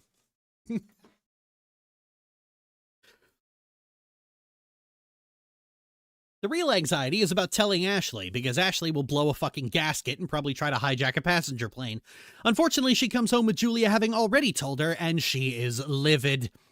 What follows is a conversation I can only describe as viscerally uncomfortable, as Ashley goes into a full-blown fucking meltdown, repeating "no one else" over and over again, like a manic goblin nightmare woman. Hours later, when Ashley is finally calmed down, Andrew goes to check on her. How about I forgive you for wrecking the place if you stop being dramatic? Ashley roars. I don't know what you expected, dude. This girl's got more screws loose than a poorly serviced roller coaster. Picking up the pieces of a drawing she destroyed, Andrew heads out to buy her a gift and some tape to fix it with. While he's looking for a gift, he acknowledges Ashley would hate such an obligatory gesture, but then that she would also see him not doing it as proof that he doesn't care. He then has the completely appropriate reaction to such a nightmarish catch-22. After dealing with the fickle whims of a man who is way too excited about his mediocre job, we go home and fix Ashley's awful drawing before heading into the bedroom and kicking her awake. I come bearing gifts. You know, the only good thing about this game is that at least one of the leads is genuinely funny. I come bearing gifts. You know, the only good thing about this game is that at least one of the leads is genuinely funny. Andrew then sits down and tries to at least get through to her that they're going to have to start their own lives eventually, preferably on different planes of existence. Ashley starts having another breakdown, this time less angry and more pitiful about how she knew Andrew would abandon her eventually, too wrapped up in her own delusional self-loathing to realize, he's right fucking there. Literally no amount of Ashley's tantrums, tirade, or abuse has managed to drive him away. People often point to this as proof that Andrew is the worst of the two, but I feel in moments like this, Andrew's attachment is used more to show just how completely and utterly irrational Ashley is being.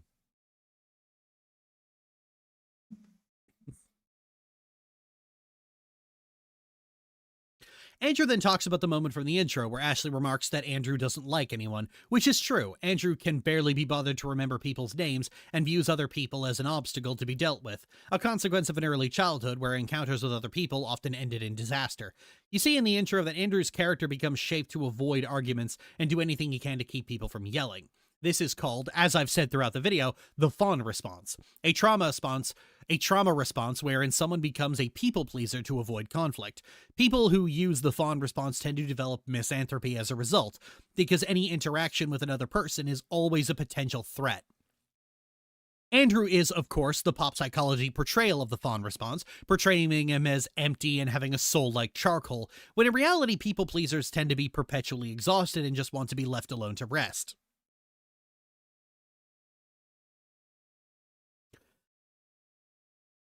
Back in the dreamscape, Andrew is trying to stamp out more visual representations of either his intrusive thoughts about Ashley or the way Ashley is encroaching in on his life, depending on what you consider the ideal golden ending to be. While at the same time trying and failing to nurture his relationship with Julia. Through the next door, Julia reveals that it's Nina's death anniversary, causing Andrew to have 2 strokes and a heart attack. Julia asks Andrew to come with her to lay flowers on Nina's grave and asks him to pick some flowers, the only thing that shouldn't be a puzzle, but Nemle will never use a garden where a collapsing floor puzzle will do. How must this look from Julia's point of view? You ask your boyfriend to get your ask your boyfriend to get you flowers for your friend's grave, and here he is hauling a wheat sack into a watermill. Especially since this puzzle is a game of where the fuck did Nemle hide the last switch? After finally getting the right flowers, laying them on her grave prompts a brief flashback to when they tried hiding the body, making Andrew particularly sick. It's kind of up in the air as to whether or not Andrew feels remorse over killing Nina, or if it just represents a sort of Damocles hanging over his head, but I don't think those two are mutually exclusive. Part of what makes Andrew a grime soul is that he does feel remorse for his actions, he just doesn't feel enough remorse to prioritize making things right over saving his own neck. Julia unloads all that pent-up anger over the fact that not only is her best friend gone, but that she won't get to grow old with her by her side. Not only is her best friend gone, and Julia unloads all the pent-up anger over the fact that not only is her best friend gone, and she won't get to grow old with her by her side, but that her killer is out there living their best life. If only she knew. Back in the dream nexus of mommy issues, Andrew confesses to Lord Unknown that after that day, he tried to make sure Julia lived as happy a life as possible, but ended up dragging his feet on it because it didn't ease his guilt enough to be worth it, circling back to Andrew not really valuing emotional labor for its own sake, because he's been doing nothing but backbreaking emotional labor for his mother and sister. Back in the flashbacks, Andrew goes home from the graveyard, clings to Ashley, and talks about what happened. And in a rare moment of lucidity, Ashley points out that getting into a relationship with a girl who is still deeply affected by him killing her best friend was probably the dumbest decision he could have made. We'll casually avoid the fact that Ashley put him into that situation by starting rumors about them, because this game's fanbase gets on his high horse when you point out Ashley is an instigating factor in 90% of the game's conflict. Ashley then goes into a... Hello? Oh, come on down. One sec, I gotta go and lock the door for the wife.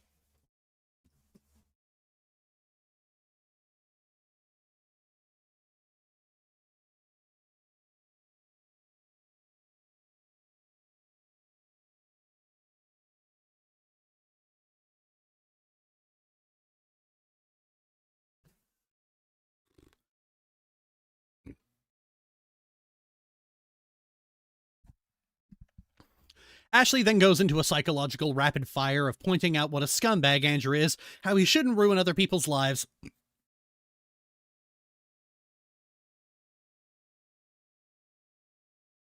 How he shouldn't ruin other people's lives and only ruin hers, stating that only she can love him after knowing what a kind of a person he is. God, you are a piece of shit. Then she goes off on some kind of egoistic nihilism, I don't fucking know, and the two start going to sleep, and the two go to sleep, and as the two go to sleep, she starts talking to herself about how Andy and Lele getting married would be a good thing. After she falls asleep, Andrew follows suit, pleading with God to let him develop genuine feelings for Julia. Then in his sleep, he dreams about being married to Julia before her face is switched with Ashley screaming at him before the floor is covered with intrusive thought flowers.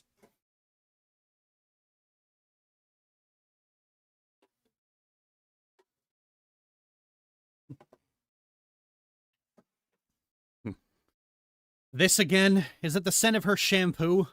Is it the scent of her shampoo? I've got to stop sleep. This again? Is it the scent of her shampoo? I've got to stop sleeping next to her. Cut to John Mulaney going, and then I didn't. The entire fabric of reality starts breaking down as Andrew crawls through his own psyche, ripping the pink flowers out. Andrew, by fixating on it like this, you just keep it circling in your mind. Ignore the flowers and focus on something else. He gets to the door and opens it to find Julia again, says he was hoping it would be her, and kisses her. Then pulls back, and it's Ashley again. I will now give you 10 seconds to guess what he does next. Bob on Battlefield Chess. If you guessed, make the wrong decision, you were right. Then Ashley wakes him up because he was talking in his sleep. Oh no, the cat's out of the bag before you could throw it in the river. She then proceeds to make sexual advances on him. He shoves her away, and now she looks really sad about it. Hey, babe. Say hi to the stream. Hello, stream. How's your day? I've been doing this since I woke up. Oh, wow. Oh, wow.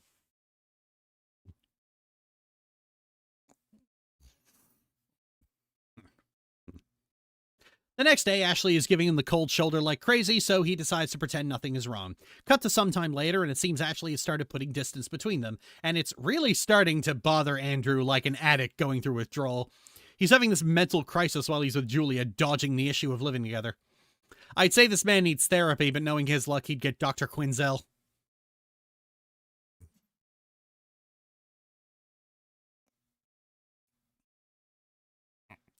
Next up is a switch puzzle that leads into... Okay, Andrew has to activate all kinds of flower trails to reach the locked door at the top right. There's 2 other doors where he can peer through the lock. The first one leads to... Oh, I hope that's Julia. The second one... Fuck, it was Julia! The second one... Fuck, it was Julia. Getting enough of the flowers planted causes Julia's hair in the background to be tied back, and getting the rest opens her mouth to find the key. Ah, God, I'm gonna fucking vomit. Through the door is them as adults, with Ashley constantly getting rejected from job applications, and later Andrew trying to be with Julia, but being fixated on the fact that it's been a year of distance with her. If you can stick it out for another year or two, you'll get used to it and realize it's better this way. Getting home, Renee is bothering Andrew about moving out. Ashley comes home with a new job at a massage parlor, and Renee gives Andrew shit for not talking her out of it. Renee is still as pleasant as getting pounded in the ass with a strap-on wrapped in barbed wire.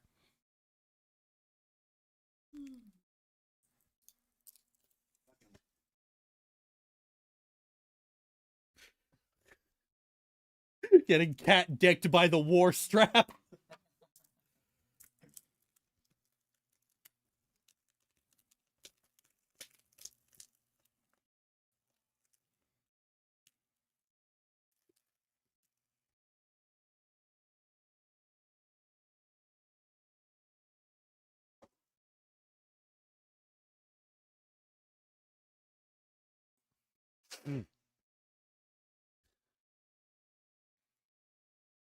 Andrew inevitably takes the bait and finds her in the bathroom and tries to talk her out of the massage parlor job, which turns into an argument where he calls her out for just shifting onto the next stage on the girl with parent issues checklist. Oh God, did I actually make the checklist? Oh yeah, here it is.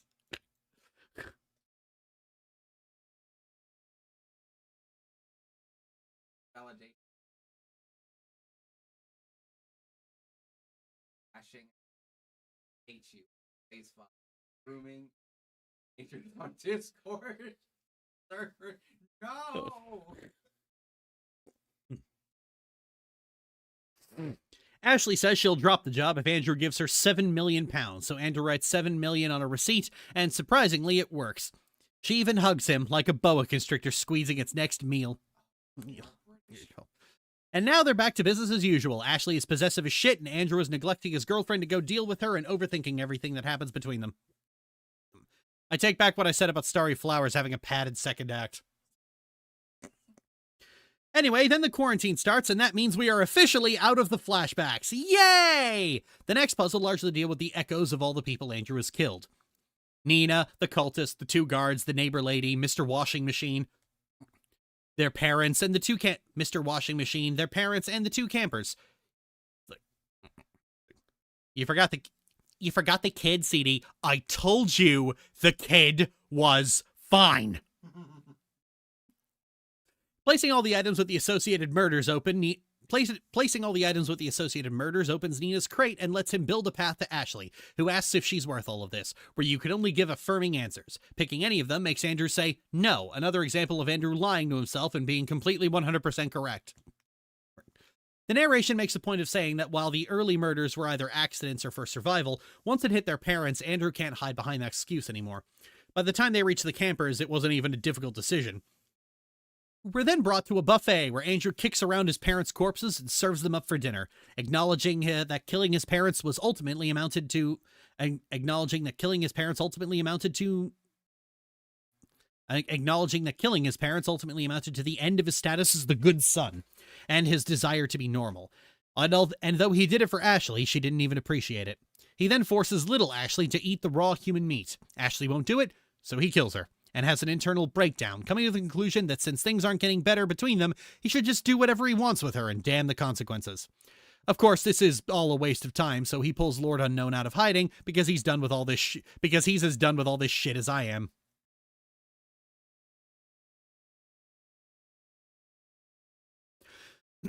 Lord Unknown confesses to not being sure what to make of all of this and asks him what he wants to do. Does he want to fuck Ashley and stay with her forever, kill her, or just cut his losses and leave?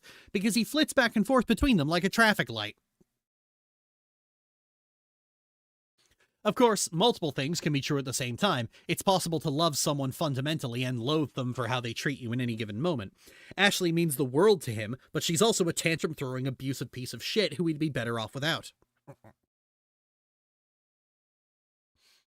Lord Unknown, being a demon, just straight up asks him, if you want her so badly, just straight up asks him, if you want her so badly, why don't you just do it? To which Andrew confesses he doesn't really want to, and that the attachment is something born of abuse, which gets to the core of Andrew's dilemma. Andrew does have sexual feelings for Ashley, but more important, those feelings are completely and entirely unwanted. He correctly identifies that their screwed up childhood and the way they were raised, or rather not raised, by their parents is the reason he feels this way. In making this realization, we come to one of the few moments in the game that is genuinely moving. If everything hadn't been so screwed up from the start, I know I wouldn't have ever come to see her that way. I wouldn't have rotted from the inside out. That must have been tough. It will be all right now. Suddenly you understand why people join cults. It's often said about Andrew that he's a character who wears a mask to pretend to be normal, but that's not it at all. Andrew desperately wants to be normal. He wants it more than anything else. He wants all of his experiences to have no effect on him at all, so he can put it all behind him when he leaves. It's the driving force behind him as early as childhood. Childhood trauma is a different beast entirely from adult trauma. When you're a child, you understand the world in simple terms. There's normal people and crazies. And if you're not normal, because the things that happen to you have affected you, that means you're crazy. It means children and teenagers are often resistant to treatment and medication because needing those things means they're not well. Part of why children think this way is, well, we all saw how the special education children... Well, part of why children think this way is, well, we all saw how the special education children were treated by peers and faculty, and nobody wanted that to be them. But this desperation to be normal only kicks the problem down the road. There's no magic pill that undoes childhood drama. If anything, Andrew being referred to as a grime soul is on point, because grime is something that builds up over a long period of time, and is only able to build up if you keep ignoring it. Getting rid of the grime doesn't have a shortcut. It's just elbow grease. Recovering from childhood trauma is work. It's long, grueling, back-breaking work that nobody really rewards you for, and it often involves having to make difficult changes in your life and let go of ideas you've held onto as a survival skill. And the uncomfortable truth is the same as one for a drug addict. There is no way forward that doesn't require you to stop taking the thing that is hurting you, no matter how much it seems like it hurts to do that. Andrew could get over his feelings toward Ashley, but it would necessitate he first stop avoiding accepting that he has them in the first place. Processing them, figuring out where they come from and why, and then letting them and her go. But because Andrew doesn't want to admit that there's a problem, desperately wants to believe that normal is waiting for him on the other side of all of this, he doesn't. Instead, he reaches for a shortcut. When Lord Unknown offers to literally purge these thoughts from his mind, Lord Unknown suggests a continuing partnership where they help one another, and Andrew accepts it. And that's the end. 2 hours and 13 minutes. Ah! Good lord. Oh my god. And like, that's probably going to come down to about maybe an hour and a half after I factor in editing, but holy shit! Like, when the second part of this comes out, it's gonna be so long! Who the fuck wants to watch a video on Decay that's as long as Decay itself? Good lord. Wait, and this is just... This is just the first part. This is just there's still the second part, and then the analysis at the end. Oh, shit. This is gonna be a 4-hour video.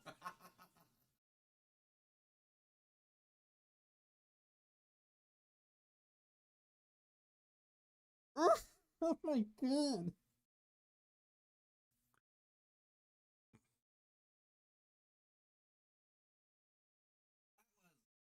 Horrible, but at least it's over now, right?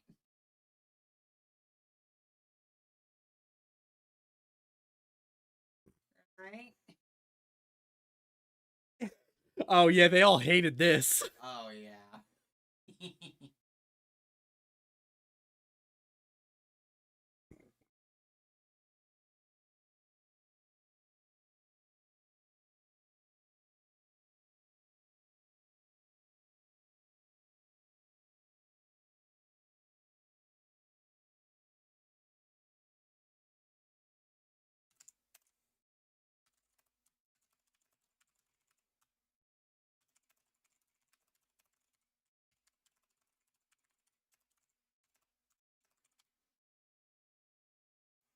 This image is gonna haunt me. Hurry.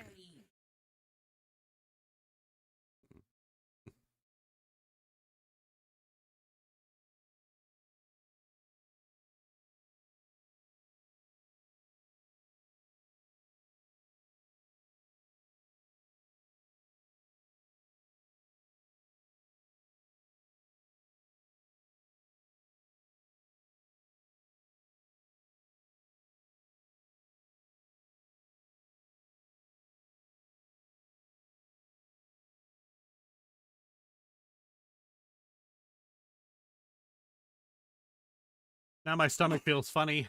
Must be from all the laughter. CD with a mouth isn't real. She can't hurt you. CD with a mouth. Or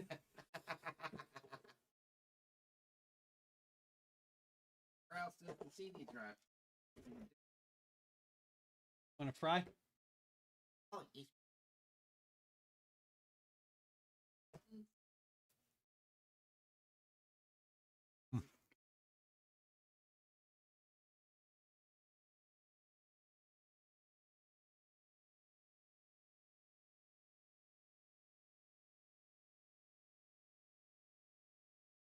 Evan nuclear missile. My brother asked why my voice was so deep, and I said I'd give him 3 guesses, and he said, "You doing the little flip-flop, the little switcheroo?" Took me 10 seconds to realize that was his polite way of asking if I was transitioning. The little flip-flop. Now using instead of transition. Gonna refer to me trans as doing the little switcheroo for now on. Thanks. Oh, that's fantastic.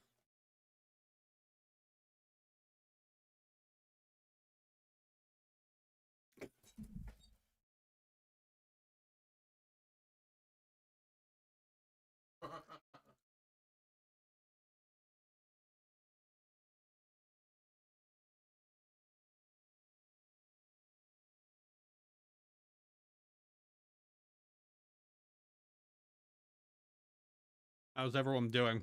I'm doing okay. I just got off work.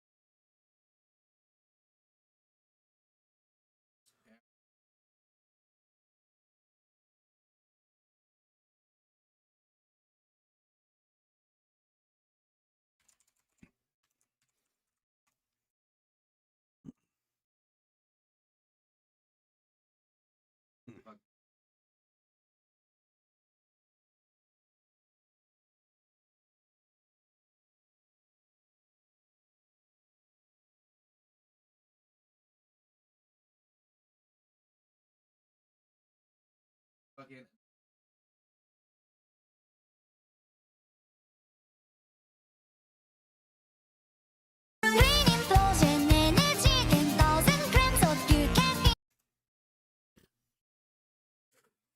It is like that's well. If it cannot break out of its shell, the chick will die without... Oh my god, oh my god, oh my god, I had the worst idea.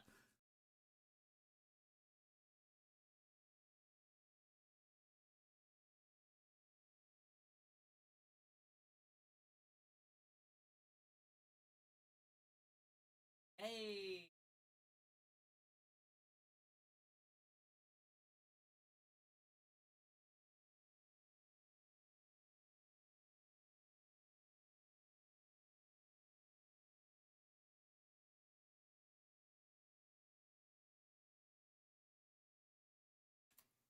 If it cannot break out of its shell, the chick will die without being born.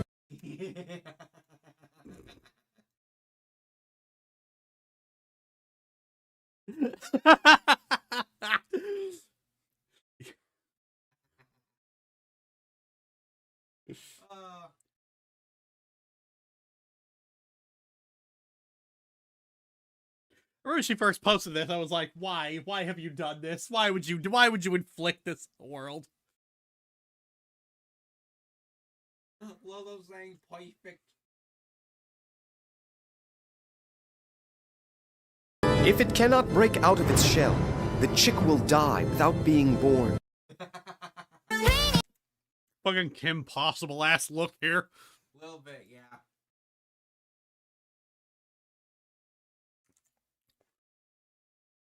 Okay, I can now never delete this folder for like the next 2 years.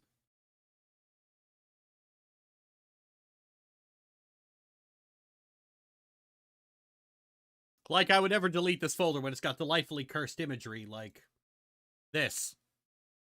How's that cursed?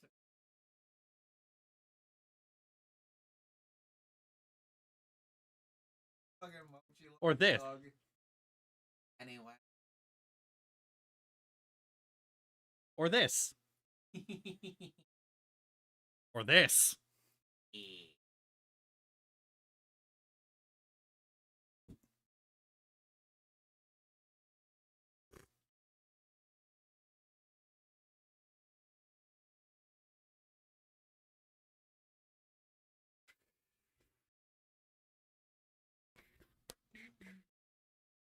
Think if your heart stomps.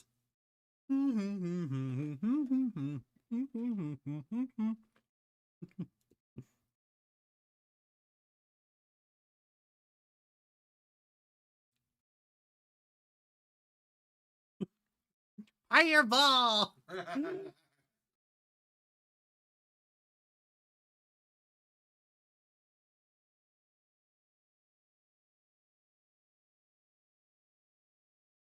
I love how the stalkers lost their fucking minds over this one.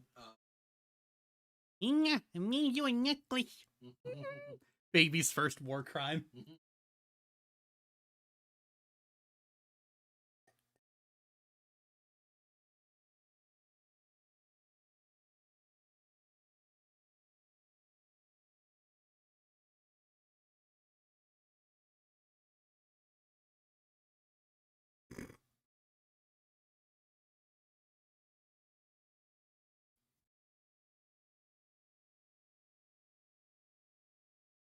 My favorite, Squishy Sora.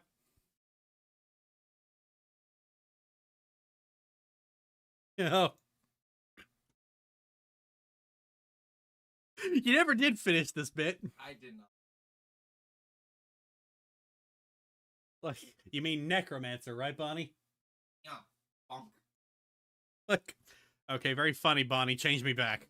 Let's not be too hasty. See, it's changing me back right now.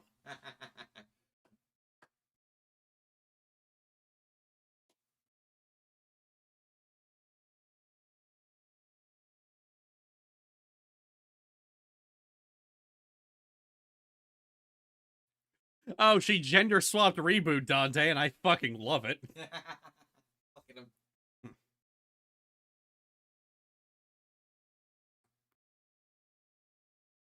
Also, Michaela could draw CD as she is not allowed to draw me as a cat girl.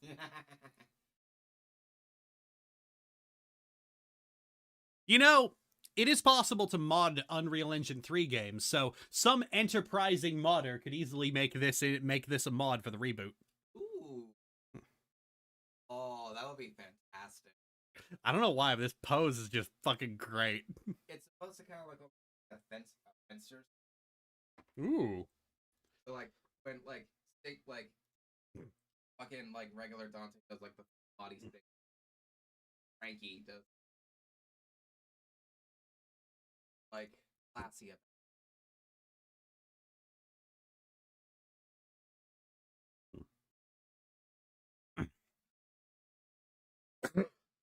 I was going to like end the stream. I was going to end the stream when like if I managed to finish the recording before you got home, but you know you're already here. We're hanging out. I'm gonna play the reboot. Hey.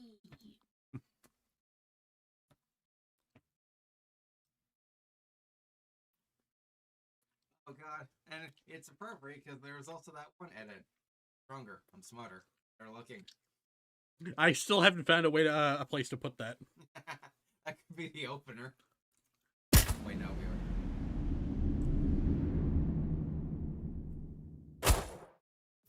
Oh yeah, Ashley. Andrew, I'm smarter. Oh wait, no. Andrew, I'm stronger. Ashley, I'm smarter. Andrew, I'm better looking. Ashley, and I got a bigger dick.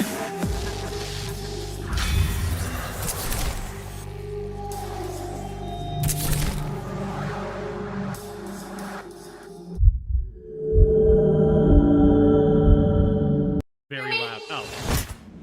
Right, sorry. My save files got wiped.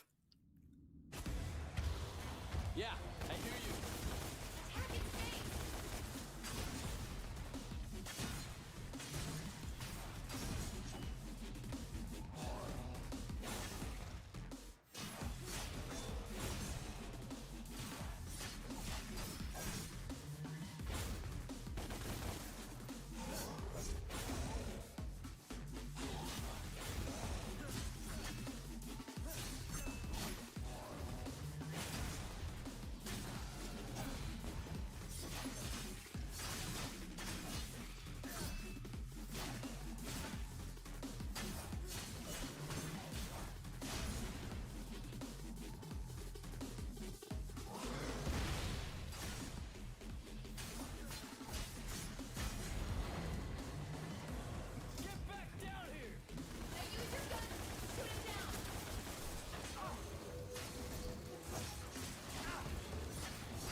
My dodge doesn't say.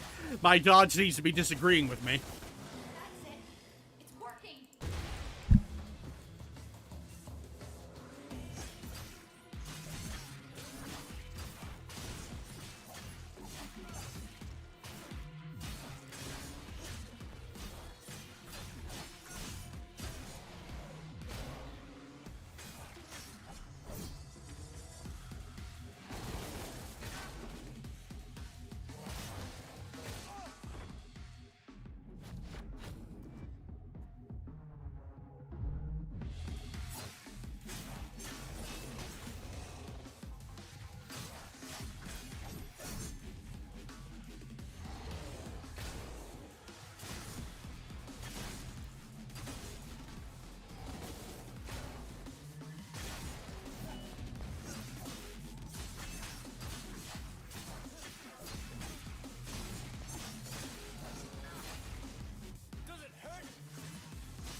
He's pulling a Marluxia on me.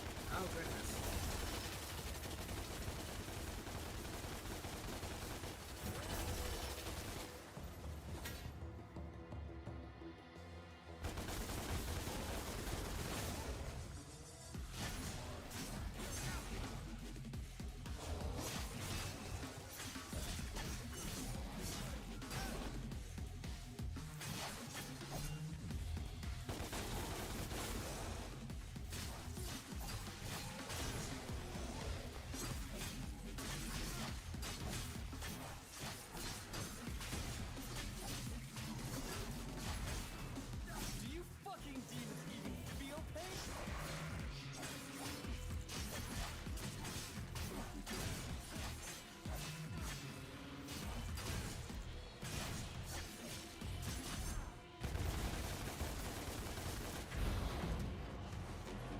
My mind is scattering away at this point.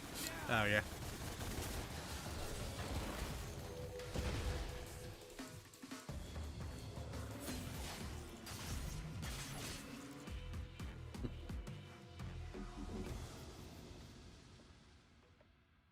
Game over. For the love of God, this game needs more human-sized boss fights. Yeah. All I want is wait.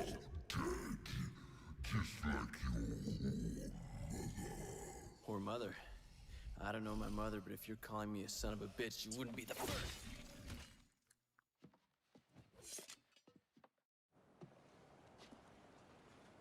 Is it weird I kind of like the sleeker look for Rebellion? I honestly like it too. It's I incorporated that. My mother. I barely remember her. First thing we Celester from the game. One. That's you. Well.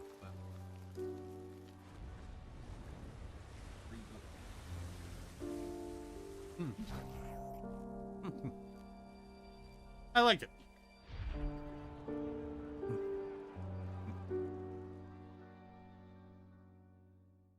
Sleek swords are just more fun. Like classic Rebellion's giant ass crossguard and a blade the size of a fucking car is just, eh. Are you okay, Dante? How do you know my name? My boss knows you. He wants to meet. Please? I helped you back there. I didn't ask for your help. That sword that Rick uses in The Mummy, peak sword design. Oh, that was a good sword.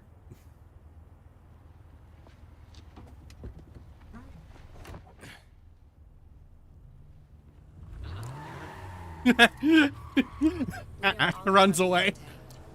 I'm with an organization called The Order. The way the blade just kind of like curves in and then out and then back in again. Oh, that tickled my brain, Joey. Oh, it's so good. In the Western District of the city. Police are asking the public to remain vigilant. Further terrorist attacks could take place anywhere, anytime, and when you least expect them. We have your scent, son of Sparta. Now it is just a matter of time.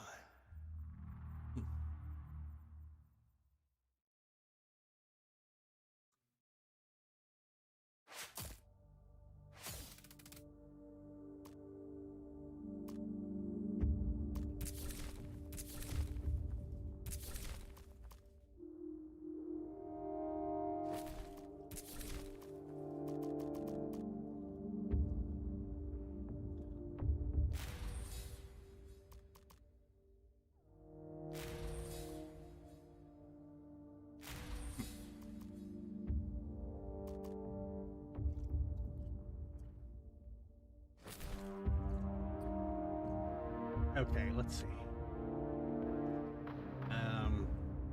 Where's my apps? I wonder if this thing saved all my macros.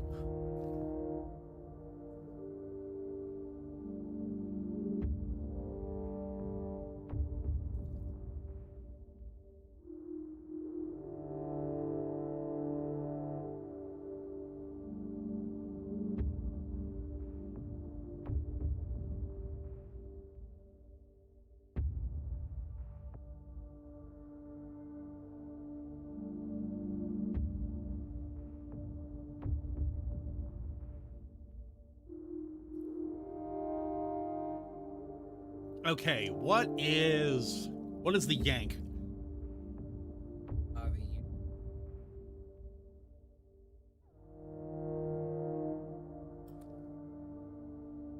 New to the idea of Dante evolving. Gang.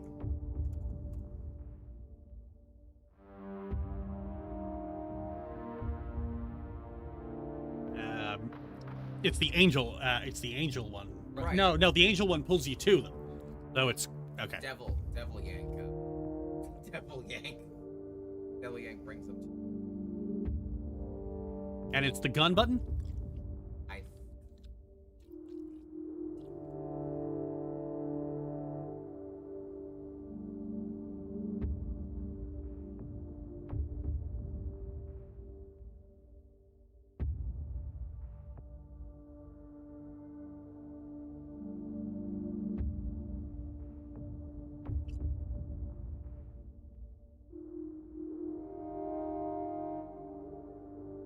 That's caps lock.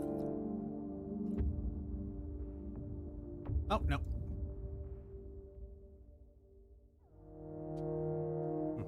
Okay.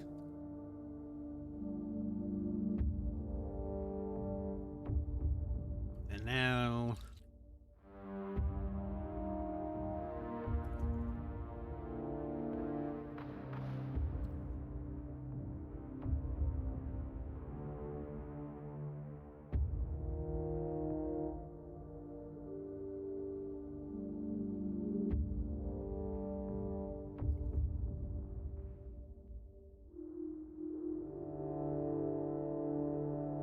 Okay, so you get macro 4. And you get macro 3.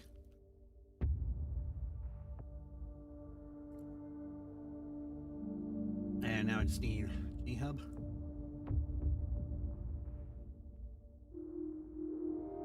I use macros, for those wondering what the hell I'm doing. I use macros on my keypad and my mouse to basically deal with some of the more cumbersome controls.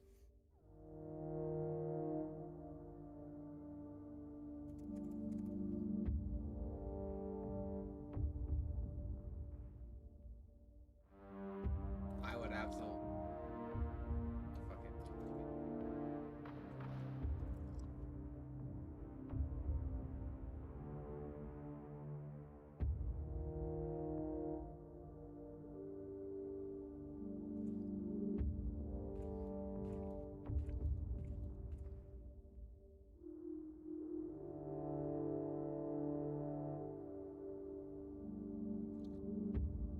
And we'll put that on 7.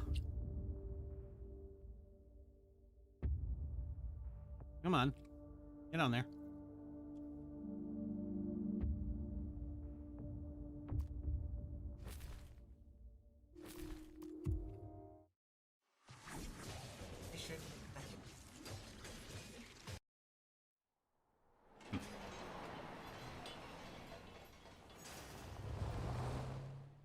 You know what I would love to see for DMC 6? A correlation between a high style ranking and how stylish your character actually looks. Welcome to the Order. Not what I was expecting. That's the idea. The demons are amongst us, Dante. They are enslaving mankind. The world is asleep, brainwashed, and helpless. We're fighting back. We're a small handful of freedom fighters. We are the last and only line of defense. Defense? You got no chance. We don't leave things to chance. We've accumulated vast intelligence on the demons and their collaborators. World leaders, bankers, pop stars. We can hit them where it hurts.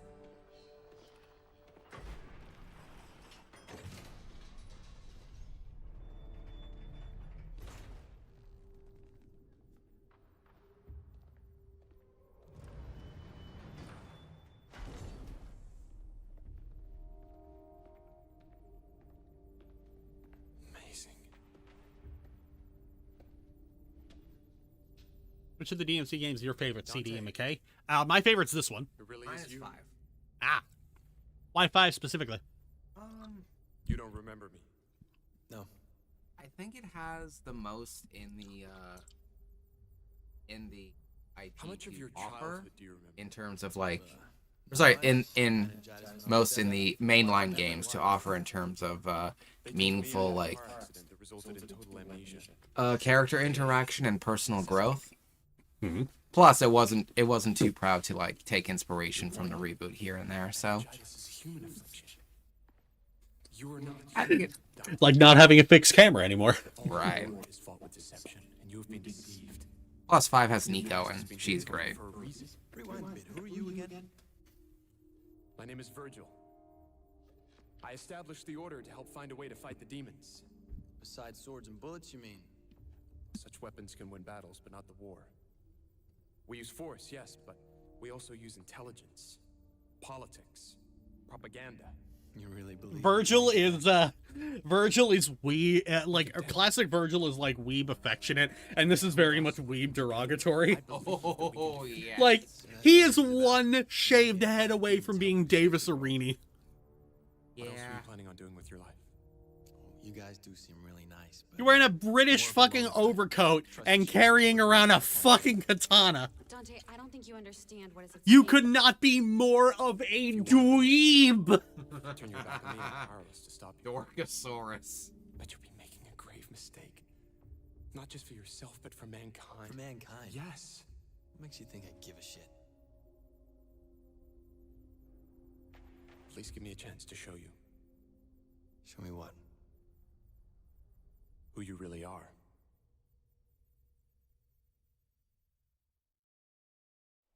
It's weird because like it's literally like the same model just with different hair, but like fucking Dante looks like Hayden Christensen and fucking Virgil looks like Topher Grace.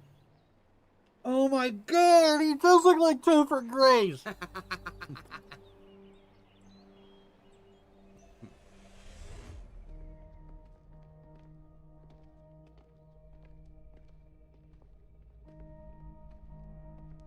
This was your home. Oh god, the Trilby. I don't remember it. You will. Cat, open the gateway. And the best part is he gets on TV wearing the DMC equivalent of a Guy Fawkes mask. Brilliant. What are you doing? Our world and Limbo are very closely superpositioned. They collide. Oh my god. Causing what we call rifts. It's here in the rifts that we can create gateways to and from Limbo.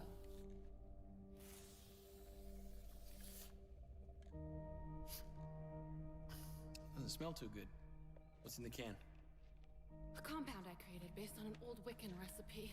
Sea salt, shark oil, iron shavings, desiccated squirrel semen, wolf hair. Good stuff. Desiccated squirrel semen. Good lord. Good stuff. I found mine. It's your turn. How'll I get back? We'll take care of that. Just be careful. It can get rough in there. I like it rough. Virgil is just so decidedly uncool. Is this really going to work? He doesn't seem to care. He's raw. Just like you were when I first found you.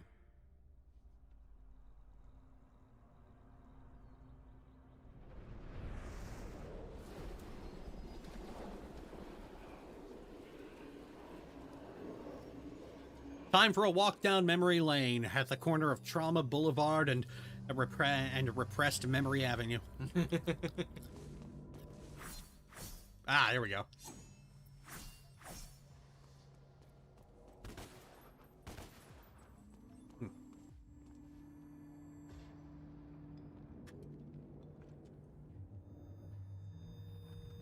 So this is my home. Cookman reboot. Well, What?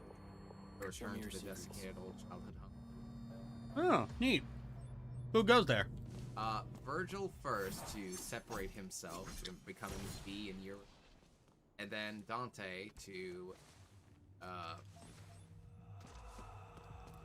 figure out a little trick to do the opposite to merge himself with Spartus. They think about both think about what led them to how it results in the decisions they've made.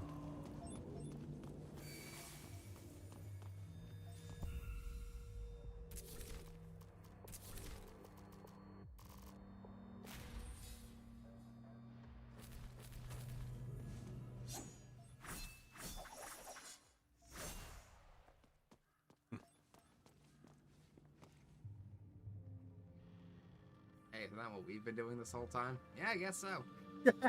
Yeah. I remember this place.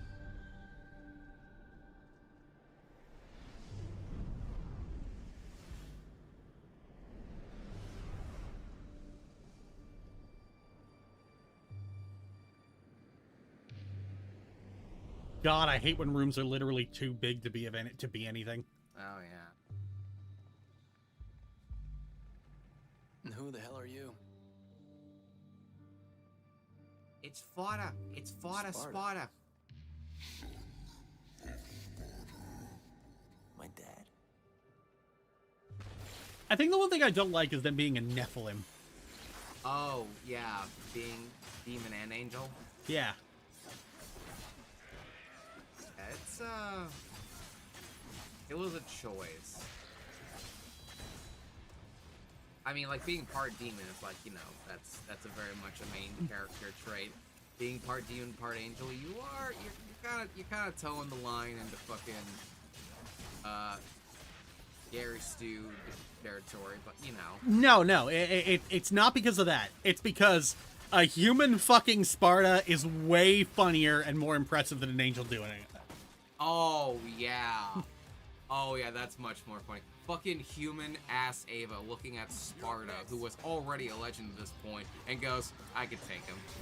In a fight, right? In a fight, right? Fucking 1980s Kyrie. Oh, yeah. Oh, and you know they fucked in his demon. Oh, absolutely. What are you trying to show me? Just like how there is absolutely no doubt about it, Kyrie has been trying to convince Nero to go into Devil Trigger. Oh, yeah.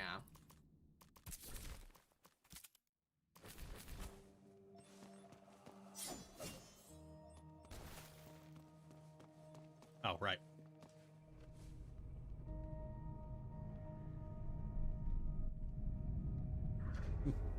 She wants him to use Snatch on her. Or command grab, whatever. What's command grab? The fucking his fucking grab. Oh. Yeah. Oh! Oh, I see what you mean now.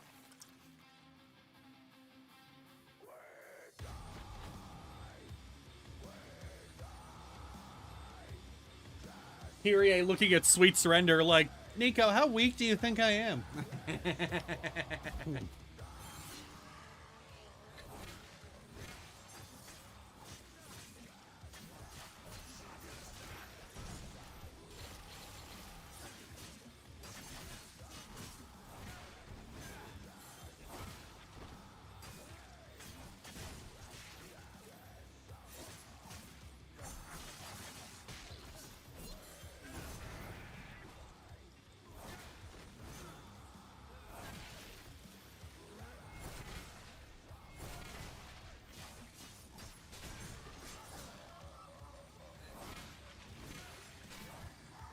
Oh fuck!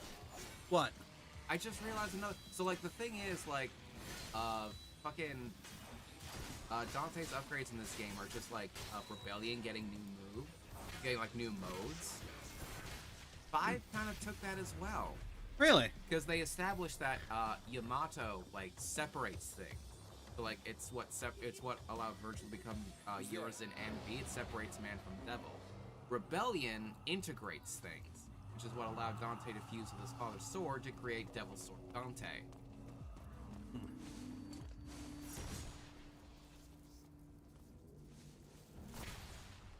The sickest of shit. Oh, I need the fist for that. Right.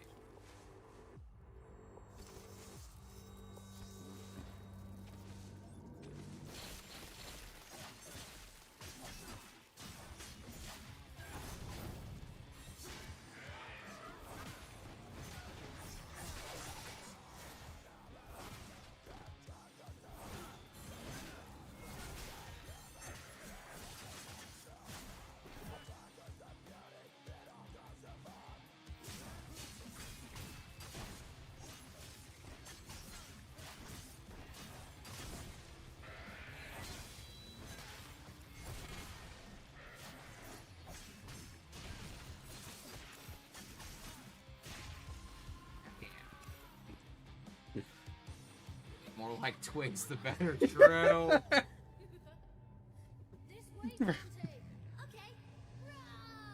I love how everything we say about Kyrie is not true to the character at all, but... It's so much more fun. I mean, like, look, we could rewrite every female character in Devil May Cry and come up with something way better than Capcom could. Oh, yeah. Has Capcom ever written a decent female character? Oh, fuck. I'm trying to think. I've heard good things about Jill Valentine, but that, like, comes the caveat. Jill Valentine, like, opinions of fucking Resident Evil fans. So, like... I mean, Resident Evil fans think what's her face? Lady is a good character. Sorry, I mean, Devil May Cry fans think that fucking Lady's a good character. Oh, yeah. And that's a character that doesn't, straight up just doesn't have a fucking name. That's a character who wears a fucking skirt made of belt pouches.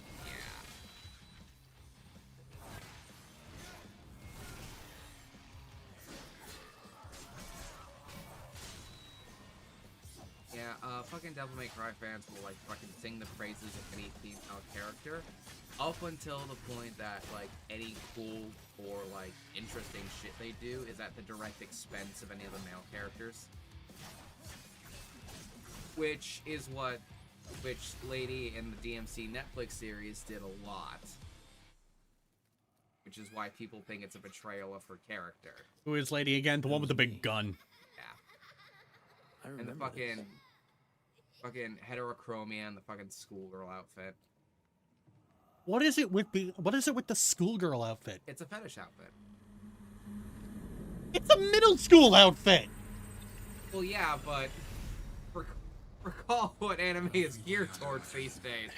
I know, but at the same time, like, look, I'd expect that from some random studio that puts out slop. But, like, come on, Capcom. You've been around for decades. Yeah. Why are you like this?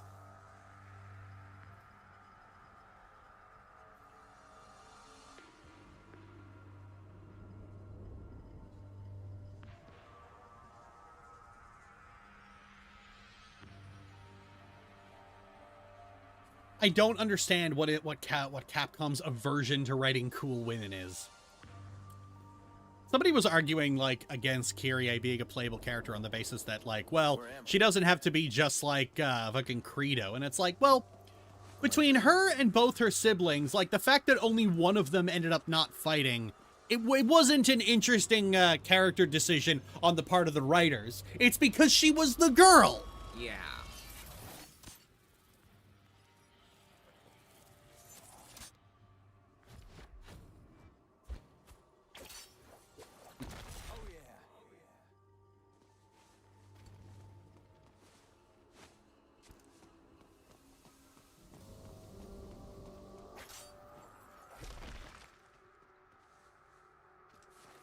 Oh, fuck.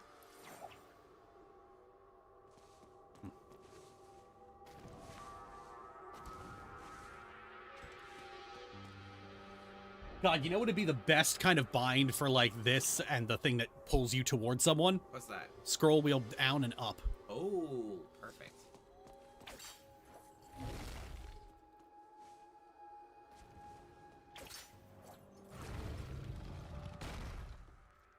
I think the only reason these things are not a single bind is because it was designed for a controller first and foremost, and, like, for the PC port, they just didn't think to let you bind these things individually. Get over here.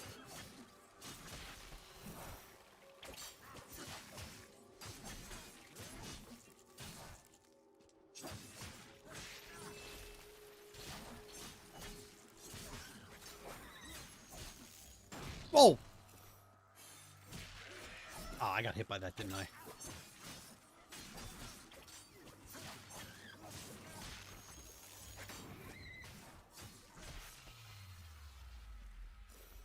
Used to be a boring brown-haired wannabe everyman. Used to be. He was only like that once. Yeah. Oh wait, no. The DMC2. Oh yeah, he was very subdued. Fucking. What now? Mostly because that game had, like... I'm glad we're past the point where oh yeah, fuck, there really was a time where, like, oh, hang on. Where is it?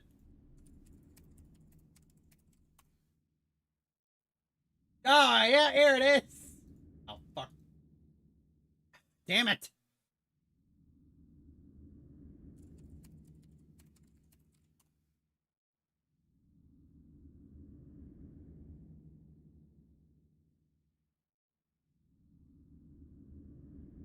Second.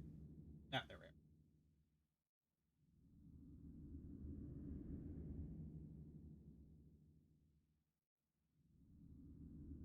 we go. Oh yeah, remember when this was every fucking character? Oh yeah.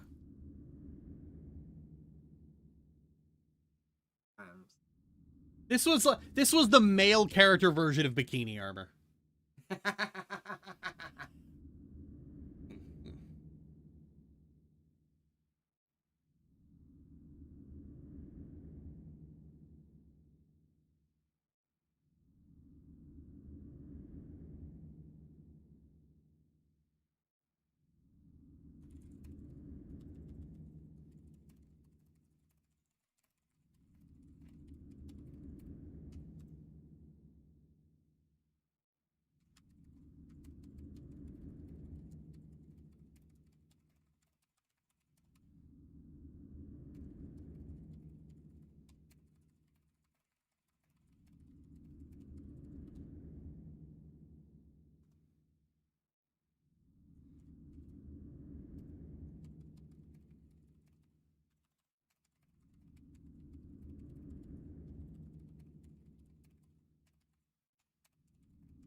What?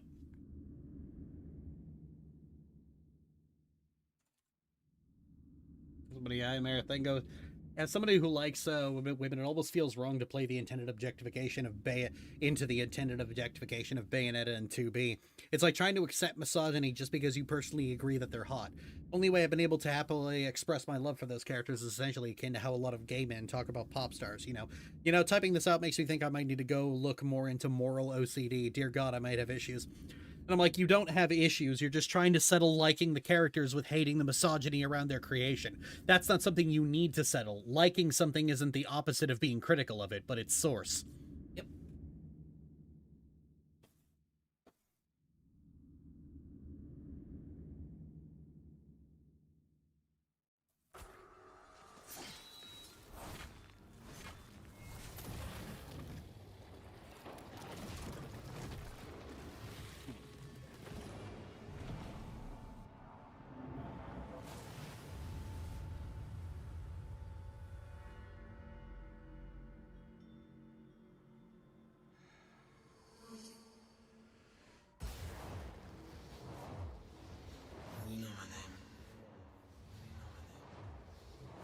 I really like that one level where, like, you've got, like, floor hazards that will damage you if you're not in a particular mode.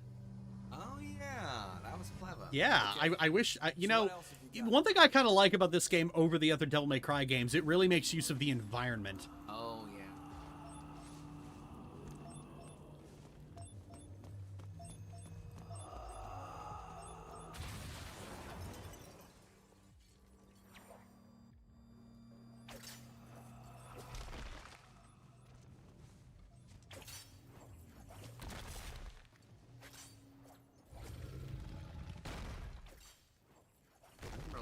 When gaming reviewed like vanilla DMC, they're here. And he had like a lot of negatives about it, but it was like, are there any positives? No. Well, platforming, it works now.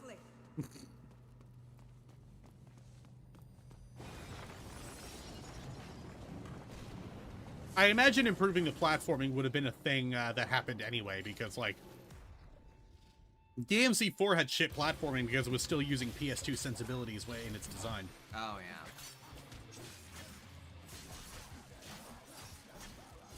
Fucking, like, you had to do those fucking, like, chain grappling hooks as Nero to get up that cliff.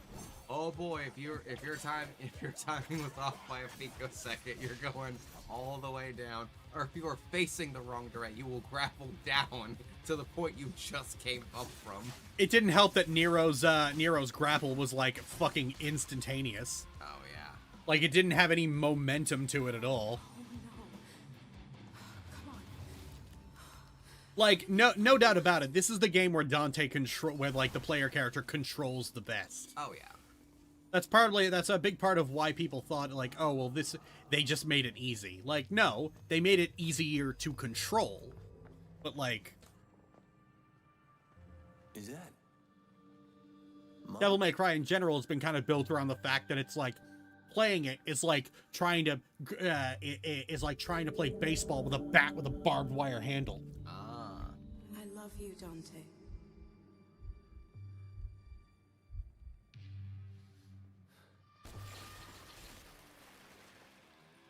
Fucking demons.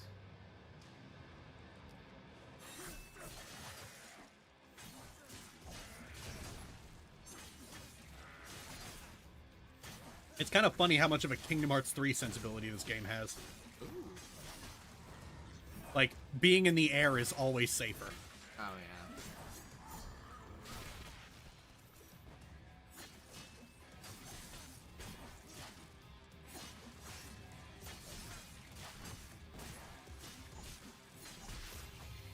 Hell yeah. Always reminds me of that one American McGee's Alice sequel. I think they were released around the same time. Huh. Oh, yeah, where they fucking uses a pepper mill as a chain gun. Did DMC5 ever do, like, any of that cool environmental shit like that? The one level in this one where you can, like, knock an enemy up, and if you do it at the right time, a subway train comes over and kills them instantly? Oh. Trying to remember.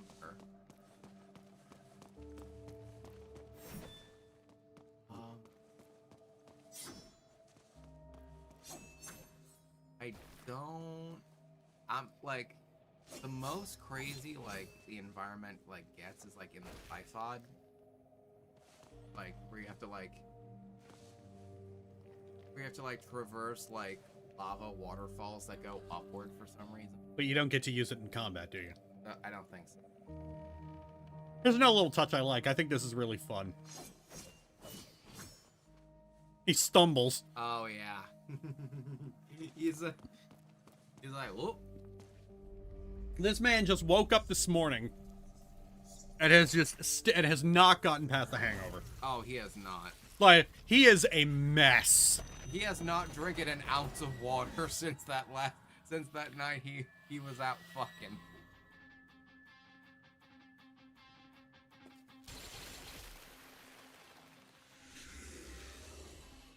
I love just how much of a fucking mess this man is. Oh, yeah. Like, in the original trailer, like, before they, like, Ninja Theory, like, responded to feedback, quote-unquote, he looked even more of a mess.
I like how depending on how long you wait to hit that next one will determine whether you just stay in the same place or rise.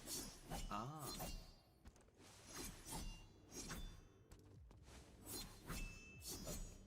Oh, actually, I think it's depending on whether or not you've got an enemy in your vicinity.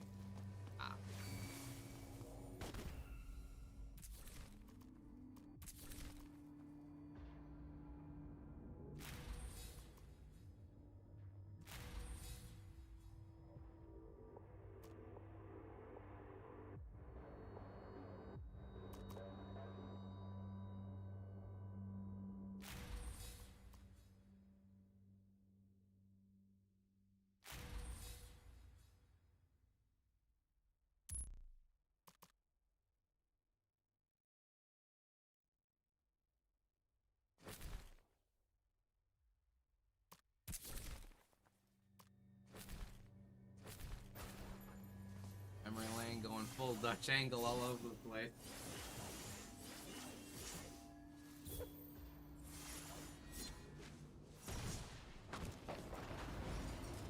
Yeah, I'm back. Hey, Lolo. Hello, hello.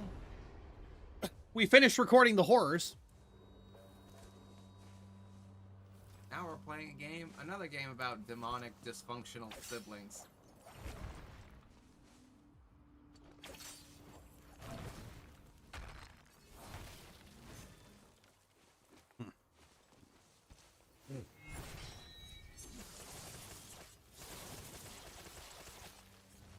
Cool. One thing I find really interesting is the fact that you know, just by reconsidering how they do the controls just a little bit, they no longer needed you to have to swap between different modes to like dodge. Oh yeah. I feel like either the style, like Dante's style thing, has to be either removed entirely or rethought. I hear ya. Like, here's what they would do if they had any vision. Between Trickster, Swordmaster, Gunslinger, and Royal Guard have vastly different movesets. Oh. Make the player memorize 4 times the combos. Right. Yeah, not just a different action button. Like it changes. Like in Trickster, Stinger has like more range, and can like if you time it, like to get rid of an enemy, it gives you like slows down the world around you. No. Oh, no. That's not what I'm talking about. I'm talking about a fully, completely different moveset. Ooh. Like, we'd say Swordmaster is Dante's basic moveset. And then for things like Trickster, his attacks are more like single target oriented, and he's doing a lot more bobbing, weaving, and reversals. Ah. Like, for Swordmaster, you get Stinger, but for Trickster, the same combo will have him like zip behind the enemy. Ooh. That's good. And instead of Trillion Stab, you just get Backstab. Oh, nice.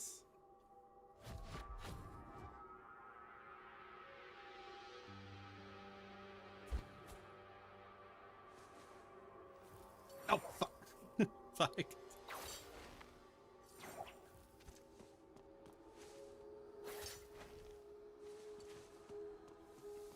My spidey senses are tingling.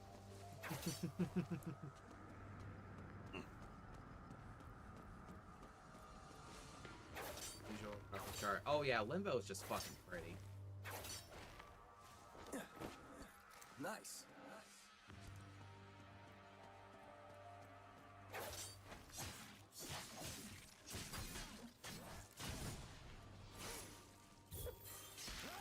I mean, yeah, like the teal and orange, like,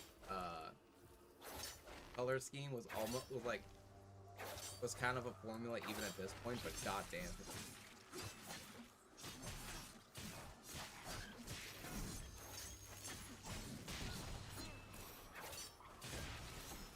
Entry says it's the reboot.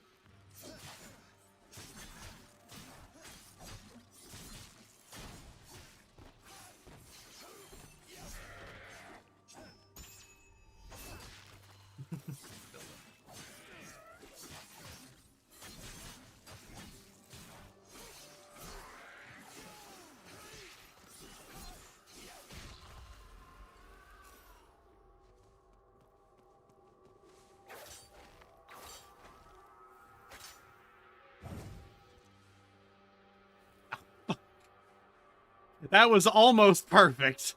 Oh, yeah.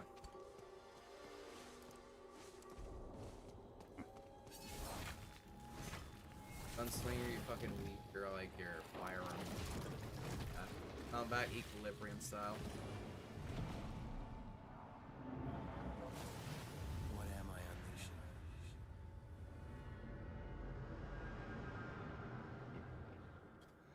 This reminds me of little Prince of Persia's 2008's redesign of the world. Oh yeah, little. All war is fought with this hand. You've been seen. Your past has been hidden from me for a reason. Yeah, Lolo, you probably like this one. Oh yeah.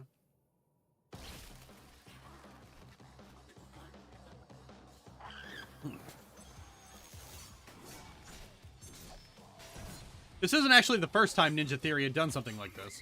Right, the first one was Heavenly Sword, right? Oh yeah, and like Heavenly Sword basically had like some of the best facial animations ever because they used full on mocap and they got fucking what's his name? Oh, I know, Andy Serkis. Andy Serkis to do it. Oh yeah, that's beautiful. I wanted to play Heavenly Sword, but like by the time I was like aware of it, like I already like Yeah, PS3. Yeah, it's a PS3 exclusive and it's never been released anywhere else. Oh, that's a shame.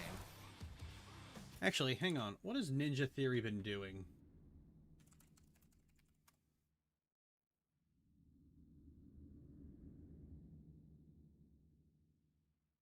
Kung Fu Chaos, Heavenly Sword, Enslaved Odyssey to the West, DMC Devil May Cry, Hellblade Senua's Sacrifice. Oh yeah, they make the Hellblade games. Oh, of course they got bought out by Microsoft. Boy.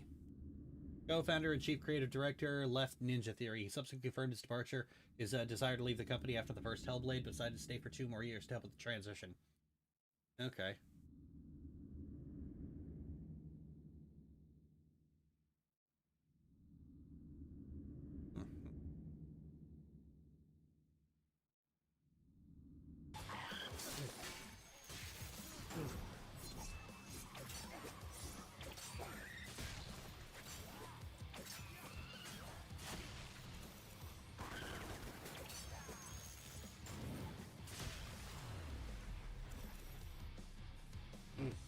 Find that those little baby things just die instantly when you just drive the fucking sword through their skull.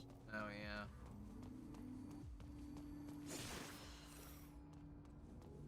You know, the game calls this Helmbreaker, but no, I call it the Robespierre. Hey! Perfect.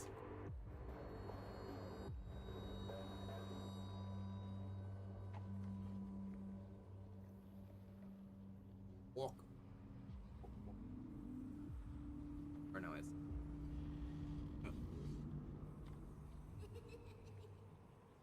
I like how these days the Wikipedia page for literally any good fucking game developer just eventually just says acquired by acquisition by Microsoft 2018 to present. She gave this to me. I had a brother too.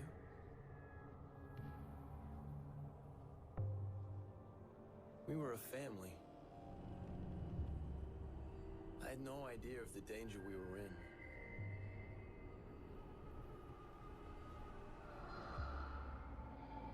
The demons found us. When they broke in, I saw him.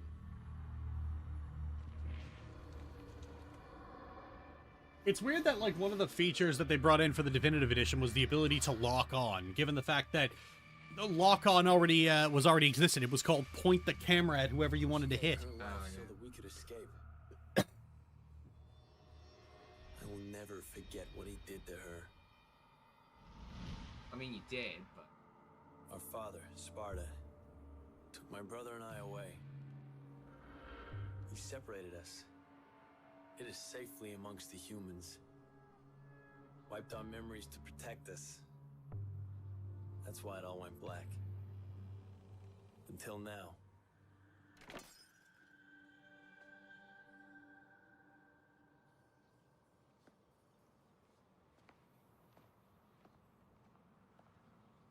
So is Sparta like a good demon or just a demon with good publicity? Trying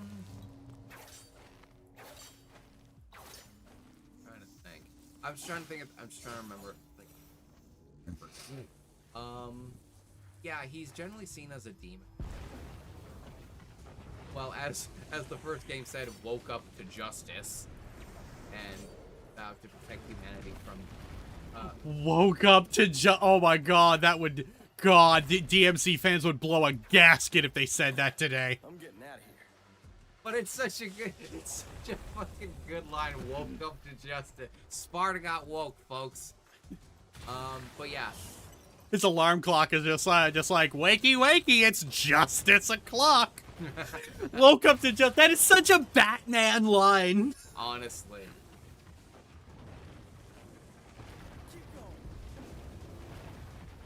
So good. Yeah. The only versions of Sparta that I think are considered contentious are this game's and the Netflix. Ah. Start pounding, Sparta. No. It's start pounding, Mundus. I've been looking for you for a long time. Is it Mundus or Mundus? Mundus, I believe. Our mother. I'm gonna pound you right in your Mundus. I think she knew that this moment would come. That we would. I find hate each other. Mondays. And our father, Sparta. Banished forever. A fate worse than death, they say. He's never coming Oh back. yeah. They hate this game for making Sparta a bitch. I want to know more. Where we come from, what happened to us. A fate worse than death. Above all, It's like a fate worse than death. Gets a vivid vision of what's going on with Sparta. Goes like, sounds like my last day at the club. It's hell if you're a top, I guess. You know what? Dante's backstory here basically reeks of somebody who played the original games and said, I can't believe he's doing this. He should be at the club. Honestly.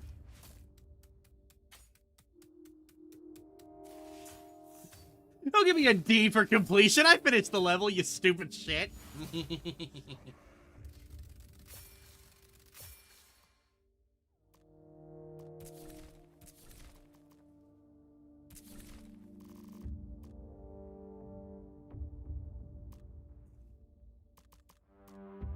Yeah, I think in the Netflix show, they tried to like make Sparta more morally gray with the whole like trying to like humanize this thing where Just take one second. Okay. BDSM Mundus. Perfect.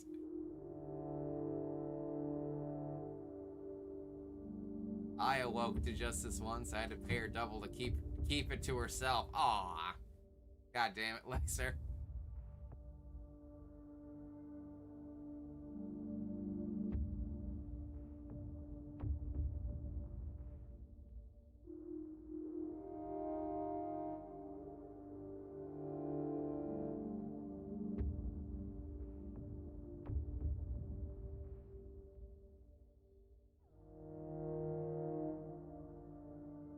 I can't hear you. Bang. Is Steam on? Game on Steam okay? The DMC reboot? Oh yeah. It is absolutely on PC. Or on Steam. On Steam. I think all of them are on Steam now.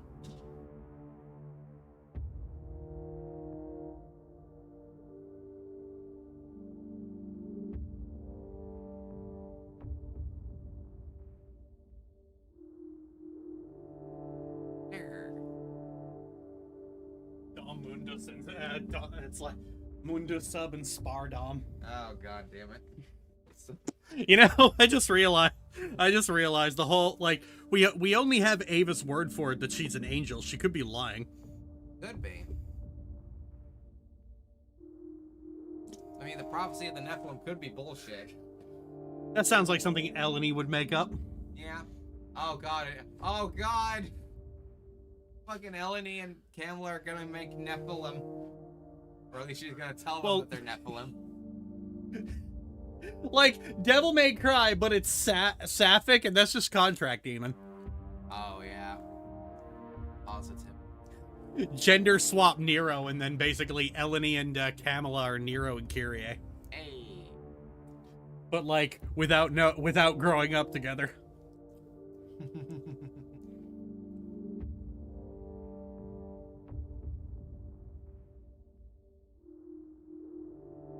Honestly, this is why Kyrie needs to be a fucking wackadoodle. Honestly. Everything about her as a character basically reeks wackadoodle. 100% bona fide raisin cake. Raisin cake. Ah.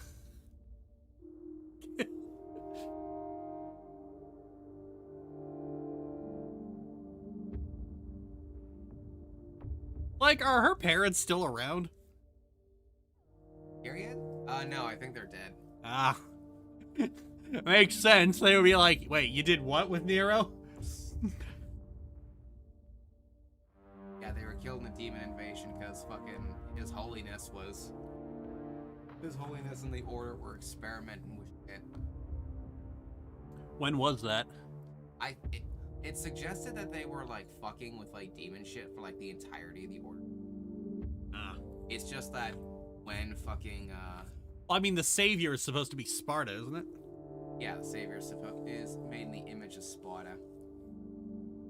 And it's just when they found fucking Yamato, because fucking Virgil lost it when he got his shit wrecked by Mundus, that they started getting anywhere. Ah.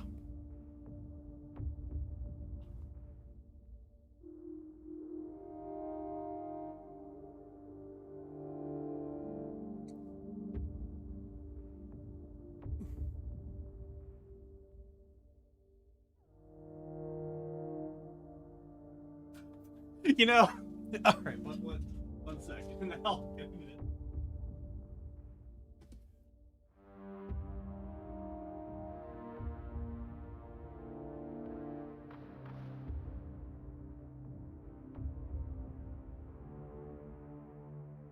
Melanie and Camilla are gonna call their kids Beatrice and Sappho Lamau.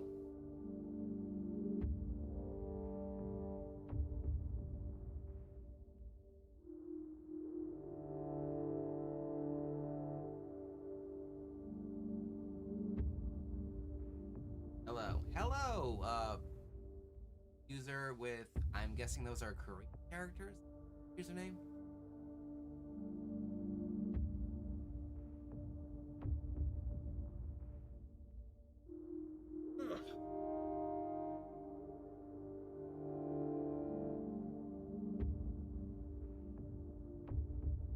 Alright, let's find out what your username is.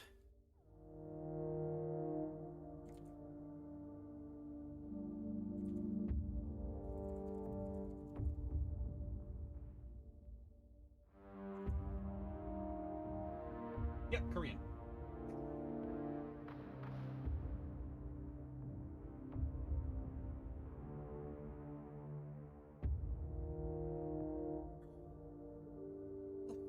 So, what was your first DMC again? My first game was 4. Huh. Then you'll have the same then you will absolutely relate to this experience. Because my first was also 4. Playing that and having never played the other games. And having no idea what's going on. Oh, yeah. In any way, shape, or form. So, like, when Nero picks up the fucking magic space katana. Oh, yeah. And like later on somebody goes, he's resurrected Yamato! And I'm like, I have no idea what that means! That's just that one scene from No Way Home. That's great! What is that? That's great! What is that? Do you remember this place? Having no idea what the fuck is going on in this story at all. And honestly, at my age, having difficulty telling Dante and Nero apart. Well, they make them look, dress, behave, and speak the same way. They've always been demons.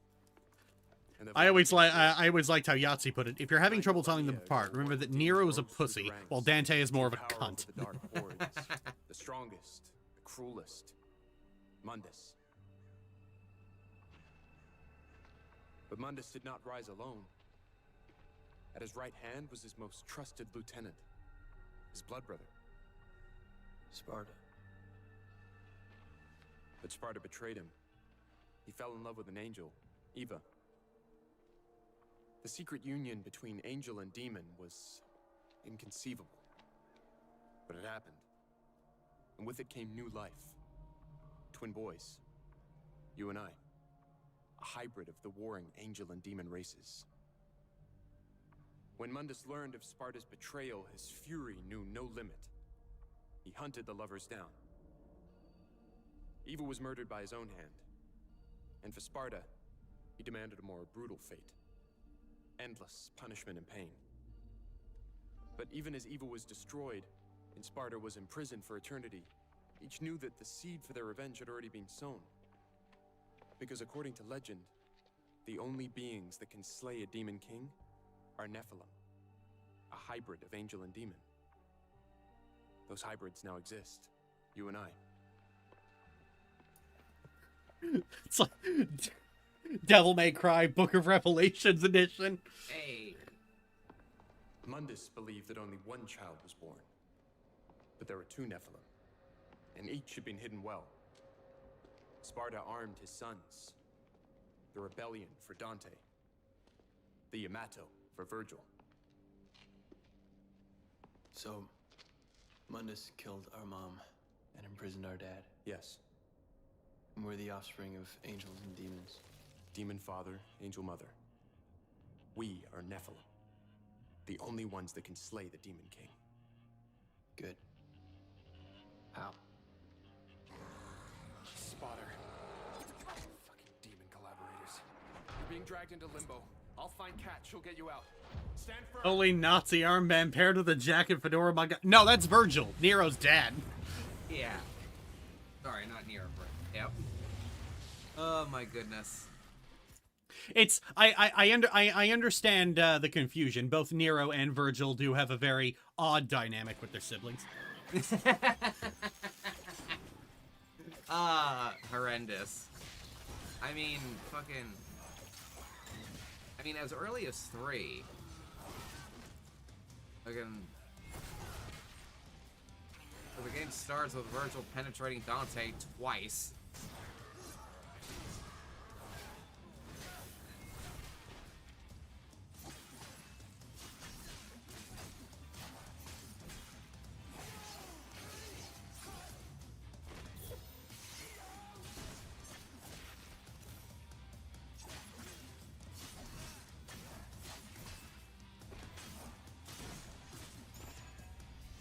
Get up. I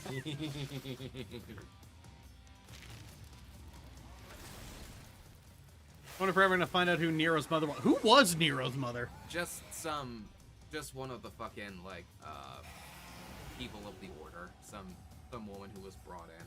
A cult victim. So wait, Virgil was involved in all this? In that order? He wasn't involved in it. He went to fucking, I was gonna say Soliana, but that's fucking Sonic 06. Wherever the fuck Thor takes place. He went there to, like, learn more about his, like, Sparta and his, like, heritage. And he just hooked up with, that woman off screen.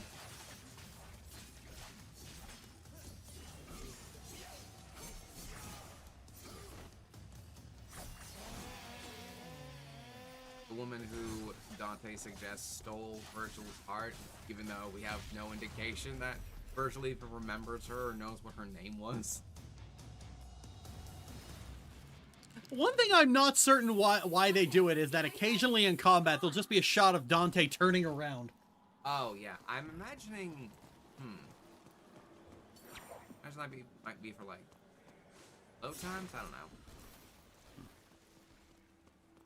I think it's more cinematic. Bang, bang. Pull my Iblis trigger. You go to jail. Go to...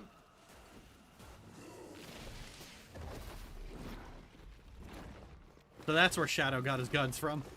Oh, yeah, probably. Can you get across? I'll have to find another way.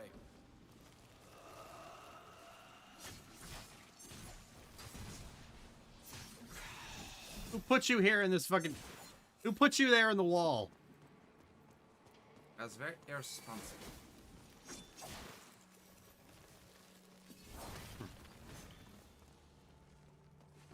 Weirdly enough, I found it way easier to... I found it way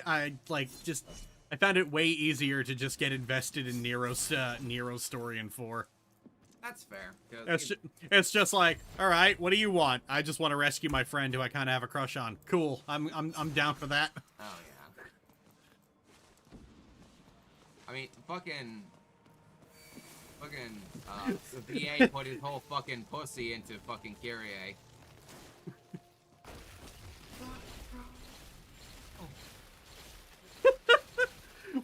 same VA from 5? Is that also Johnny Young Bosch? Yep.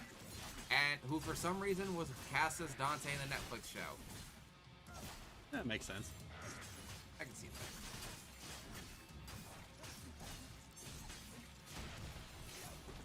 that. One of my favorite, like, bits of trivia now from, in, like, terms of, like, you know, voice acting and, like, voice direction. The voice director of fucking Devil May Cry 3 and 4 played Persephone in the fucking Stray Gods game.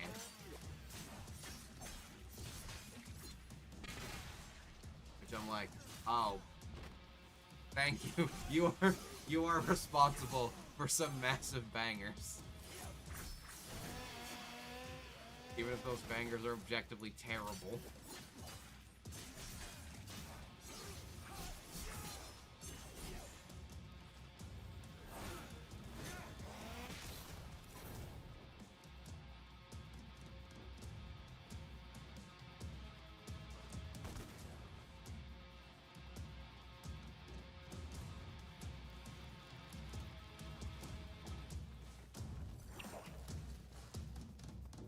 Aha. Don't turn the camera away on me.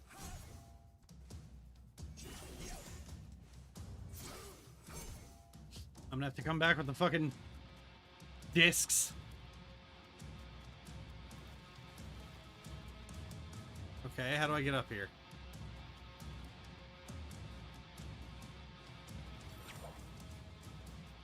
I know there's a grapple point that I just can't see. Oh, wait, no. There was a U I was missing. You're just stuck in the wall. Oh, yeah, see, there we go. Combat doesn't end until Dante looks behind his looks over his shoulder.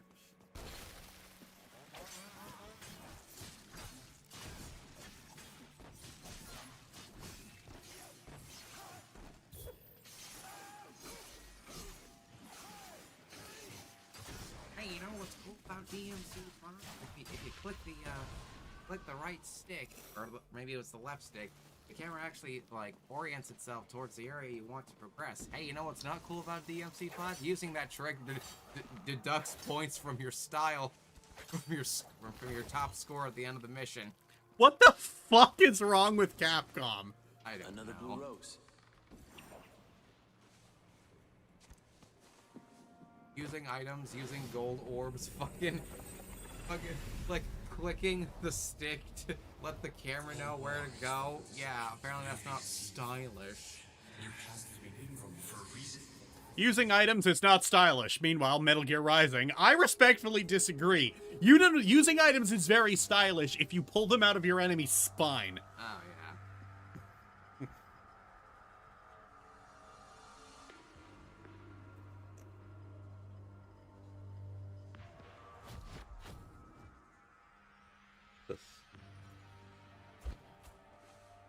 Ah, there we go.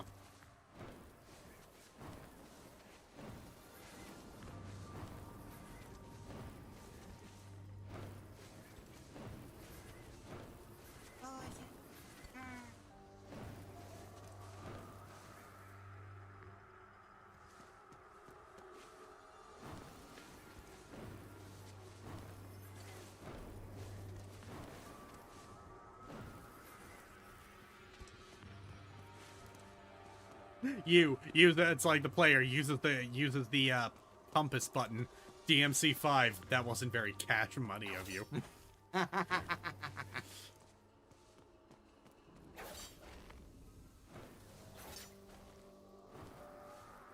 Getting the hang of this.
flying rats.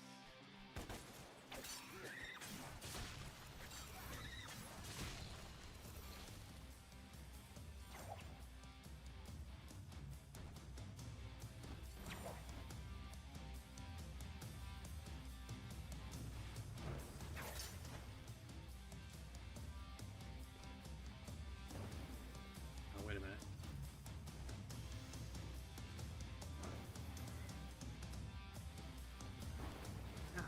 Oh, wait. Not available during. Oh.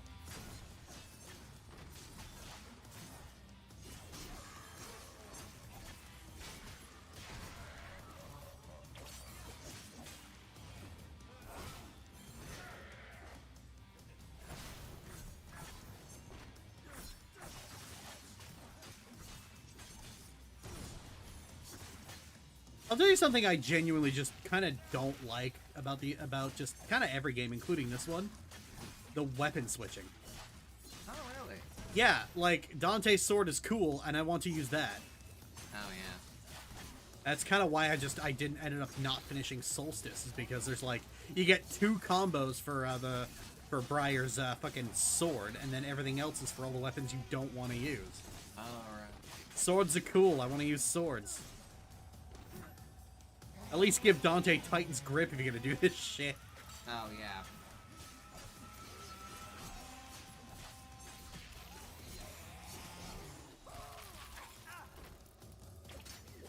Get over here.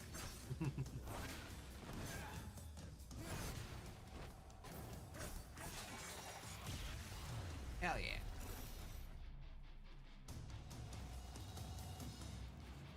Cat, on my way.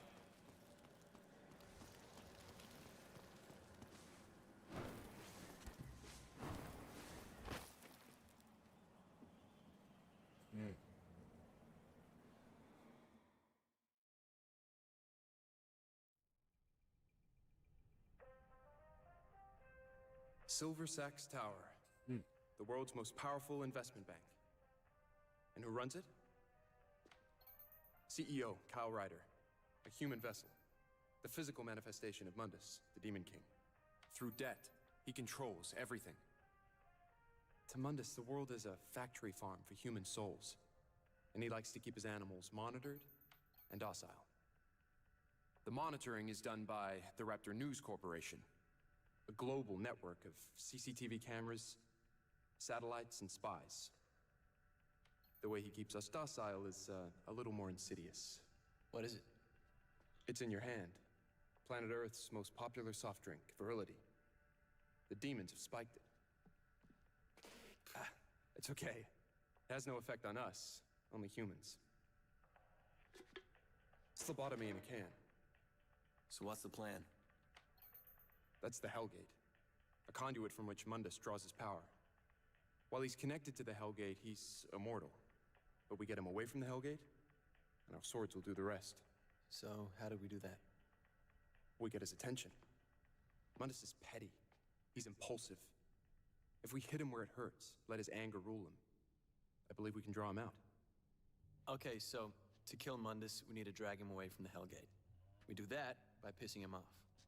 Roughly speaking, yes. And we piss him off by taking out the Raptor News Network and Virility. That's it. Which one do you want to do first?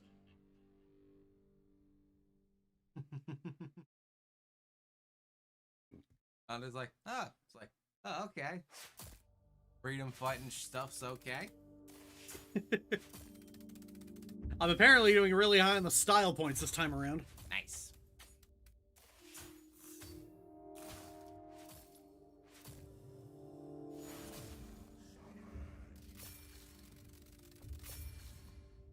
Well, you are very stylish, despite what it's, the game design is. Aw. See, like, the thing that, like I said, I think I said this before, what always bothers me about the style system is that the difference between playing stylishly and getting an S rank is like night and day. Oh, yeah. Like, watch footage of somebody doing S rank combat, and that character is jittering around and spazzing out like crazy. Oh, yeah.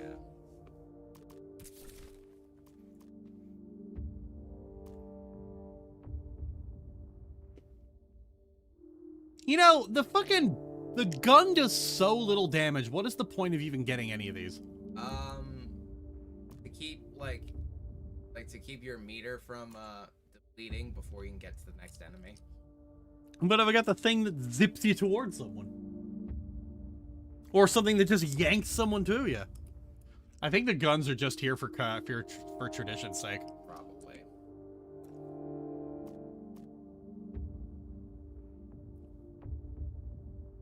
The rainstorm does kind of look cool.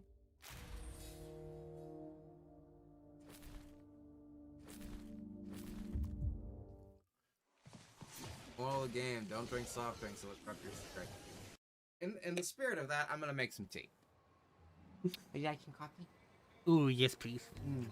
You're the sweetest. I do my best. All right, hang on. I'm gonna see how fun Rainstorm is to actually use first. Mundus doesn't know I exist, so I'll remain hidden until we're ready to strike. Cat knows the virility factor, what lies beneath.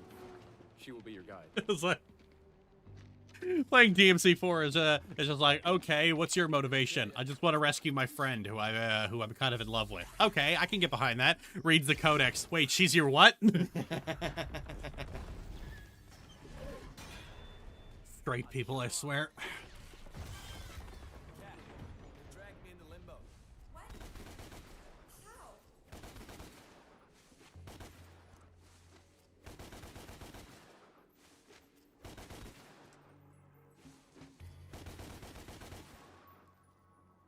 You know, if this was also something that had a single... They had to be hit at the exact same time, don't they? Give me a second.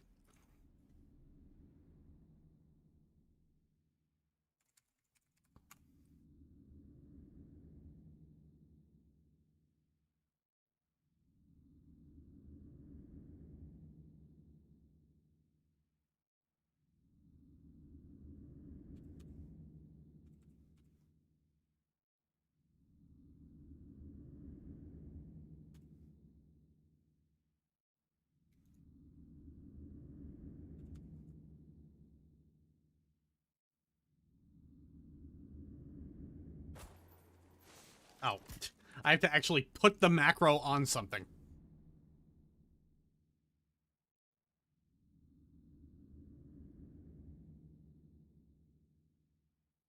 Let's see if this works.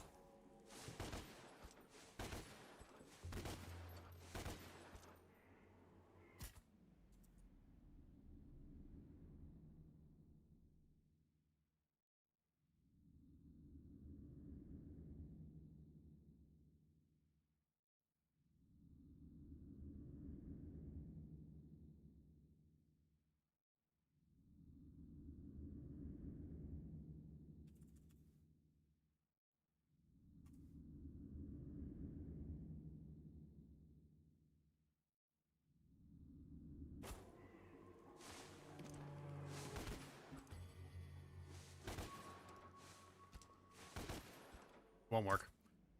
No. Okay, I cannot make a macro for Rainstorm. Oh.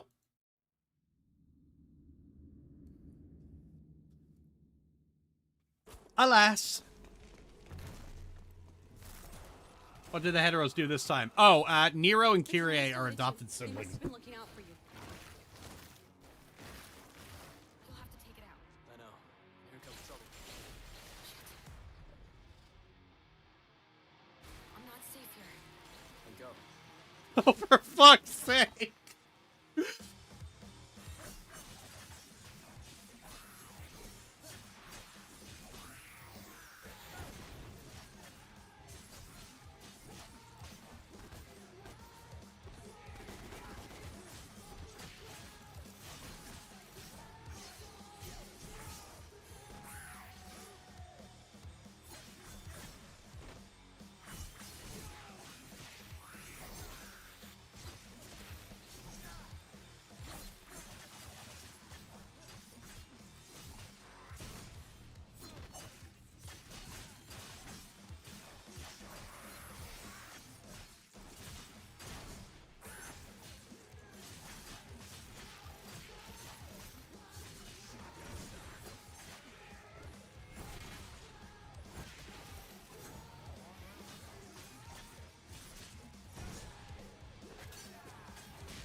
It just can't be normal for 5 minutes. That's Capcom for you. I mean, they did, look, they did the same thing with Mega Man and Roll, okay? It's just a thing they're into.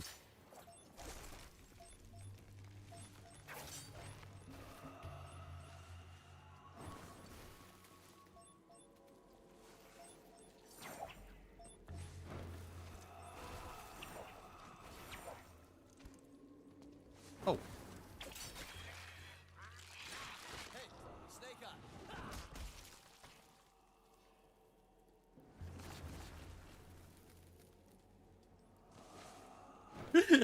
I told them what was going on with Nero and Kyrie.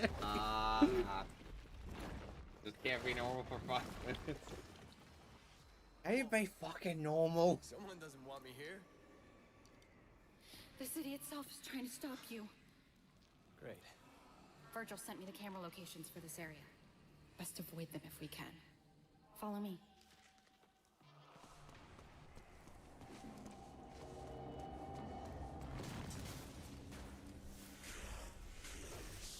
What the hell?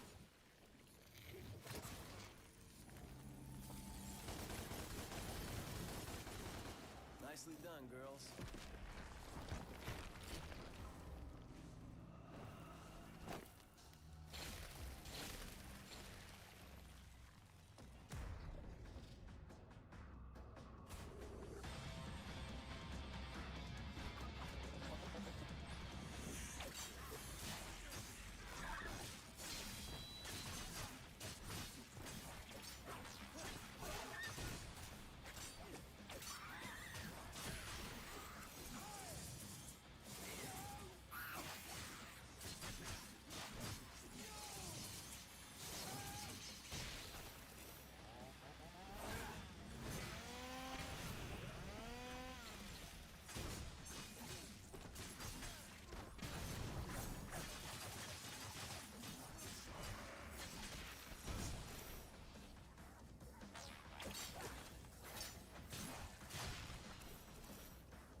There you are.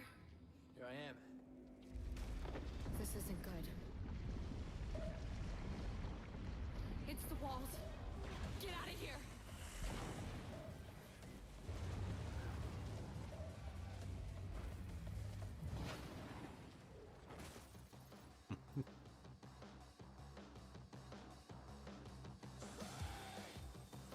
Mega Man EXE, Mega Man Legends, and Mega Man Star Force. Well, they really have done it a lot. Oh, don't forget Mega Man Classic.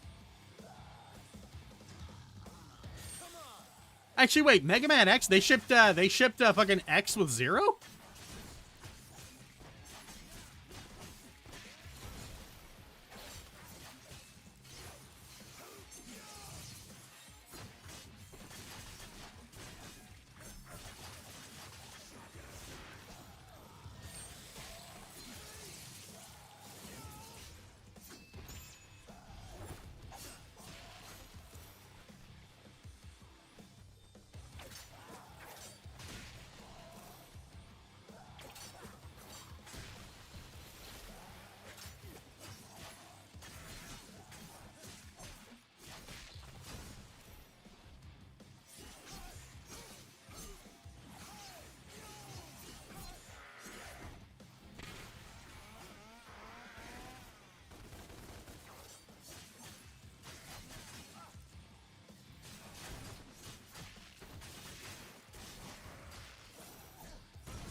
Oh, really? Just did it for the bit? Get me going there for a second.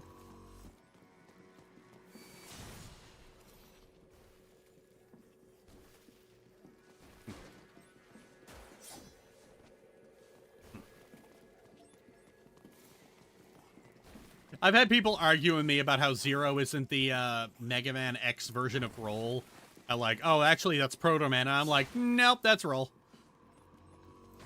Big, long-ass blonde hair and a melee weapon, that's Roll.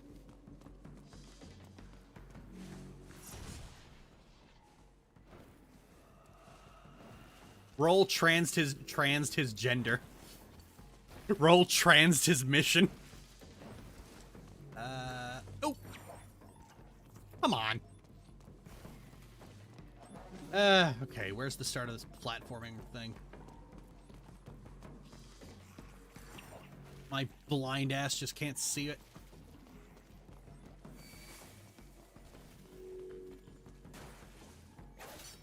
Ah, there we go.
Like 4 health fragments create a health. Ow.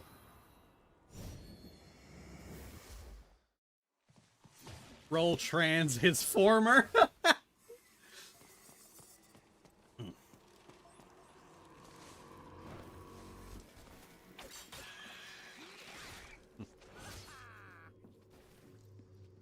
One more.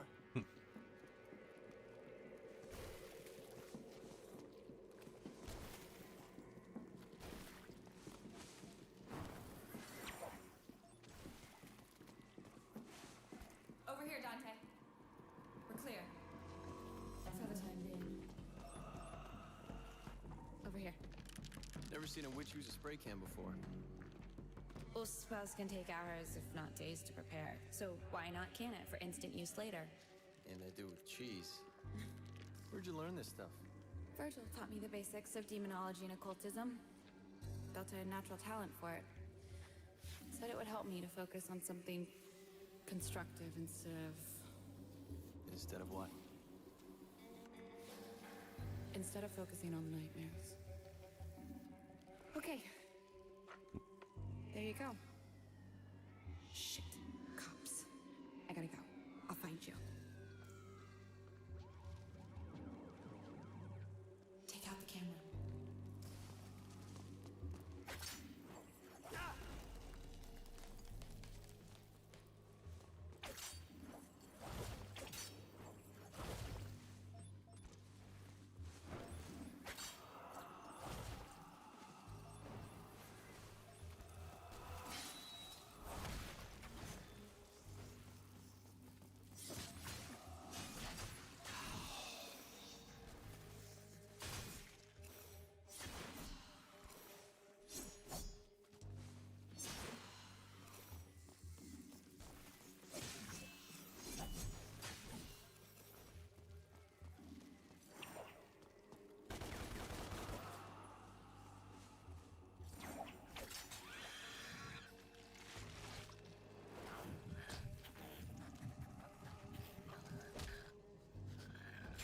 I scream, you scream.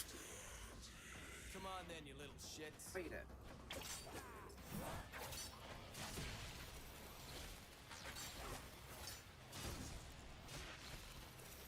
Thank you, babe.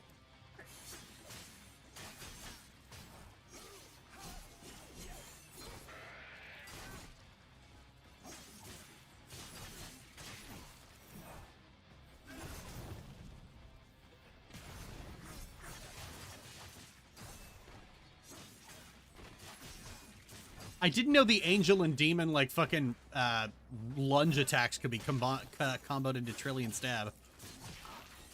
I really like that sort of free-form combo thing.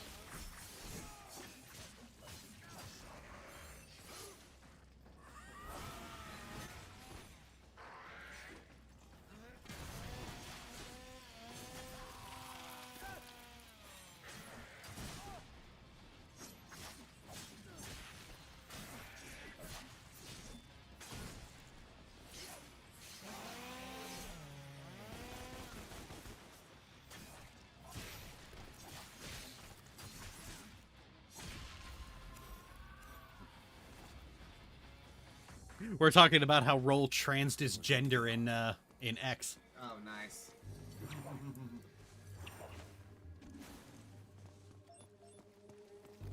All right. Can I? Oh.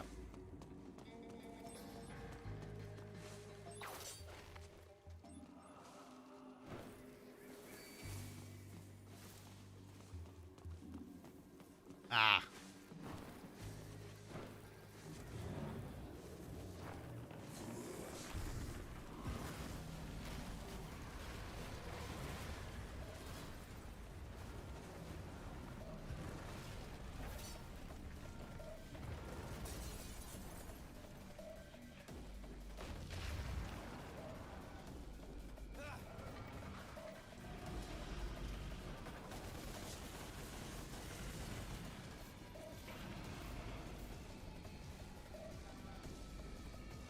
Who would win in a fight, Dante or Sora?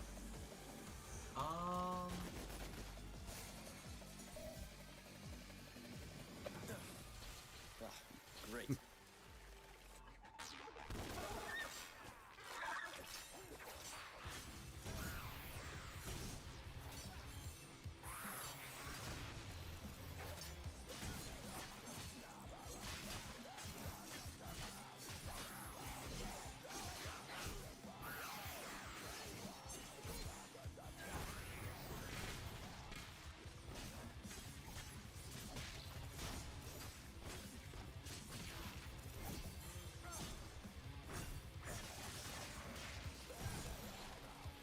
How am I doing?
So, Dante versus Sora, who wins? Tough because, like, I'm trying to think of, like, canonically speaking, how much work and it's like,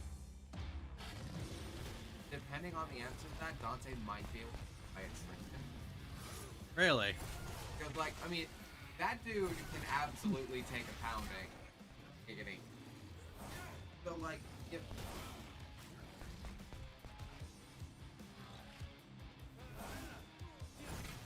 if it comes down or like Sora would have to like make all of his like heavy hitting attacks like do not miss like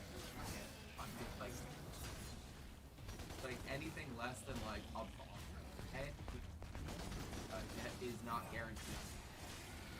Which, and that, and on the flip side of that, I think it's worth pointing out that there is no situation where like Dante or Sora are trying to kill each other because they would be buddies. This is for fun. Oh, okay. This is for sport. Oh, right. Okay, in that case, right. Where do you find the energy to keep a stream going so long? I don't know. I've been doing this for 15 years. Okay, in that like Dante is absolutely very sporting. Like, no, it's a fight for fun. Like, by his metric, like the other person like making a knee counts as defeat, and Sora could absolutely get wins like that.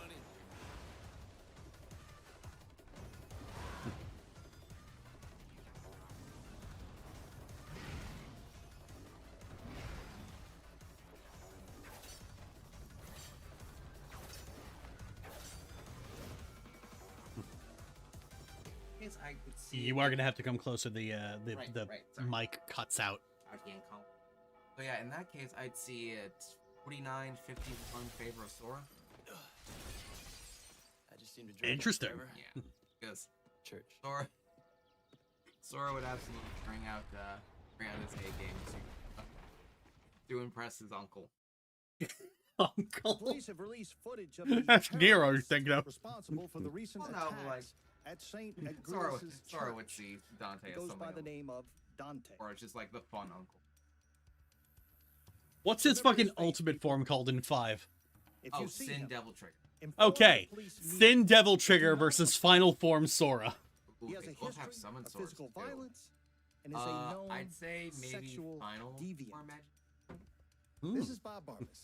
You're thinking of Just Master doing Form. God's- Final Form doesn't have summon swords. It's Oh, Master. has swords floating around. Oh, sorry, Ultimate Form. I mean, not Final. Final Form has like the swords floating around. Ah.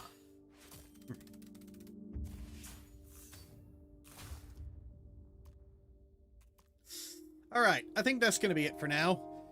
Thanks for joining me for this ultra long weekly stream. I will see you all next time. Oh wow, 6 hours. Oh yeah.